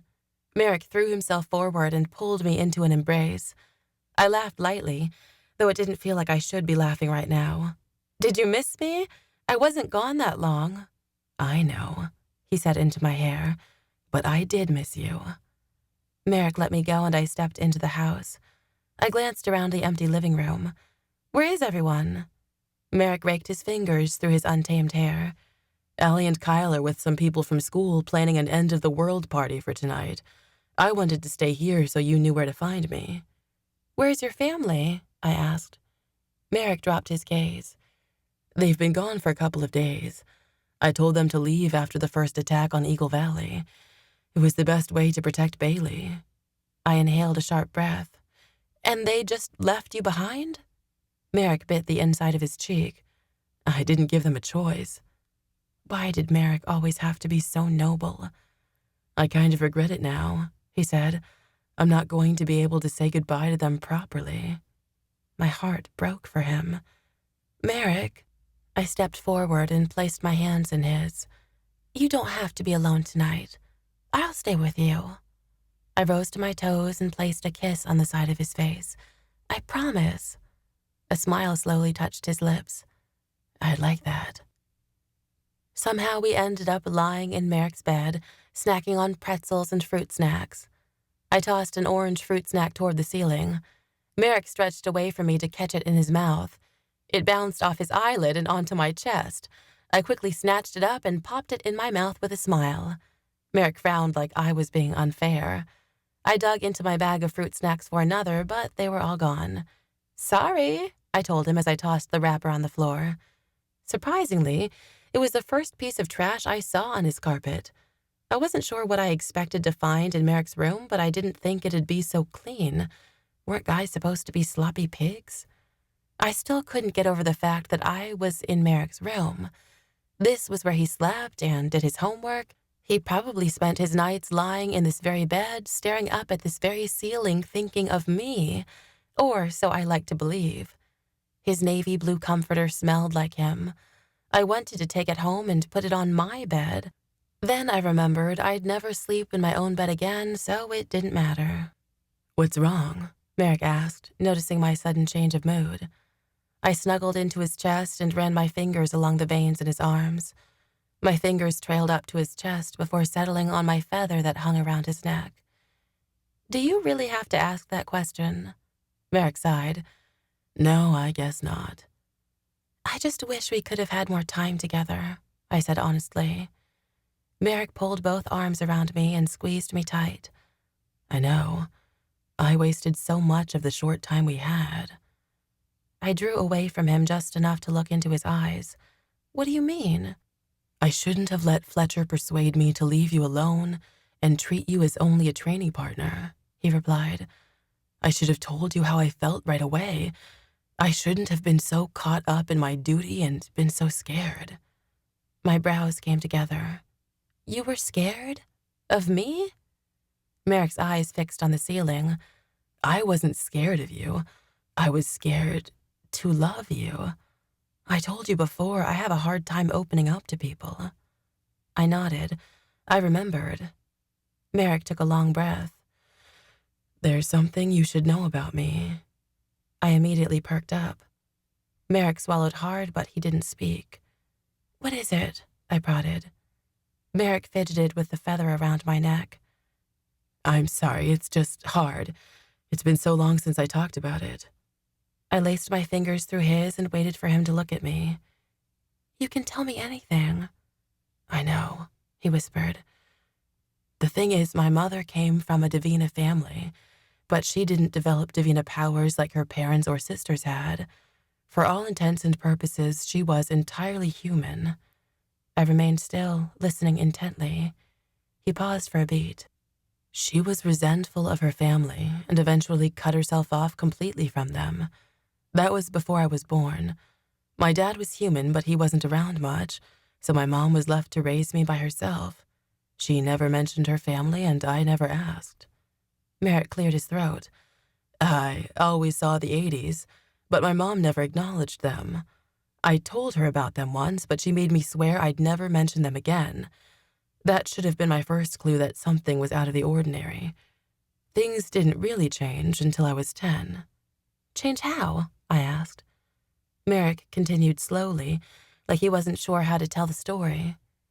"We lived next to this big lake. There was one spot with a huge rock that stood about 15 feet out of the water. There was a rope swing tied to a tree above it. I never had any interest in jumping in. Honestly, I was afraid of heights as a kid. Seems ironic now, doesn't it? He didn't wait for an answer. One day I was walking alone on the rock. I slipped and fell, but I never touched the water. That was when I first discovered my wings. I couldn't imagine what it was like for him to discover his wings on his own. I ran home and into the kitchen, thinking my mom would be able to help, Merrick continued. When she saw me, wings and all, she dropped the glass in her hand and it shattered all over the floor. I tried to help her clean it up, but I cut my hand. It was so deep I thought we should go to the hospital, but she started yelling about how I wouldn't need stitches, that it was going to heal on its own because I was cursed. We started fighting. She mentioned the Davina, but obviously I didn't know what she meant at the time. Merrick's tone softened. To this day, I'm still not quite sure what we said to each other to make it escalate so far, but I remember how it ended. His voice cracked, and I could already tell I wasn't going to like the rest of the story. My mom reached out and grabbed one of my wings. With my wing in one hand and the piece of glass I cut myself on in the other, she sliced my wing clean off. I inhaled an audible breath. I couldn't imagine what kind of monster would do that to anyone, let alone their own son. It made me sick to my stomach to think about. Tension grew in Merrick's voice as he recounted the memory. After she removed the second one, she stood and looked down at me. She didn't even seem to care that I was all bloody and crying. She said, "There, James, I fixed it. You're not a Davina anymore." It took everything I had to hold the tears back. I couldn't believe what Merrick had been through. "Merrick, I'm so sorry," I whispered. I didn't know what else to say. There just weren't words for this kind of thing. A muscle popped in his jaw. She actually thought she was doing me a favor. Can you believe it? I couldn't bear it any longer. Silent tears began to fall down my cheeks as I stared, horrified at the man beside me. For a moment, I thought I could spot the helpless 10-year-old inside of him. Merrick's eyes grew red. That was only the first time she did it. Oh my God. I couldn't help but say something, even if I couldn't find the right words to tell him how sorry I was he had to go through that. "Do you think I'd have these scars if it only happened once?" Merrick asked, clearly not expecting an answer. It wasn't long before the cut on my hand had healed and my wings started growing back. I wish I knew at the time that I could make them go away, but I didn't. Even if I could, I'm not sure now I would have been able to hide them while they were healing. Anyway, I wasn't able to hide them from my mother. They weren't even healed completely before she cut them off again, yelling about how she couldn't believe she'd given birth to a Davina. I tried to get her to explain, but she never would. "She sounds horrible," I said in a whisper. Merrick's expression hardened. She was.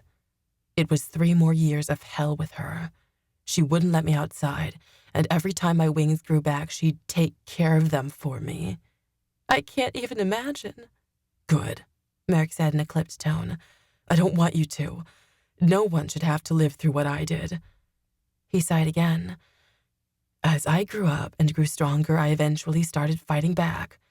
Then one day, I guess my mom gave up. She packed up the car with a bag of my stuff and drove me here, to Eagle Valley. She dropped me off at my aunt's house with a note, and that was the last I saw of her. Merrick balled his hands into fists. The bitch didn't even have the courage to walk up to the front door and talk to her sister. I couldn't believe this had really happened to him. It sounded like something you only saw in horror movies, not something that happened in real life. No wonder Merrick talked so much about the evil in the world. Merrick's tone shifted. "I'm not scared to love you anymore, Rin. You're the polar opposite of my mother. You're everything she wasn't. You're good." "I am?" I couldn't stop the words from spilling out of my mouth. "Yes," Merrick said. "I knew it when Dorian attacked you in the woods. When I tried to kill him, you said there had to be an alternative. You said you can't fight evil with evil." Did I really say that? I didn't remember. Merrick pushed a strand of hair from my eyes and spoke softly. "I knew there was something special about you, because no one had ever thought of it like that with the demons. No one ever tried to make peace with them like you have. This whole time you've been trying to see the good in them." I blinked back tears. I hadn't realized how much of an impact I had on Merrick. "I wish I would have loved you fully when I had the chance," Merrick said. I pushed myself up to sit. "What do you mean, Merrick? We still have time." He shook his head. "I'll never be able to take you on a nice date or to a dance or anything." I rose to my feet and pulled at his arm. "This isn't a date?" Merrick followed my lead and stood. I wrapped my arms around his neck and his hands settled on my waist. I swayed my body. "We can dance right here." Merrick closed his eyes and rested his forehead on mine. He shifted his weight from one foot to the other. "There isn't any music." "We don't need music to dance," I whispered. Merrick didn't seem to agree with me. He began humming the soft, slow tune to one of my favorite songs while we swayed in a circle. "How do you know I loved that song?" I asked. Merrick shrugged. "I didn't." His melodic voice filled my ears and warmed my heart. How had it taken me this long to learn Merrick had an amazing voice? His humming turned into lyrics. "We don't have to talk. The tears don't have to fall. Lie down next to me. We'll forget about it all." I melted into him, pressing my body against his while he sang to me. A wave of conflicting emotions consumed me. I was beyond happy to be here in his arms, but devastated that it wasn't going to last. It wasn't fair that we didn't have more time. It wasn't fair that we weren't going to grow old together. All we had was tonight, and my body burned to make these last few hours we had count. My lips crashed into his, silencing the music coming from them. Merrick tensed in surprise but quickly relaxed. I gasped when he swept my feet out from under me and tossed me onto the bed. My body trembled as Merrick climbed on top of me. My hands locked on the side of his face, and I guided his lips up to meet mine again. Merrick kissed me gently. Too gently. I wanted more. I wanted him, every last bit he'd share with me. I ran my hands across his back. My fingers momentarily crossed the scars along his shoulder blades, and I was instantly reminded of the story he'd just told me. Now, more than ever, I wanted to share myself with him, to heal his emotional scars, to make everything better. I knew I could never do that, but the least I could do was try. Because I loved him. The thought struck me hard. Did I love Merrick? Yes, I told myself instantly. There was no question about it. I loved this man with all my heart, and I'd be damned if I didn't show him just how much he meant to me. I drew away from him. Merrick propped himself up and looked down at me. "What?" I stared into his eyes, burning the beautiful blue color into my mind. By now, I'd memorized the pattern of brown flecks in his irises. "I just wanted you to know I love you, Merrick," I whispered. A wide smile brightened his face. "I love you too, Rin." I knew with every fiber of my being that he meant it. I flung my arms around him again and pulled him back onto me. Our bodies collided like magnets. Merrick's hands found the thin line of exposed skin between my tank top and jeans. He slowly inched his fingers up my body, exposing more and more skin. Finally, they reached the fabric of my bra. Merrick pulled away. I bit my lower lip and stretched my arms above my head. Merrick hesitated. I've never..." "Me either," I told him. "Are you sure?" he asked gently. "I'm sure," I whispered breathlessly. My heart hammered against the inside of my chest as the cool air touched my skin. If at any moment I thought my heart might stop out of fear or excitement, it was nothing compared to this. I was going to die of a heart attack for sure. It didn't matter how I died, as long as I got to spend this night with Merrick. Somehow, tonight felt like my first and my last night on Earth. 22. Merrick stirred next to me, waking me. I blinked my eyes open to see the morning sun filling the room and illuminating his gorgeous body beside me.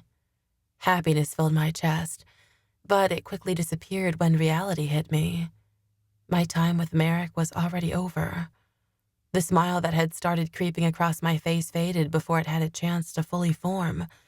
Tears welled in my eyes. Merrick suddenly became alert. "Rin, what's wrong?"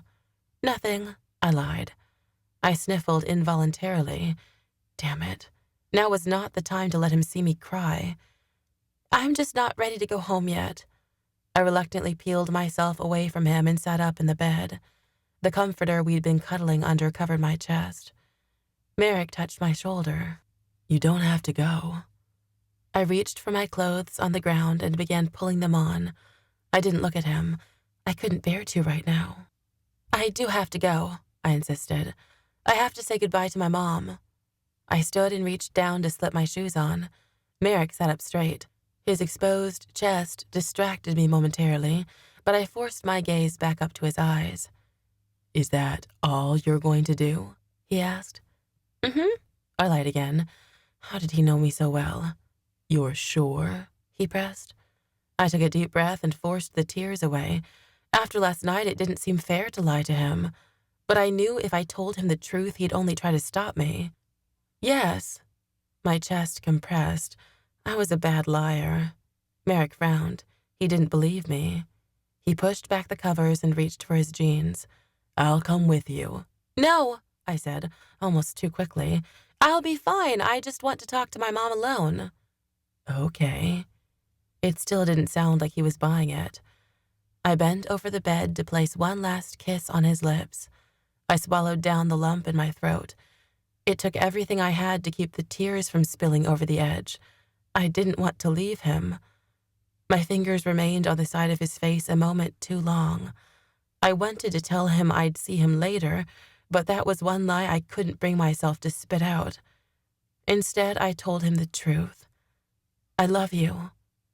Before I left the room, the last words I'd ever hear Merrick speak reached my ears. "I love you too." I raked my fingers through my hair on the walk to my house. Maybe Mom would believe I was out flying all night and not getting tangled in hot stuff's sheets. I laughed internally. She could probably sense the teenage hormones from here. The old wooden porch steps creaked under my weight. I opened the front door and quietly stepped into the house. Mom stood in the hallway with a hand on her hip and her lips pursed. She'd been waiting for me. "Mom, please," I said. "Can we not fight right now?" "Are you going to be honest with me?" She tapped her foot. She actually tapped her foot. "Depends." There were things I couldn't tell her. "Where were you last night?" she demanded. Okay, that one I could tell her. I just didn't want to. "Don't play the silent game with me," she warned. "I already know where you were." What the hell? How did she know? "Then why are you asking?" I replied. Ugh, did we really need to do this again? All I wanted was to snuggle up next to my mom like I did when I was 5. Now that I was facing her, I wasn't sure that would help anything. "I was hoping you'd be honest with me," she said. "I know you went to that party with Allie last night." Oh, well, she could think that all she wanted. I wasn't going to correct her. "Who told you that?" I asked, partially out of my own curiosity. Mom crossed her arms. "When you didn't come home last night, I went over to Allie's to see if you were there. Her dad said you two were at some party. I just can't believe you never called or anything." "My phone is broken," I reminded her. "I know," she said, "but you could have used Allie's phone to call. I just wanted to hear your voice. I wanted to know you were all right and not lying in the ditch somewhere after being thrown off the back of your boyfriend's motorcycle." I was so shocked that I actually took a step back. Mom wasn't mad at me. She was worried. And unfortunately for both of us, her worry manifested in anger. Why hadn't I realized that until now? A silent beat passed between us. I couldn't take it any longer. I stepped toward her and flung my arms around her neck. Mom's body tensed in surprise. "Catherine, what's wrong?" I shook my head. The truth was too overwhelming. I'm just sorry. I never meant to make you worry. Mom rubbed my back. You're my daughter. I worry about you all the time. I'm okay, Mom, I promise. I drew away from her. Did you have breakfast yet? She shook her head. What do you say we make some pancakes? I suggested. Mom brushed her fingers under my eyes. I'd like that. Life had been so hectic lately that I hadn't had many chances to cook. It was nice to be back in the kitchen again. I spent extra time getting the pancake recipe just right. I knew it would be the last meal I ever ate. Mom pulled orange juice from the fridge and set the table while I cooked. Silence settled over the kitchen, but for the first time in a long time, there wasn't tension in the air between us. Hey, Mom, I said as I flipped a pancake. She sat in one of the kitchen chairs. Yeah? I was just wondering, which phase was your favorite? Phase? She asked with raised eyebrows. Yeah, I shrugged. You know how you go through phases. Which one did you like best? What do you mean, phases? She looked completely baffled. Oh my God, Mom didn't know she went through phases. Something about jumping from one hobby to the next must have seemed so natural to her. Maybe that was why she never encouraged me to choose something and stick with it. You really don't know? I asked. Mom shook her head. You're always changing hobbies, I pointed out. You work through them almost as fast as we move. I thought you realized. Oh, Mom said in realization. I just like to try new things, Catherine. There's nothing wrong with that. I poured more pancake batter into the pan. I never said there was anything wrong with it. I just wanted to know what you liked best. Mom shrugged. Well, I like all of my hobbies. Including sewing? I tried to hide my teasing smile. Mom rolled her eyes. Okay, maybe not sewing. What were my other phases? I didn't even have to think about it to begin listing them. Martial arts, running, photography, scrapbooking, cooking. Cooking, Mom cut me off. Cooking? Yeah, that one was my favorite. Huh, mine too. Why? I asked. Mom stood and reached out for the spatula in my hand. Because that's the one I had the most fun doing with you. She flipped the pancake and smiled at me. I couldn't help but smile back. It felt eerie sitting across from my mom and watching her eat, without her knowing this was the last time she would ever see me. After we finished and I helped her wash the dishes, Mom took a look at the clock on the stove. What are your plans for the day? I hesitated. I had no choice but to lie to her. I have some training scheduled for today. My feet remained grounded in the kitchen. I wasn't ready to go. I didn't know what Mom would do without me, but I had to do it for everyone else. I pulled Mom into a hug. This time she didn't seem surprised by it. I love you, Mom. I love you too, Catherine. We embraced longer than any sane mother and daughter would have. I didn't care if it meant Mom could tell something was up. I just wanted to keep her in my arms and inhale the scent of her strawberry shampoo for hours. I wished I could make up for all the nights we fought, instead of snuggled up in front of the TV like we should have. I squeezed her tighter. Mom, I want you to know that I admire you for how strong you are. She opened her mouth to speak, but I didn't let her.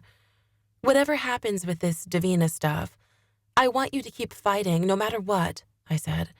You always have to keep fighting. I wish you didn't have to do this, Mom whispered. For a moment, I thought she might know what I was planning, but then I realized she meant she wished I didn't have to fight with the Davina. She didn't want to lose me like she had my father. I'm sorry. Those two simple words held so much more meaning than she could possibly know. Nerves hit my stomach when I stepped out of the house. Cool air touched my skin, and a thin layer of clouds covered the sky. It was starting to feel and smell like autumn. It was almost time. Almost. There was still one more person I had to see. I crossed my lawn and headed up to Allie's front porch steps. I held my breath and knocked on the door. I wasn't sure if I was ready to see Allie for the last time. Saying goodbye to her would be harder than saying goodbye to my mom, or even Merrick. No answer came, and I wasn't sure if I was upset or relieved. I was just about to knock again when the sound of voices reached my ears. Allie and Kyle. I followed the sound of their voices around the side of the house and stopped when I finally saw them. They swayed in the swings on Allie's old playset with their backs to me. They moved back and forth in sync with their fingers entwined. I had the sudden urge to step back around the corner of the house unseen. I couldn't ruin their moment. I pressed my body against the vinyl siding. "I'm not ready for this, Kyle." Allie's voice traveled through the light breeze toward me. "I've dreamt of becoming a protector my whole life. I never imagined I wouldn't make it that far." "I know," Kyle's deep voice replied. "There are other things, too," Allie said in disappointment. "I always thought I'd have kids and that we'd—" Her words stopped in their tracks. "We'd what?" Kyle asked. Allie tucked her dark hair behind her ear. "I can't believe I'm saying this, but I always thought that one day we'd get together, and I always pictured us growing old together." Kyle dug his heels into the dirt and stopped swaying. I expected him to say something to her, but instead he reached out for her and caught her mid-swing. She gasped in surprise, but before she had a chance to say anything, Kyle's lips were on hers. I resisted the urge to start cheering from where I hid. Finally, they'd gotten together. I was so happy for Allie that it was almost as if her own happiness filled my heart. I forced my gaze off the happy couple and returned around the side of the house. It wasn't fair of me to watch their happy moment unfold without their consent. "Allie," I whispered under my breath. She'd never hear my words, but for a moment, it felt as if the wind could carry them over to her for me. "I can't believe we've only been friends for a few months. It feels like a lifetime." I took a deep breath. It felt silly to talk out loud to myself, but I needed to say these words, even if she'd never receive the message. "I wish we'd met sooner and had more time together. I wish Merrick and I could have grown old alongside you and Kyle. I wish for a lot of things. But honestly, I'm just glad I got the time with you that I did. You're my best friend, Allie, and I hope that what I'm about to do gives you the chance to live your dreams. For a few more years, anyway." I swallowed down the lump in my throat. "I love you, Allie." I couldn't bear to look back. If I did, I might not be able to bring myself to leave. And so I flexed my shoulders and leapt into the air. I was finally ready to make my sacrifice. 23. The town was quiet today as I flew above it. It was like Eagle Valley itself had given up hope with the rest of the Davina. "Someone see me. Stop me," I begged internally. No one did. An audible breath passed my lips when I landed in the clearing and looked up at the portal. The ripples in the air had grown so large that they looked like waves. The trees behind the portal were so distorted that it was impossible to make them out. As I stepped forward, a strange breeze passed across my arms. It was warmer than the air around me, but something about it chilled me to the bone. The hairs on my arms stood, and a burnt scent hung in the air. It wasn't the pleasant scent of a burning fire during winter. It was more like the smell of a hot car or burnt rubber, the scent that told you to stop whatever the hell you were doing before something exploded. Could that strange air be coming from the portal? From Malum? I stopped 2 yards from the portal and steadied myself. My head swirled as I stared into the distorted air. I closed my eyes so it wouldn't distract me and called upon my white, wispy essence. I felt it rise from my toes and up into my shoulders. It flowed smoothly down my arms, reaching my elbows, then my wrists. Before it reached my fingertips, something hard slammed into my side. The air left my lungs as I crashed to the ground. I didn't have time to catch myself. I landed on my shoulder before the side of my head smacked into the ground. I opened my eyes to try to make sense of what had just happened, but the sky swam above me. Had I been sucked into the portal? No. Some asshole had tackled me. Anthony Lucas's face came into view above me. Yup, some asshole. "What the—" I started to say. Before I could get the words out, Anthony's shiny black shoe connected with my face. Everything went black. Deep voices met my ears, but I couldn't focus long enough to make out what they were saying.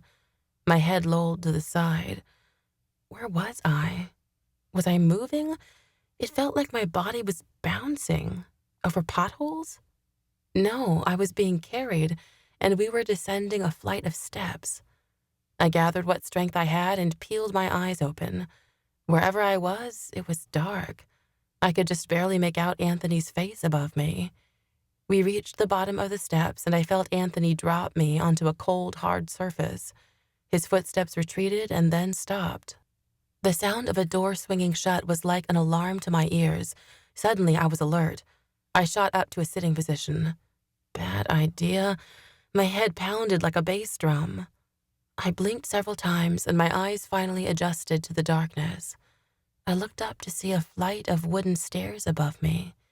They rose to meet a dark wood door. A click sounded. I scrambled to my feet and scurried up the stairs. "Hey!" I shouted as I wrenched on the door handle. "You can't just leave me here!" I pounded my fists against the door, but no answer came. My heart dropped from my chest, down the stairs, and straight onto the concrete floor below me. At least it felt like it.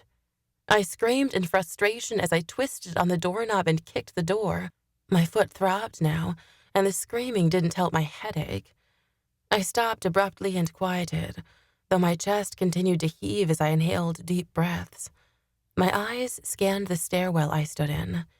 It looked familiar. I descended several steps and looked out into the vast room they'd locked me in.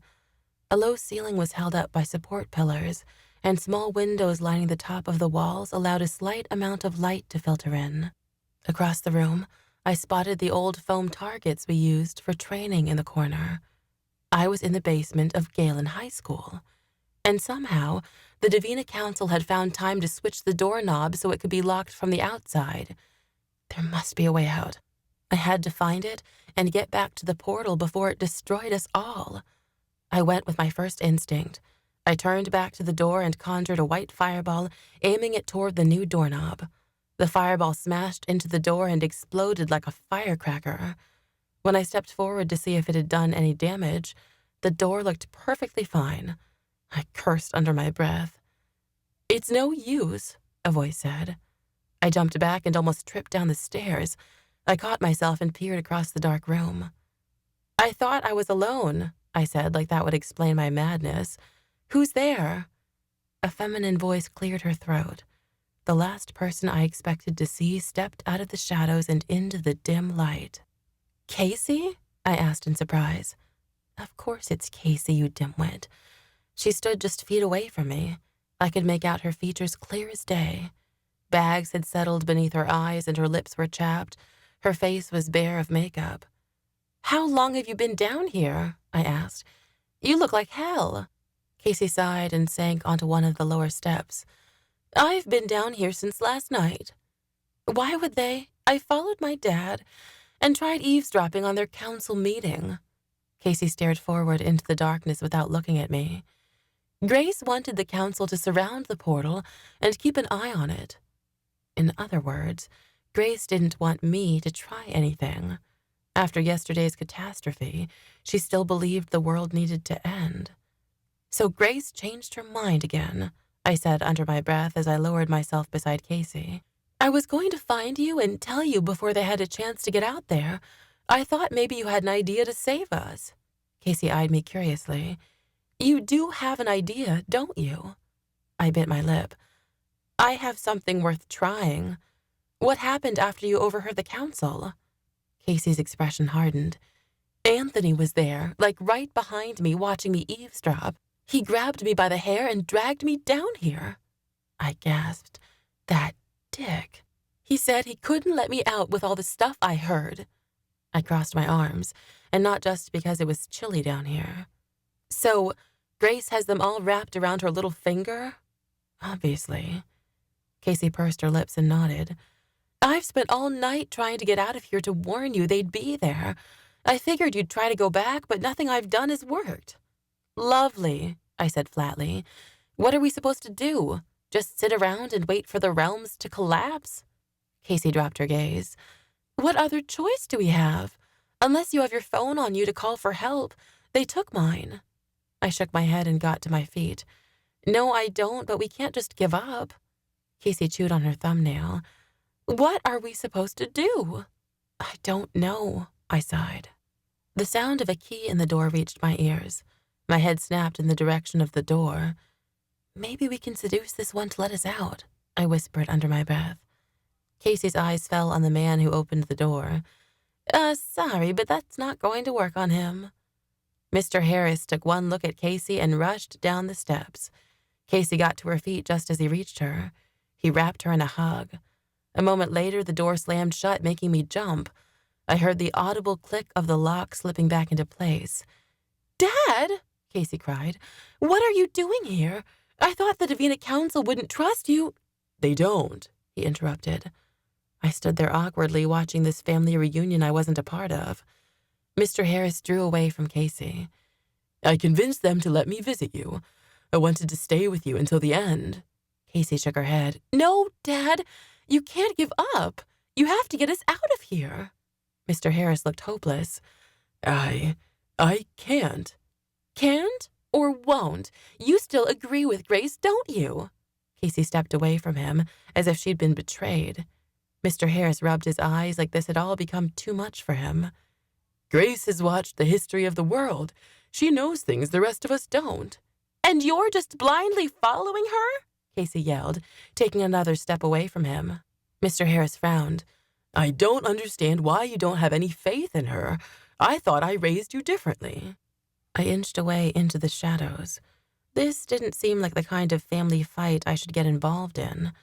You raised me to think logically, Casey bit back. I can think for myself, and I don't think Grace's plan is a good one. Our essence will survive, Mr. Harris pointed out, but it sounded more like he was trying to convince himself of that.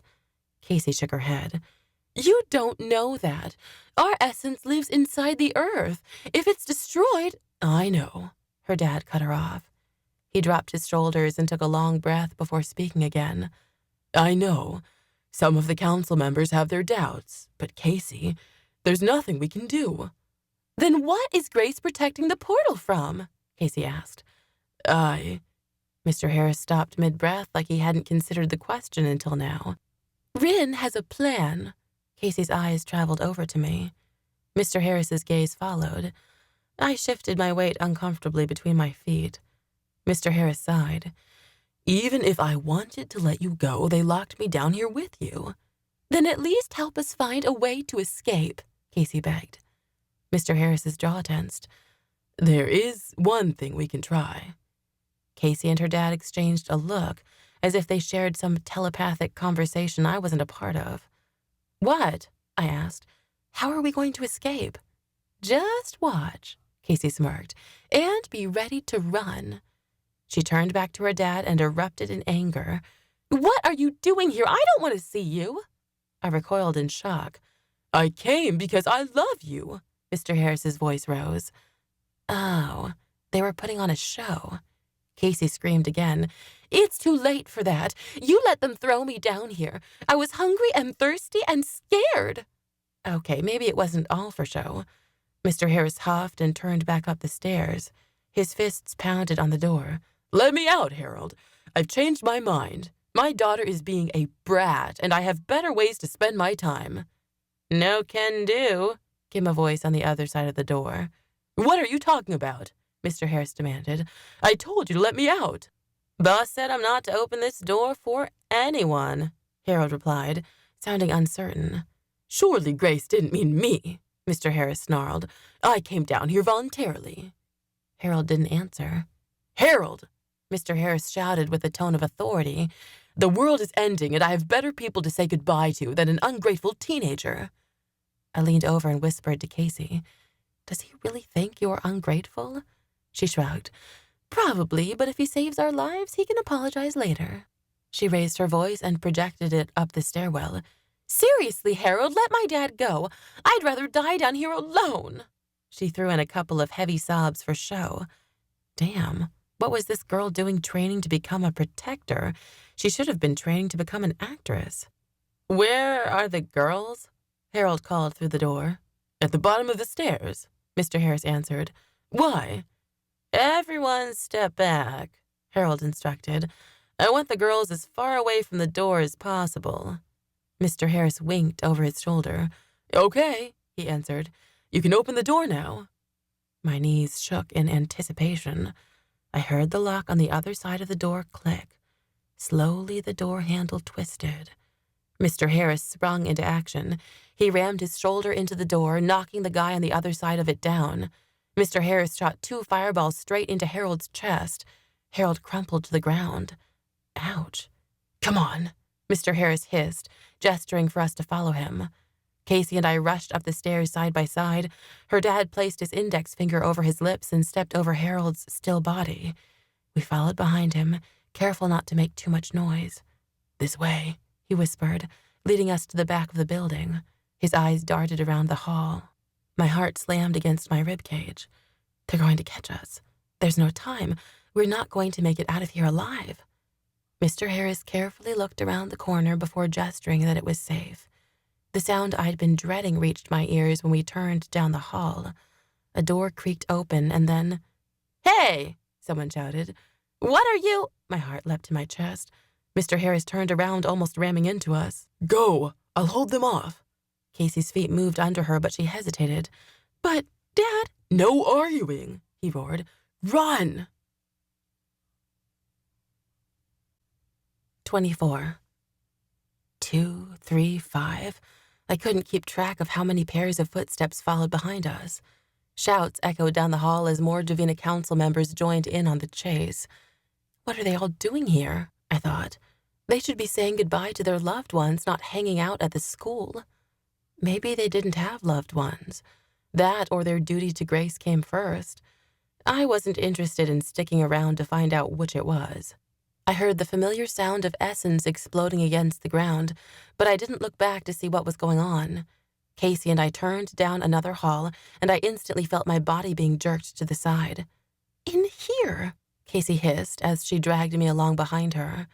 Casey and I raced through the library, the dark mahogany bookcases blurring together as we sped by. She led me down a narrow hallway and through another door. She quickly swung it shut behind us and secured the lock. I glanced around while trying to catch my breath. White overwhelmed my senses. White walls, white tile, a white toilet, and a white sink. There was even a white radiator in the corner of the small bathroom. Casey cursed under her breath. "We shouldn't have left my dad out there. The Davina Council is going to kill him." I caught Casey before she could reach the door. "You don't know that. They'll probably just lock him up again."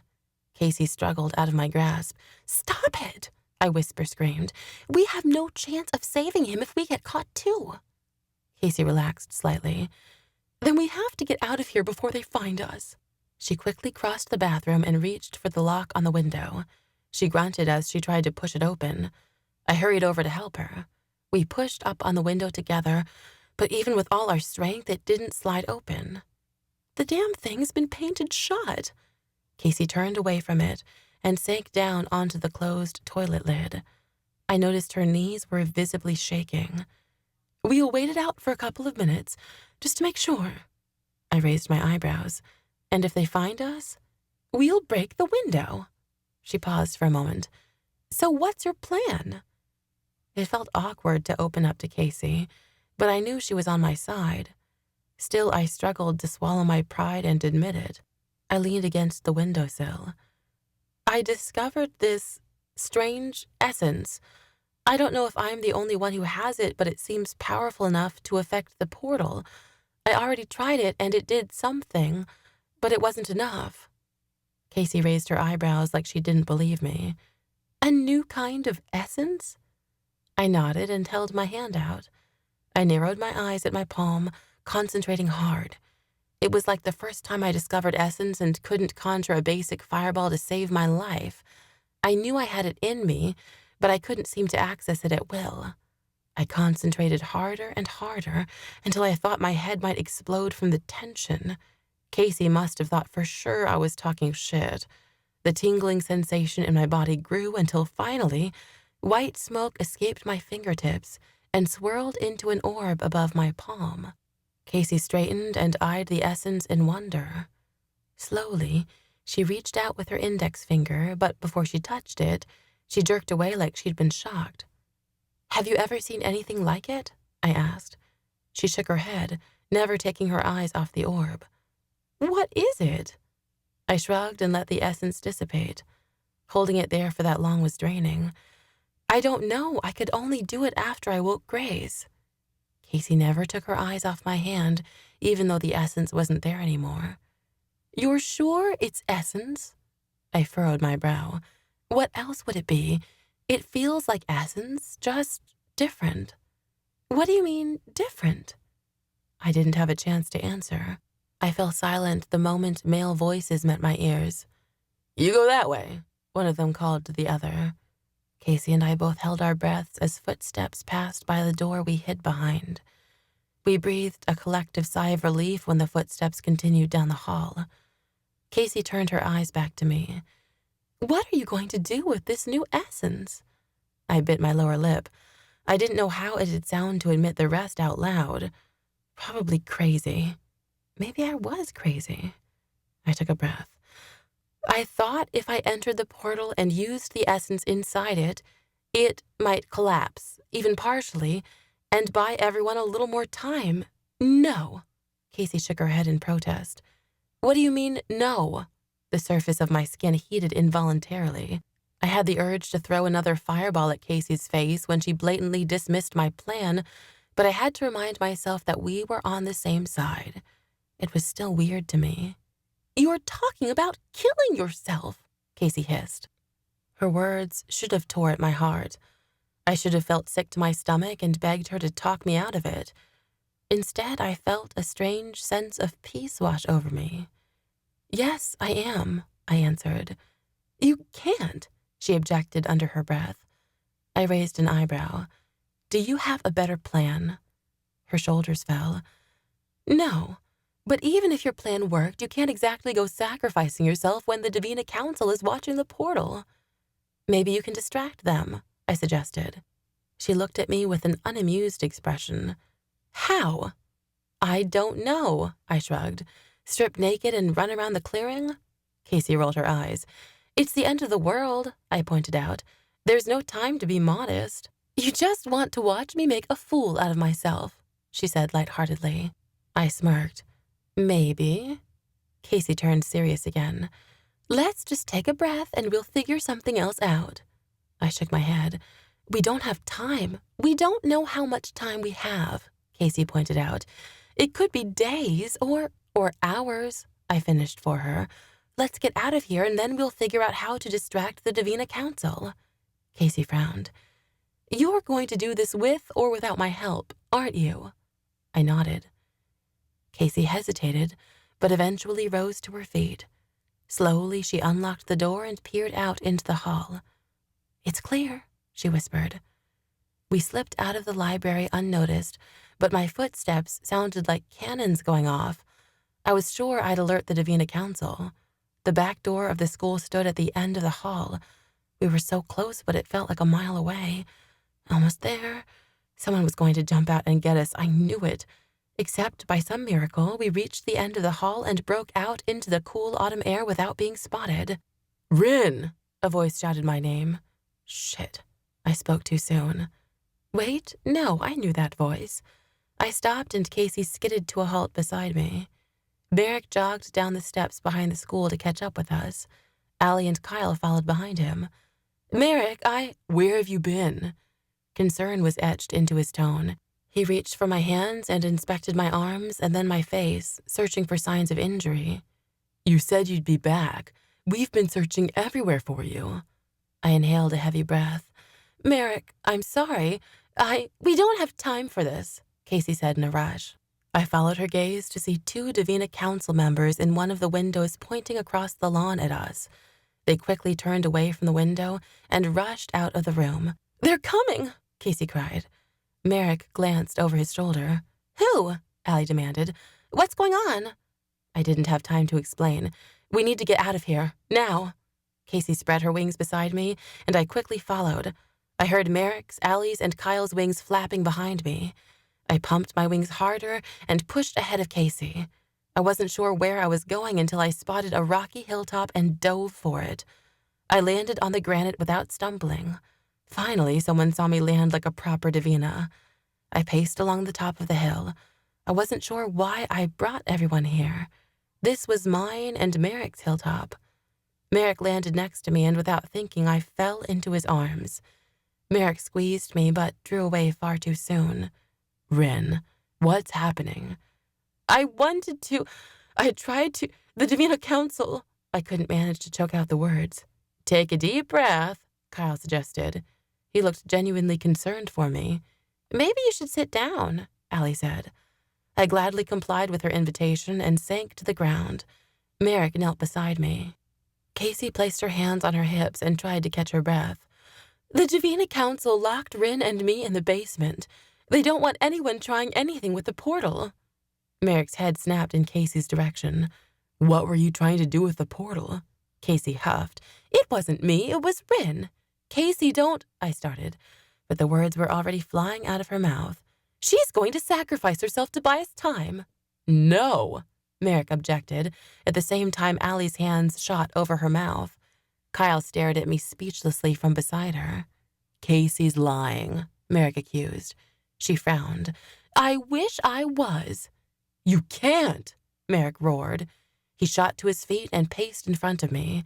He raked his hands through his hair and his face contorted in pain. Merrick, I started. You were just going to leave me? He shouted, cutting me off. You lied to me. I had to, I cried. I knew you'd try to stop me, Merrick.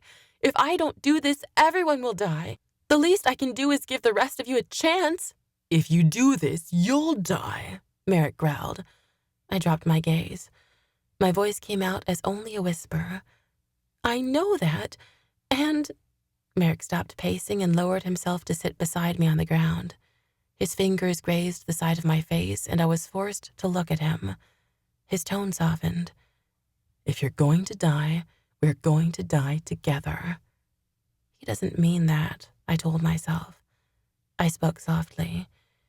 You're the one who said you wouldn't let my father's death be in vain. This is the only way. But it won't work, Allie protested. I looked up to see a deeply hurt expression settled on her face. You don't have the power of grace anymore, Allie pointed out. Your essence isn't strong enough. I have something else, though, I said. Remember? Kyle glanced to Allie in uncertainty. You said you felt something when Malcolm kidnapped you, but Rin, you couldn't even control it when you tried to show us. It's still inside of me, I argued. It doesn't matter, Allie burst.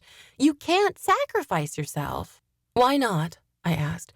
My dad bought us 18 years. I can buy the rest of you a few more. Maybe it'll give you enough time to figure out a permanent solution. We can't lose you, Allie declared. Merrick's eyes glistened with tears. Allie's right. We can't lose you. He took my hand in his and brought it to his lips. I can't lose you. Didn't they realize they'd lose me either way? See, Casey said, I'm not the only one who thinks you shouldn't sacrifice yourself. Maybe there's something else we can do, Allie suggested. Like what? Casey asked. Allie looked uncertain. What if we turned to Malcolm? Kyle eyed Allie like she was crazy. What's that going to accomplish? Allie bit her lower lip. Maybe the 80s have some insight. Maybe they can help. I could hardly believe she was the one suggesting it. All this time, Allie had been lecturing me on how evil the 80s were. Now she wanted to side with them? I thought about how Malcolm had mentioned that the Davina never listened to the 80s. Maybe they had stories, knowledge about their history they never shared. Maybe they did have something we could use against the portal, against Grace. I straightened. I think we should do it. At the very least, he and the other 80s might be able to help us reach the portal before it's too late. The air felt eerie and cold when we arrived at Malcolm's house. I knew we'd established a truce, but I still approached the house with caution. Malcolm, I called out, peering into the slit between the curtains. No response. Malcolm! I raised my voice and entered the house. Are you here? I peeked into the dark living room while Merrick checked the kitchen. Kyle headed to the end of the hall and poked his head into a bedroom, and Allie followed Casey upstairs. They returned a minute later, and we all exchanged a look of disappointment. My shoulders dropped. We didn't have time for this. He said this is where I could find him if I needed to. Maybe he was lying, Kyle theorized. He wasn't, I said with certainty. Well, he is Kyle started. An 80s? The sound of Malcolm's voice cut Kyle off before he could finish the insult. I whirled around to see Malcolm standing in the front doorway with his hood down. The look Malcolm gave Kyle could have cut glass. I thought we had a truce. We do, I assured him, and we need your help. I quickly explained to Malcolm what was going on. His expression softened the more I revealed. Can you help us? I asked hopefully. Malcolm pressed his lips into a thin line. There might be something I can do, but it's a long shot. Without another word, Malcolm turned from the doorway. Then he spread his dark, feathery wings and gestured for us to follow him. 25. We landed on the gravel outside of an old building at the edge of the small town Malcolm lived near.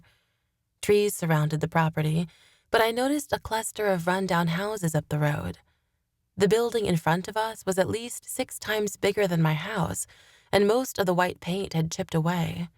The concrete walkway leading to the front doors heaved at odd angles and had thick grass growing up between each slab.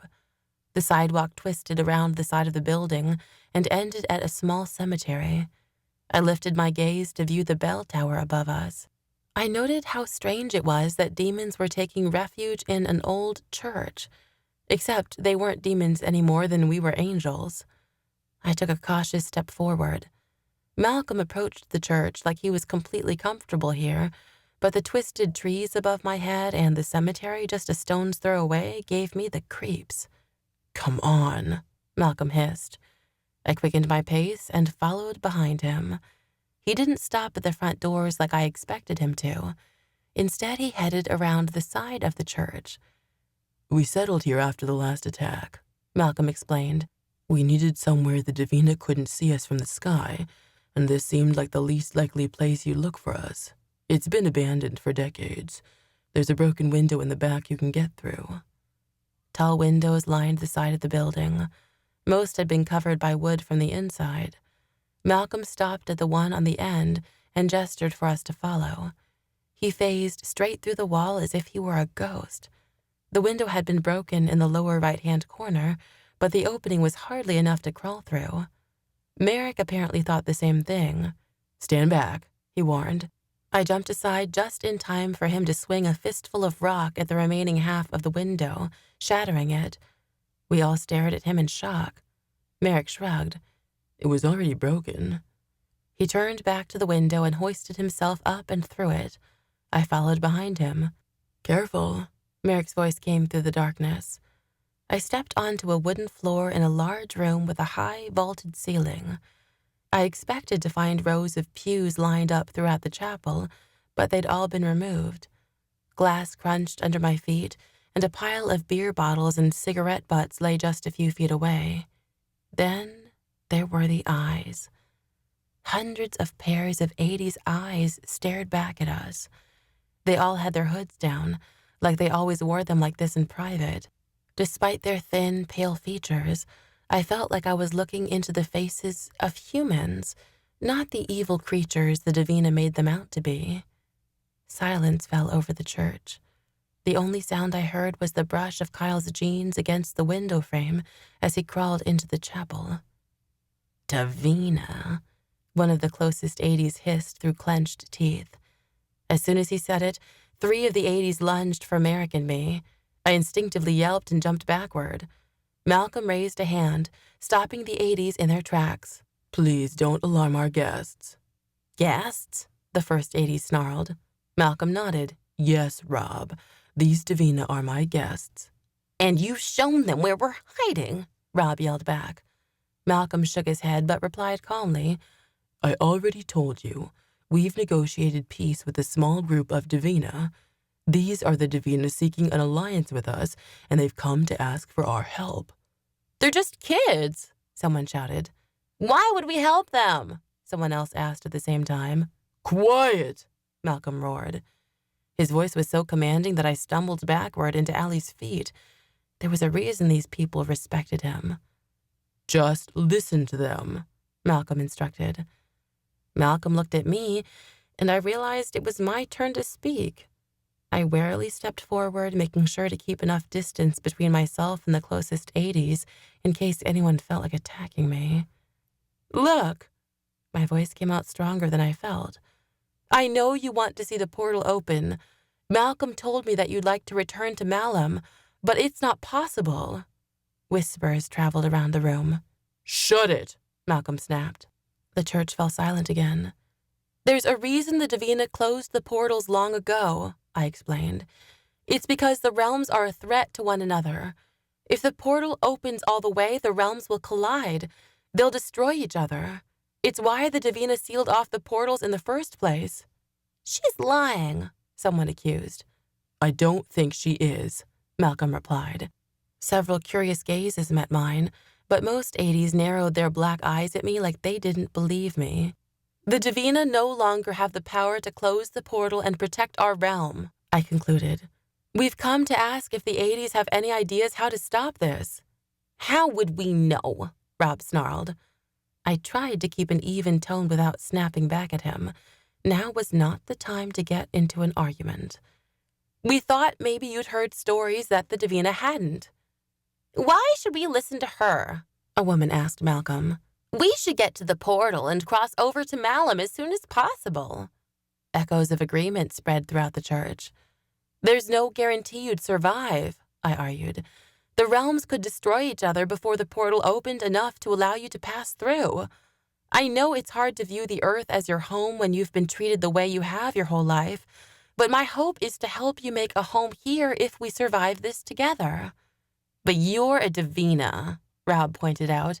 Davina have never helped us before. Why should we trust you now? I may be I started, but several voices cut me off. Soon so many people were shouting that I couldn't make sense of what they were trying to say. Silence, Malcolm roared, quieting the crowd once again. I took a deep breath. I may be a Davina, but I'm also human, and where I come from, we help each other out. I don't want to live in a world riddled with war and bloodshed any more than you do. I expected an uproar again, but I was only met with silence. Rob's gaze turned to the ground. I waited and waited. Please, Merrick pleaded. If anyone knows anything, now is the time to say something. Someone cleared their throat at the other end of the church. All eyes fell upon the man. I stood on my toes to see him, but I couldn't get a good view from this distance. Aiden, Malcolm said, welcoming the man to come forward. The crowd slowly parted until an old man reached the front. He stood slightly hunched, and his pale skin hung off his bones. He looked like he should be lying in a nursing home rather than fighting in this war. Aiden's voice came out hoarse when he spoke. I may have some information, but I don't know if it's true. Anything you might know can help us right now, I assured him. The old man cleared his throat. Long ago, there were rumors that the 80s could unlock the powers of the Davina. It was said it was as if the gods themselves had been reincarnated. Perhaps there is truth to the rumor. I glanced to Merrick in uncertainty. This couldn't be the answer we were looking for, could it? Merrick caught my gaze, then turned back to the old man. Do the legends say how the 80s do it? Aiden shook his head. That is all the legends said. I do not know how they did it, only that somehow the 80s could make the Davina more powerful. As I said, I do not know if it is true. Our ancestors wouldn't have gone seeking the answer to making our enemies stronger. I chewed my lower lip and thought about what he said. Somehow, the 80s could make the Davina more powerful. I was more powerful, and it only happened the first time when Malcolm fed off my essence. I drew in an audible breath. Malcolm, you did it once before. His eyebrows drew together. Try it with me again, I demanded. Feed off me. What? Malcolm asked like I was insane. Feed off my essence like you did before. I think that's the key. Malcolm eyed me skeptically. All that would do is unbalance your energies. It would weaken you.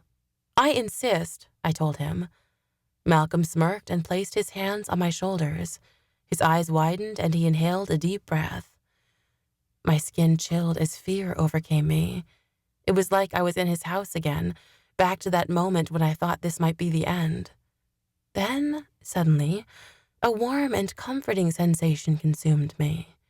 Essence tingled through my body, rising up from my toes and filling my heart. With each passing second, my body grew stronger. The essence inside of me felt as if a dam was opening, allowing me to pull magic from the earth and into my body. It was as if Malcolm was helping to open the channel that my essence flowed through. I pictured that channel opening wider and wider until I freely poured my essence into him. Malcolm's skin began to fill with color, and I could have sworn his lips seemed fuller. Even his dark irises seemed to dim to a more natural brown. I turned my attention inward and focused on my essence. I channeled it from my heart and to my fingertips until white wisps of essence began flowing out of my palms. My essence crawled along the floor like a fog. The 80s closest to us retreated several paces, and fear filled their eyes. "Make her stop!" a woman cried.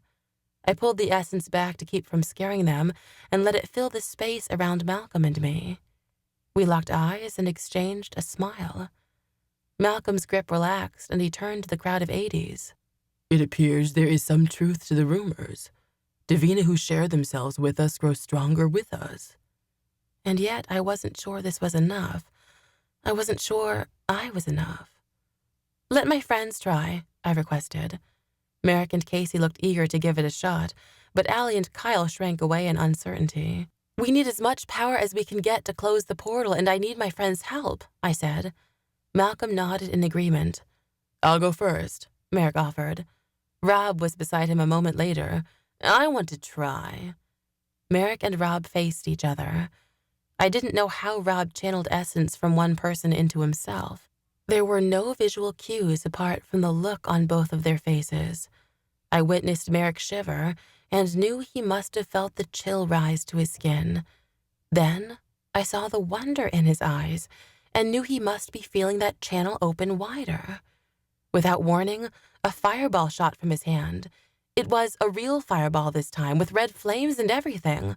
I felt the heat cross my face as it shot across the room and slammed into the corner. A pile of dry leaves instantly caught fire. Flames licked into the air for a second before fizzling out to embers.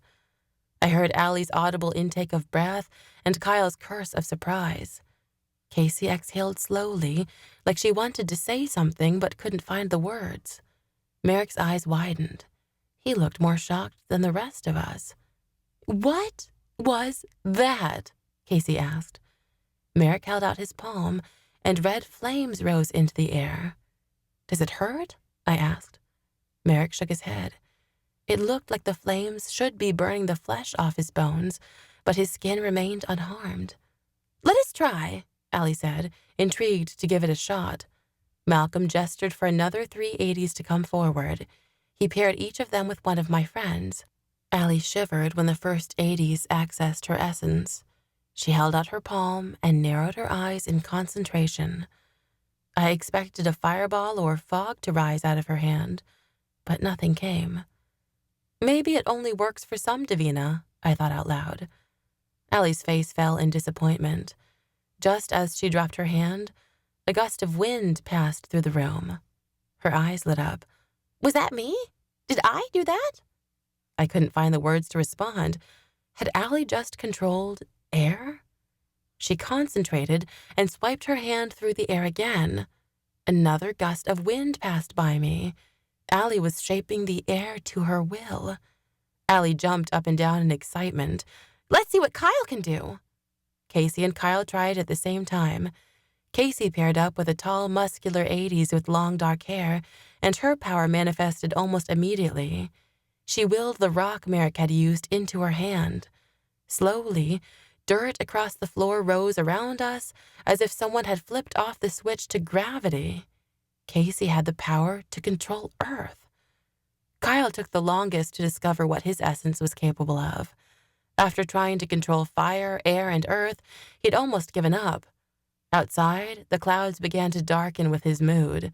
When Allie pointed out the poor weather, Kyle rushed to the window. "And then there was rain," he said, just as the first of the raindrops hit the ground. Within seconds, the rain pounding against the roof filled the room with a deafening roar. A moment later, it stopped. "I don't get it," I thought out loud. "Why do we all have these different powers?" The old man cleared his throat again. "It's like the story said. The 80s can unlock the power of the gods." "It makes so much sense," Merrick said. "These are all earth-creating powers like the gods had." "How can we have this power in our mortal bodies if Grace's power was too much for me?" I asked. Merrick pressed his lips together, stumped. "Maybe Grace's power was different because it wasn't yours," Kyle thought aloud. "Maybe it was working against you somehow because it still belonged to Grace." Allie nodded like she thought Kyle had a good point. "We must have inherited the gods' powers all along," Merrick theorized. "We just forgot how to access them on our own. Our ancestors, the sanctities and divinities, coexisted. Maybe this was one of the reasons the two races of gods worked together. Because together, they were stronger. Only with the help of the 80s do the Davina have the power to access their full essence and become who they truly are." Excitement sizzled in my bones. And only with the Davina can the 80s survive. They can feed off Davina essence without hurting anyone. This was how it was always meant to be. We can work together. The Davina can finally give back to the 80s. Malcolm frowned. "Only if we can shut down the portal." Well, shit. There was still that. "We can do it together," I said with conviction. "Together we should be able to generate enough power to collapse the portal and keep the realms from touching." I turned back to the large group of 80s still staring at me. "It's time for the Davina and the 80s to put our differences aside and come together. If we survive this and the other Davinas see what we can do together, then we can live in true peace once all this is over. I'm sorry for how they've treated you and that they've never listened to you before. It's time for that to change. I can't make up for the past, but perhaps we can change the future. I'm a Davina, and I'm here, listening." Murmurs spread across the room, and the 80s exchanged glances with one another. "The least we can do is try," I said. "Either we survive by working together, or we perish together." A chilling silence fell over the chapel. Would we all be able to set aside our pride and give this a shot? They're going to say no, I thought. They'd rather die than help us. Dread spread throughout my body. Turning to the 80s was our last option, and now we would die, all of us. Aiden stepped forward on shaky feet. "I will follow Malcolm, whatever he decides." "I will too," a woman behind him agreed. A chorus of agreement broke out across the church, raising my hopes. I turned to Malcolm for confirmation. "You'll help us?" He nodded once. "What do we have to do?" I let out a shaky breath. "Follow me." 26. Hundreds of flapping wings followed behind me. I knew they were all 80s, but the strange thing was that they sounded entirely Davina. Without looking back, I could imagine the group following behind me were Davina. We really weren't so different after all. The clearing loomed up ahead. From this distance, the trees blocked my view of the ground, but I could see the rippling air of the portal rising above the tree line. Fear entered my chest. The portal had grown to massive proportions. I only hoped we weren't too late. I passed above the outer edge of the clearing, and my fear quickly melted away. Instead, complete and utter hopelessness filled my body. The flapping of my wings faltered for a moment, and I dropped several feet before catching myself again. Hundreds of Davina sat in the clearing facing the portal. I thought for sure we'd only have to fight off a few Davina council members, but this was a whole freaking army. Good thing I brought my own army, I thought. I heard the collective gasp below us as the 80s following behind me swooped down into the clearing. Davina hurried to their feet. Essence shot from several people's hands before I had a chance to truly process my surprise. I landed hard in the grass and raced forward toward the angry crowd of Davina. "Stop! They've come in peace," Merrick shouted from beside me. Davina hesitated when they spotted me and my friends at the front of the crowd. Several didn't seem to care and aimed more essence at the 80s behind us. Black essence flew back in their direction. Allie whirled around toward the 80s. "No, wait! You have to show them you're better than this. We didn't come here to fight." I opened my mouth to shout toward the Davina, to try to explain, but before I could say anything, a figure landed in front of me. I recognized Grace's large wings before I noticed her dark curls and white dress. She faced the Davina and held her hands up. The chaos within the clearing calmed, leaving only the sound of rushing wind whipping through my hair. The burning smell had intensified and was so strong it made me want to hurl. Grace slowly turned toward me. A hard expression settled on her face. "What are you doing, Rin? You're ruining these last few moments the Davina have together." "What are you doing here?" I couldn't help but let the accusation slip from my tongue before answering her. Was she guarding the portal from me? Grace held her head high. "I thought it'd be best to wait out the end together." "But it doesn't have to end," I argued. "The 80s have agreed to help us." Grace's lips turned down, and she eyed Malcolm beside me. "They can't help us. When are you going to accept that this is the end? There's nothing more you can do." "But we can," I insisted. "The 80s make us stronger. With their help, we can access more essence than we ever have before. We can collapse the portal." Davina exchanged glances with one another. Whispers spread across the clearing. "You said it yourself, Grace," I pointed out. "You're not strong enough to do it on your own, but you're not alone. We can do this together.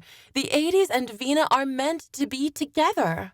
Grace's features hardened. "I have no idea what you're talking about." The way she said it told me she was being honest. "We'll show you," I offered. I glanced to my friends. Together we took a collective breath, and then all at once we exposed our new powers. Fog lifted from my hand. Beside me, flames burst into the air out of Merrick's palm.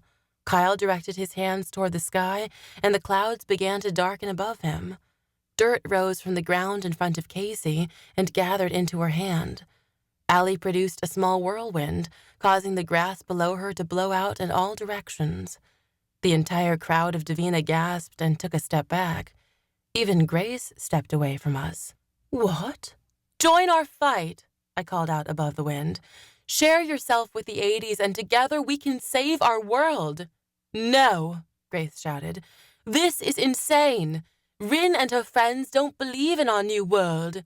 "Nobody here will survive in your new world," I spat. "You want to end the fighting, Grace. That doesn't start with genocide or whatever fresh start you're hoping for. It starts right here, with the Davina and the 80s on the same side." Grace lowered her voice so only I could hear. "Just let it be, Rin. The realms will die eventually, no matter what we do." "They don't have to die now if we can prevent it," I argued. "Rin's a traitor," Grace roared. She looked out into the crowd of Davina as if expecting them all to rush forward with murder in their eyes. They only stared back, unsure of who to follow. "It won't hurt to let us try," I started, but I was cut off when a white ball of energy whizzed between Merrick and me. The essence slammed into the 80s behind me, knocking him out. His limp body fell into the 80s beside him, and they caught him on his way to the ground. It took only a split second for my gaze to travel to the assailant. The essence had come from a young Davina boy who looked about 15. He stood there in shock, like he couldn't believe what he'd just done. A moment later, chaos erupted in the clearing. Screams flew through the air. The 80s and Davina rushed forward all around me until the two groups merged. I instinctively ducked as essence rushed by my head. A strong hand gripped mine, pulling me back to my feet. "Come on," Merrick shouted. "We have to get closer to the portal." I reached out for Allie, and we raced along behind Merrick as he barreled his way through the crowd. I caught sight of Davina fighting Davina. One Davina took a hold of an 80s hand and shouted something in his ear. It looked like they were forming an alliance, but I was past them before I could see the outcome. Above us, Davina and Hades flew through the sky. In only a matter of seconds, the two groups were evenly dispersed across the clearing, some of them fighting and others teaming up. It was impossible to tell who was on whose side. My friends and I broke through the edge of the crowd just a few yards from the portal. Merrick skidded to a halt, stopping so fast that I nearly rammed into him. I momentarily forgot about the fighting happening all around me as my eyes took in the portal in front of us. It had gone from being the size of a doorway to the size of a large house. The air rippled so violently that I couldn't make out the shapes swirling through it. I wasn't sure if I was looking beyond the portal to trees anymore, or if I was seeing Malum's landscape. "Holy," I started as I stared up at the grand feature in front of me. Grace dropped down in front of me, blocking my view of the portal. "Quick!" I shouted to Merrick, Allie, and Kyle. Casey was nowhere to be seen. "Get as many people as close as you can to the portal, now!" Kyle and Allie rushed away immediately to follow my orders. "But Merrick started. "I've got this," I yelled at him. "You never give up, do you?" Grace snarled. I ignored her question. "It doesn't have to end like this." Grace's lips curled into an evil, sardonic smile I'd never seen cross a Davina's face before. In that moment, it was clear that Grace would do whatever it took to hold me off until the world she'd come to despise was destroyed. My chance to convince her otherwise had long since passed. Grace had the power to end me in a heartbeat, and I could see in her eyes that she wanted to. I'd never be able to fight her. "I need your help with Allie and Kyle," I rose my voice at Merrick. Merrick hesitated. "Go!" I screamed. I wasn't going to let him stick around and watch me die. Merrick looked like it physically pained him to turn away, but he did as I asked and rushed into the crowd to help round up people on our side. Grace's hand twitched, and I knew instantly what was coming. My death. My life force would be severed right here at the foot of the portal. "No," I told myself, "I'm not going to die today." The thought passed through my mind in an instant. Grace's hand swung up. Just as purple electricity shot from her palm, I flinched away from her and threw my hands over my face like I was trying to protect myself from an avalanche. Because that's totally going to help, Rin, I told myself. Shock hit me when I realized thoughts were still racing around in my head. I should have been knocked to my feet when Grace's essence hit me. It should have killed me. Grace was standing there ready to use her magic on me, and I had no time to get out of the way and no weapon to use against her. Had she not attacked me? I slowly peeled my eyes open and gasped. My foggy white essence had spread out from my hands and collided with Grace's crackling purple essence. It was like my essence acted as a shield against hers. "Well, Rin, it looks like you were right. You're not going to die today." I smiled at my inner voice. My eyes met Grace's. A moment of confusion crossed her face, but it was instantly replaced by anger. The sounds of battle faded around me as I channeled essence into my palms. "Not today, bitch," I muttered under my breath. Essence exploded out of me, sending Grace's power back toward her. Grace flew off her feet and landed several yards away. I approached her with my newfound confidence. Essence snaked out of my hand and wrapped around her body. Grace dug her hands and feet into the ground and tried to distance herself from it, but it wrapped around her like a transparent rope, securing her arms to her sides. Her eyes widened. I couldn't explain the strength that overcame me or how I knew what I was doing. All I knew was that I felt strong, damn strong, and that I could use that strength to stop Grace. I guided my essence upward, pulling at Grace's body. Her feet dangled several inches above the ground. "So this is what it's come to?" she choked out. "You're going to kill me?" Her question hit me like a punch to the gut. I'd already killed too many times, but I couldn't let Grace get away with this. If I let her stop us, the end of the world was on my shoulders as well as hers. "I'll do what I have to do," I stated in a strong voice, and I meant it. Grace struggled to breathe. You almost had me convinced. My hold on her unexpectedly weakened, and I fought to squeeze tighter. Grace shook her head, as if the whole thing amused her. I was right all along. If teaming with the Hades is the only way to stop this, it was never meant to be. Sooner or later, you will bring destruction down upon each other. You don't know that, I shouted. The ground swayed beneath my feet, and I knew my energy was quickly draining. The gods lived in peace, and they destroyed each other, Grace pointed out. We are not the gods, I challenged. We are different. You're right. Grace barely got the words out. Without warning, purple electricity burst from the center of her chest. It spanned the air above me, crackling just inches above my head. My essence fizzled away, and Grace dropped to her feet. The drain of energy had disoriented me just long enough for Grace to gain her composure. You're nothing like the gods, Grace said, a moment before her fist connected with my jaw. Pain shot through my face, and I stumbled backward. The taste of copper filled my mouth. What the hell? For a lady who'd spent thousands of years sleeping, you'd think her muscles would have atrophied, but Grace was strong. I immediately shot a white fireball in Grace's direction, but my eyes were beginning to blur from the exertion. I missed completely. Grace's hands were on me a moment later, gripping my shirt. I'm the closest thing to a god now, and your weak essence can't defeat me. Grace whipped me around and held my face just inches from the portal. No! I shrieked. I had no idea what would happen to me if she pushed me into the rippling air. I didn't want to find out. Grace only laughed and yanked my body back. I landed hard on the ground several feet away. I gasped for the air that had been knocked from my chest and pushed myself onto my elbows.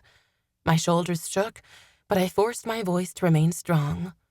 Why do you care so much that you take everyone down with you? Grace didn't answer. Instead, she stared down at me with a smirk. Purple energy pulsed down her arm, and she readied herself to throw it at me, to end me. I threw my hands in front of me again to block her attack. Tension built in my muscles as I fought to direct essence out of my body and toward her. Every inch of my body ached, as if I'd just run a marathon without any prior training. The essence I expected to shield me never came. Grace raised her hands, and in that moment, I knew this was it. I didn't have the energy left to save myself. Just as the thought crossed my mind, the earth began to shake beneath me. I thought for a moment that I might be having some sort of seizure, that all the fight had drained me to the point where my body gave up too. But then I noticed the mix of confusion and fear on Grace's face. She felt the violent shaking as well as I did, and just like me, she had no idea what was happening. A sound like thunder filled the clearing, but unlike thunder, it wasn't met with a moment of silence following the initial crack. It continued, filling my ears to the point of pain. I couldn't even hear the violent winds over the sound of cannons coming from inside the earth. Then, the sound didn't seem to matter anymore. One moment I was watching the grass shake beneath us, the next, the earth split, forming a massive cavern just feet from me.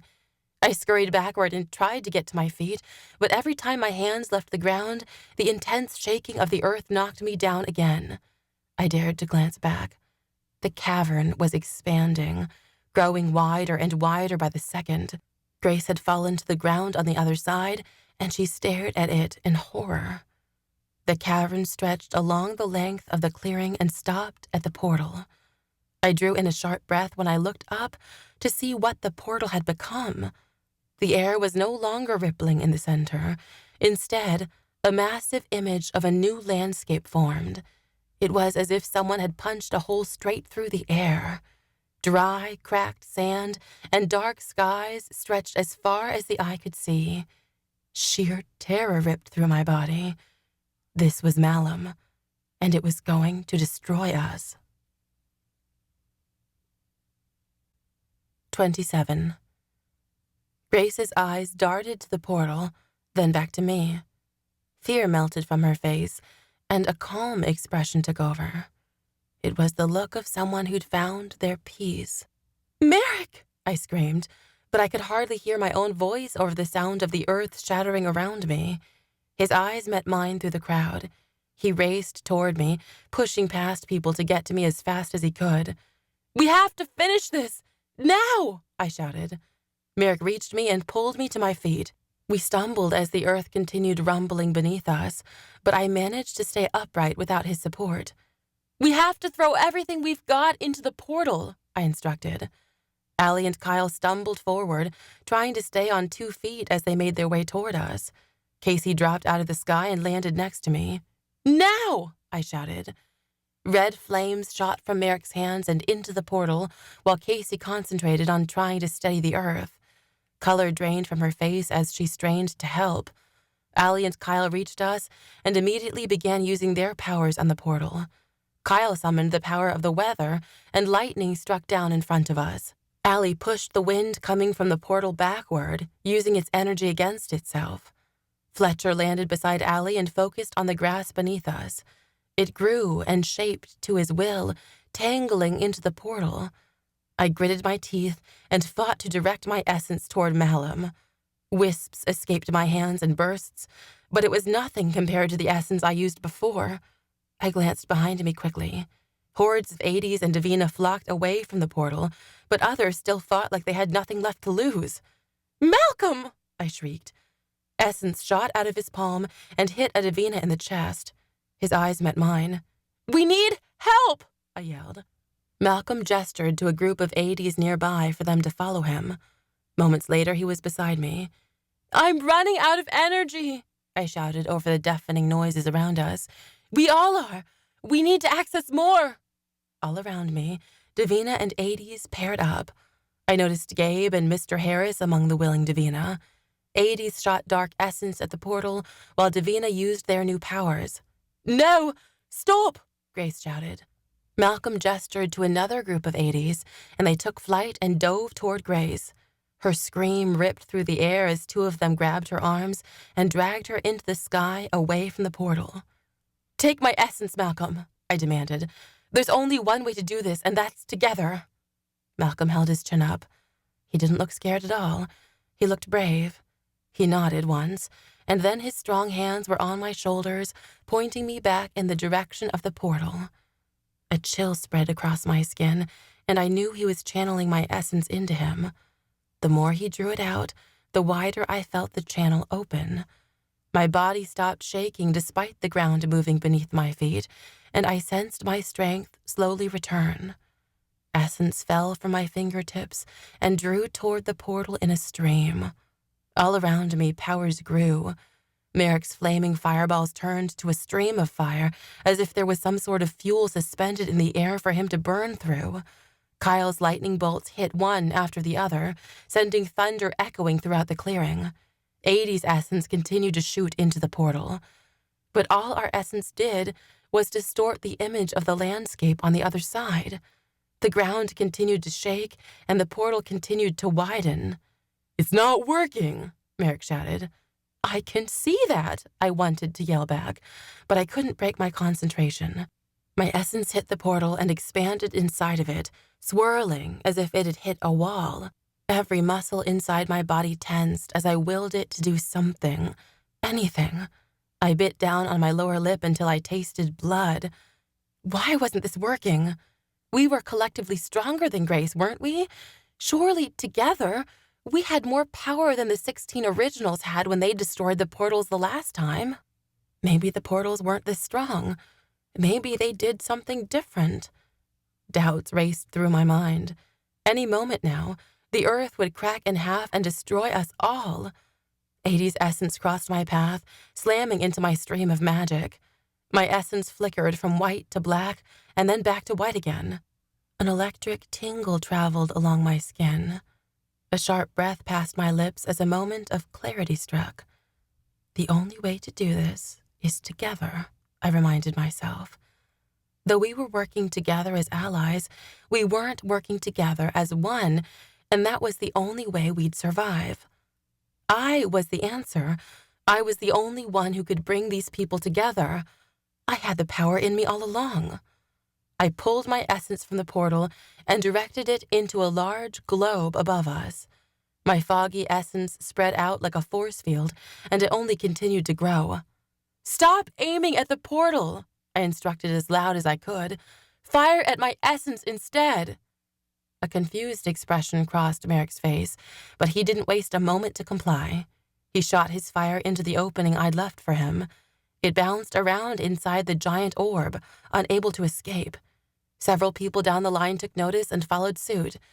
Soon everyone was sending essence into one concentrated area.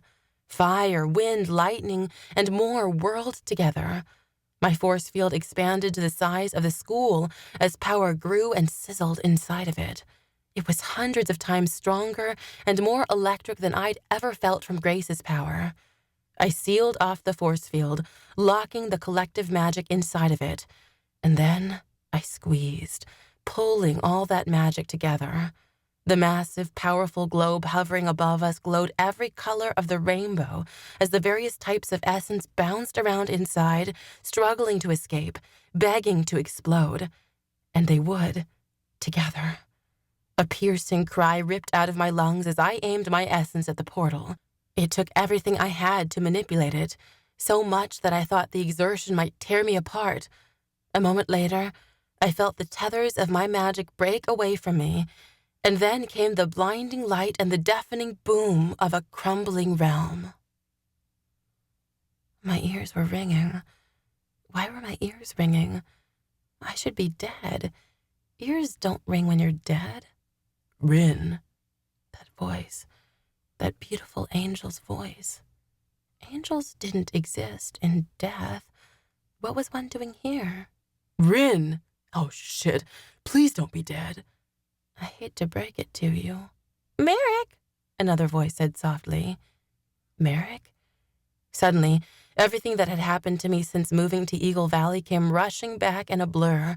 Everything right up to that last moment when our realm collapsed. I blinked my eyes open.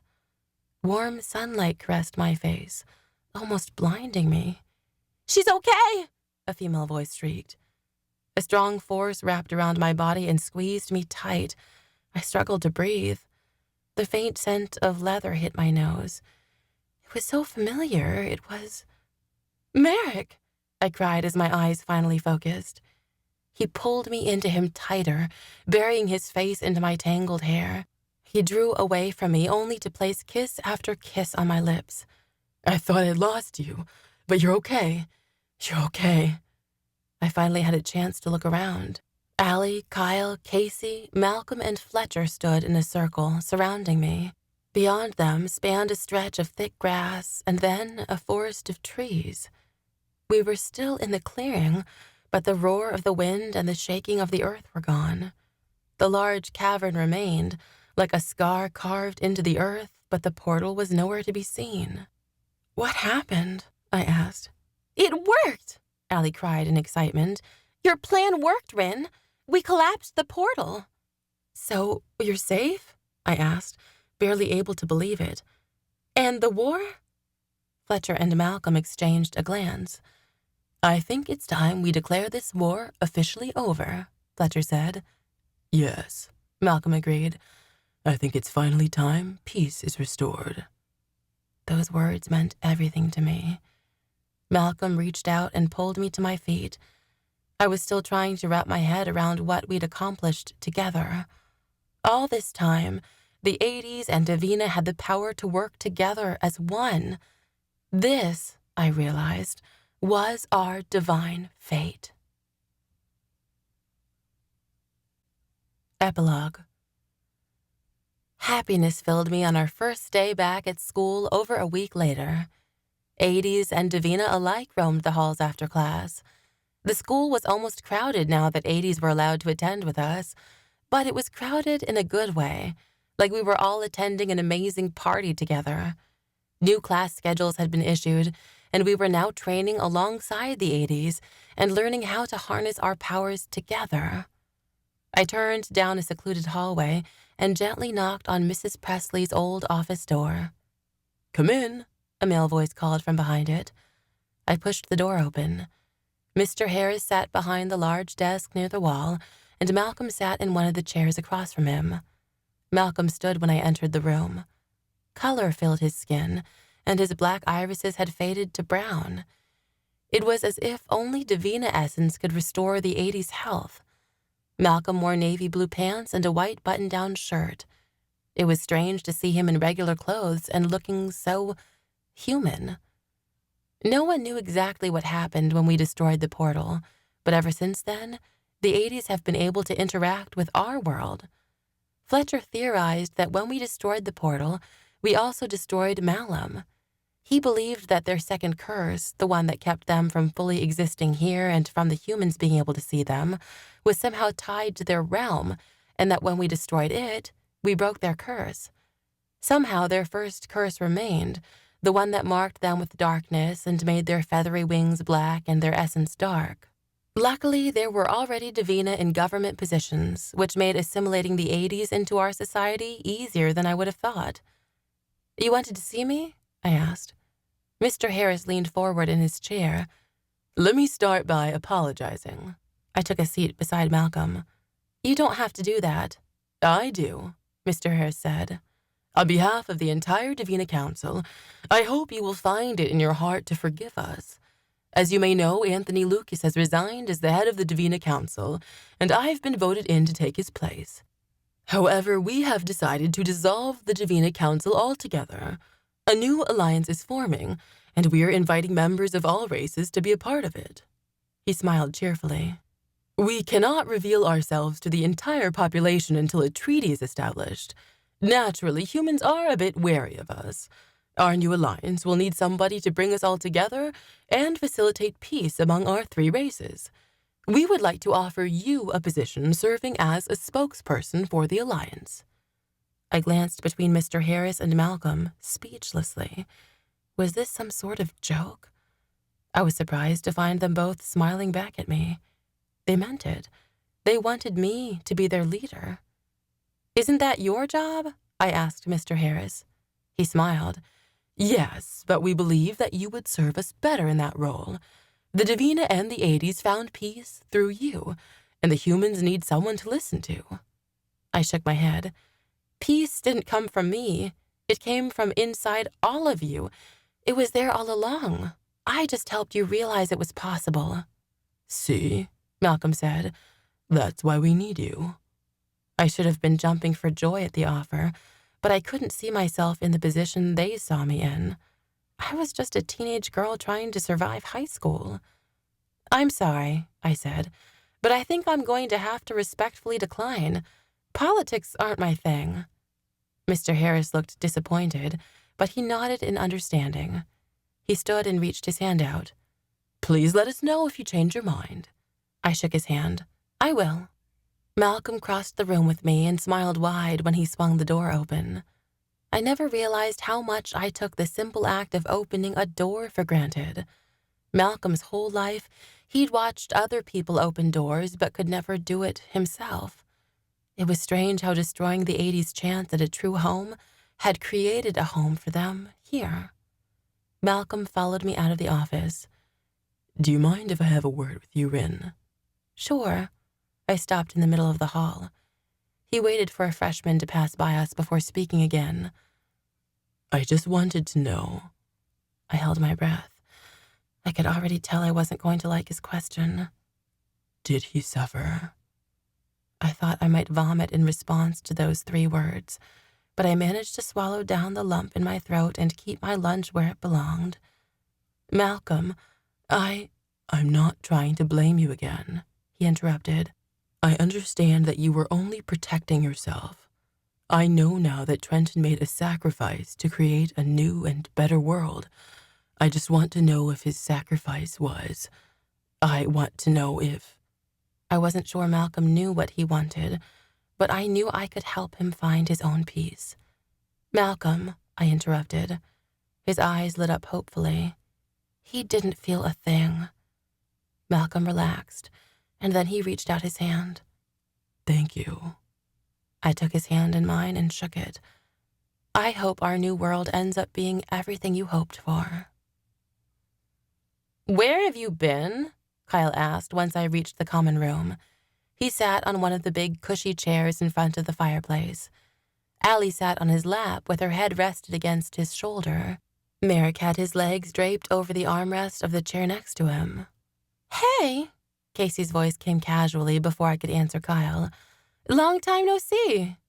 She sat on the couch beside an 80s guy with dark eyes and long black hair. He had a muscular arm wrapped around her and a smug expression fixed on his face. I recognized him as the guy who first paired up with Casey in the church. "Yeah," I said like we were old friends. "What have you been up to?" "Oh, you know." She shrugged and glanced to Mr. Tall, Dark, and Handsome. "Making new friends." Kyle scoffed and muttered under his breath, "Is that all?" "Hey," Casey snapped the same time her boyfriend's jaw tightened. "I didn't ask your opinion." "It's called free speech, Harris," Kyle said with an eye roll, while Allie lightly elbowed him in the chest. Some things never change, I thought. "Anyway," Casey turned back to me, "I never got to tell you that what you did was pretty awesome." I couldn't help but smile. "Thanks. You were great, too." "Of course I was," Casey teased. "I wouldn't have it any other way." "No, you wouldn't," I replied with a laugh. Casey beamed. I turned to my friends. "Ready to go?" Merrick stood and laced his fingers in mine. "Racing?" Allie asked in excitement. Merrick smirked. "What else?" Allie hopped to her feet and Kyle followed. "Have fun," Casey called over her shoulder. I wasn't sure how much she meant it, but I appreciated the gesture. We exited the back doors of the school. A figure in the distance caught my eye, and I paused. "What?" Merrick followed my gaze toward Grace, who sat in the grass across the lawn. I dropped Merrick's hand. "I need a minute." He hesitated. "I'll be fine," I promised. "Go have fun. I'll meet up with you soon." Merrick caught up with Allie and Kyle while I approached Grace. Her eyes were closed, and she inhaled deep breaths. I could tell she noticed my approach because her eyelids flickered slightly, like I'd disrupted her concentration. "Mind if I sit?" I asked. Grace shook her head. I lowered myself beside her. "How are you doing?" She finally peeled her eyes open, but she ignored my question. "I'm sorry for all the trouble I caused." I wasn't sure what to say, but Grace didn't give me a chance to respond before she spoke again. "I don't just mean I'm sorry for not trying hard enough to save this world. I mean—" Her voice trailed off. "What?" I asked curiously. Grace met my gaze. "I'm sorry for letting the council hurt your friend. You should know that I was the one who followed you to Malcolm's." I inhaled an audible breath. Grace's eyes dropped back to the grass. "I'm sorry I didn't believe you, Rin. I didn't think that the Davina and the 80s could truly come together. I didn't believe any of us deserved this world. But you have shown me that I was wrong." I noticed her hands shaking, as if this was incredibly difficult for her to admit. She swallowed hard. "You were right. Peace is possible." I was amazed to hear the words come out of her mouth. "There are more people out there who need convincing," I said. "Will you help us unify them?" Grace shook her head. "My reputation has already been ruined. I think that job is best left to you." I smiled shyly. "Mr. Harris already asked for my help, but I turned him down." "Why?" Grace looked surprised. I shrugged. "I'm not a leader, and let's face it, I don't know enough about the Davina to lead them. I have to stay here at Galen and graduate." She nodded like she understood. A silent beat passed between us, and I dared to break it. "So if you're not going to help the Davina, what will you do now?" Grace hesitated. "I'm leaving, Rin." My brow furrowed. "Where will you go?" She took a long breath. "I'm going to join my family." "But your family? Grace, you're talking about death." "I've already made my decision," she said. "The Davina and the 80s are strong enough together without me. There's no place for me in this world anymore." "But you're immortal," I pointed out. "I will never die of old age," Grace explained. "But that doesn't mean my body can't be destroyed and my life force severed. I've already talked with Fletcher, and he's willing to help me find my peace." What? I asked breathlessly. How? I will not bore you with the details, Grace answered. My tomb will be moved from your house and placed inside Galen High. Tonight, I will enter an eternal slumber, and this time I won't ever wake up. Oh, wow. What was I supposed to say to that? Rest in peace? I'm sorry about how I treated you, I said instead. I know you were only doing what you thought was best. Yes, but your way was better, Grace admitted. I failed as leader. You will be the Davina's new hope now. I looked toward the line of trees that met up with the lawn, contemplating her words. I don't know if I want people to look up to me. Grace breathed a heavy sigh. I made a lot of mistakes, but I think the one thing I did right was choosing you. You didn't need to wake me to make the difference. But I did, I argued. You pushed me in the right direction. We wouldn't be here without you. Grace smiled. Silence passed between us once again, but finally she turned to me. Before I leave, I'd like to do one thing right. My curiosity piqued. What's that? I'd like to leave you with a piece of advice. You say you don't want people looking up to you, but they will. Be careful what you say and do, Rin. Someone will always be watching, and they'll be searching for inspiration. So please keep doing what you're doing, and inspire them. My jaw went slack as I tried to come up with the right words. It was strange to think that so many people would look up to me, but I couldn't deny that this was my destiny, whether I wanted it or not. I held my head high. I'll do my best. Grace nodded. I know you will. It seemed like several minutes passed before I spoke again. Do you want me to stay with you until... Grace shook her head. No. I know my peace is coming. I don't need any more comfort than that.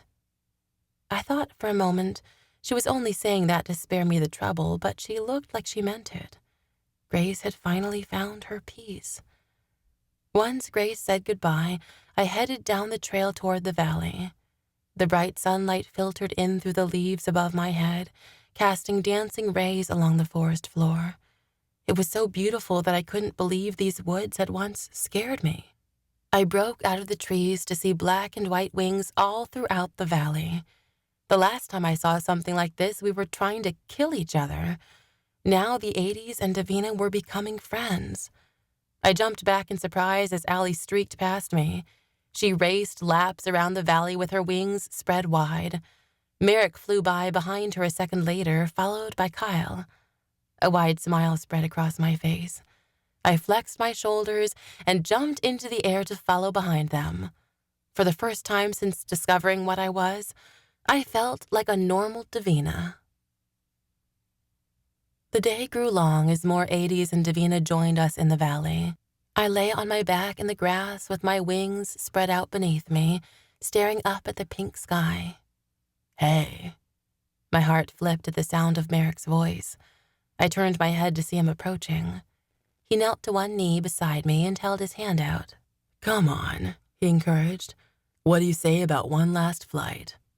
I let my head fall back to the comfortable grass. No, that's okay. I'm exhausted anyway. A smile crept across his face. I'm not asking you to race me.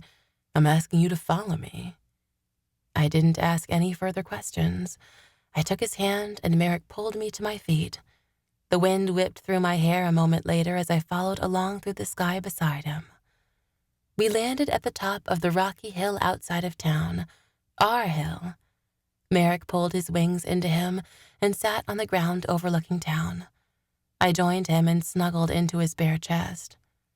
Merrick placed a kiss on the top of my head. I love you, Rin.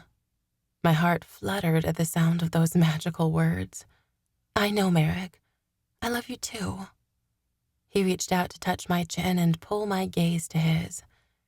You saved me, you know. I saved him? From what? I asked. From myself, Merrick replied. I see the world differently now, and it's all because of you. A smile crept across my face. I hope that's a good thing. Merrick laughed lightly. Of course it is. I snuggled back into him and inhaled his soothing scent. We stared out at the sunset for several minutes before Merrick spoke again. Rin, how do you feel now that things are over? How do I even begin to answer that question? I took a deep breath before speaking. I feel at peace. Even after what happened with Trenton? Merrick asked. I carefully considered the question. I still wished I could take back what I did, but I knew wishing for such a thing was futile. Yeah, I answered honestly. The 80s have finally found their home. I think that if Trenton were here, he'd be smiling for them. Merrick nodded. I think so too. My gaze dropped to the feather around his neck. Merrick, what do you think will happen next? With us, I mean. Merrick shrugged, but he looked deep in thought. We'll graduate, and then what? He returned his gaze to the landscape in front of us. I still want to protect like always. But the war is over, I pointed out. There's nothing to protect from. Merrick breathed a heavy sigh.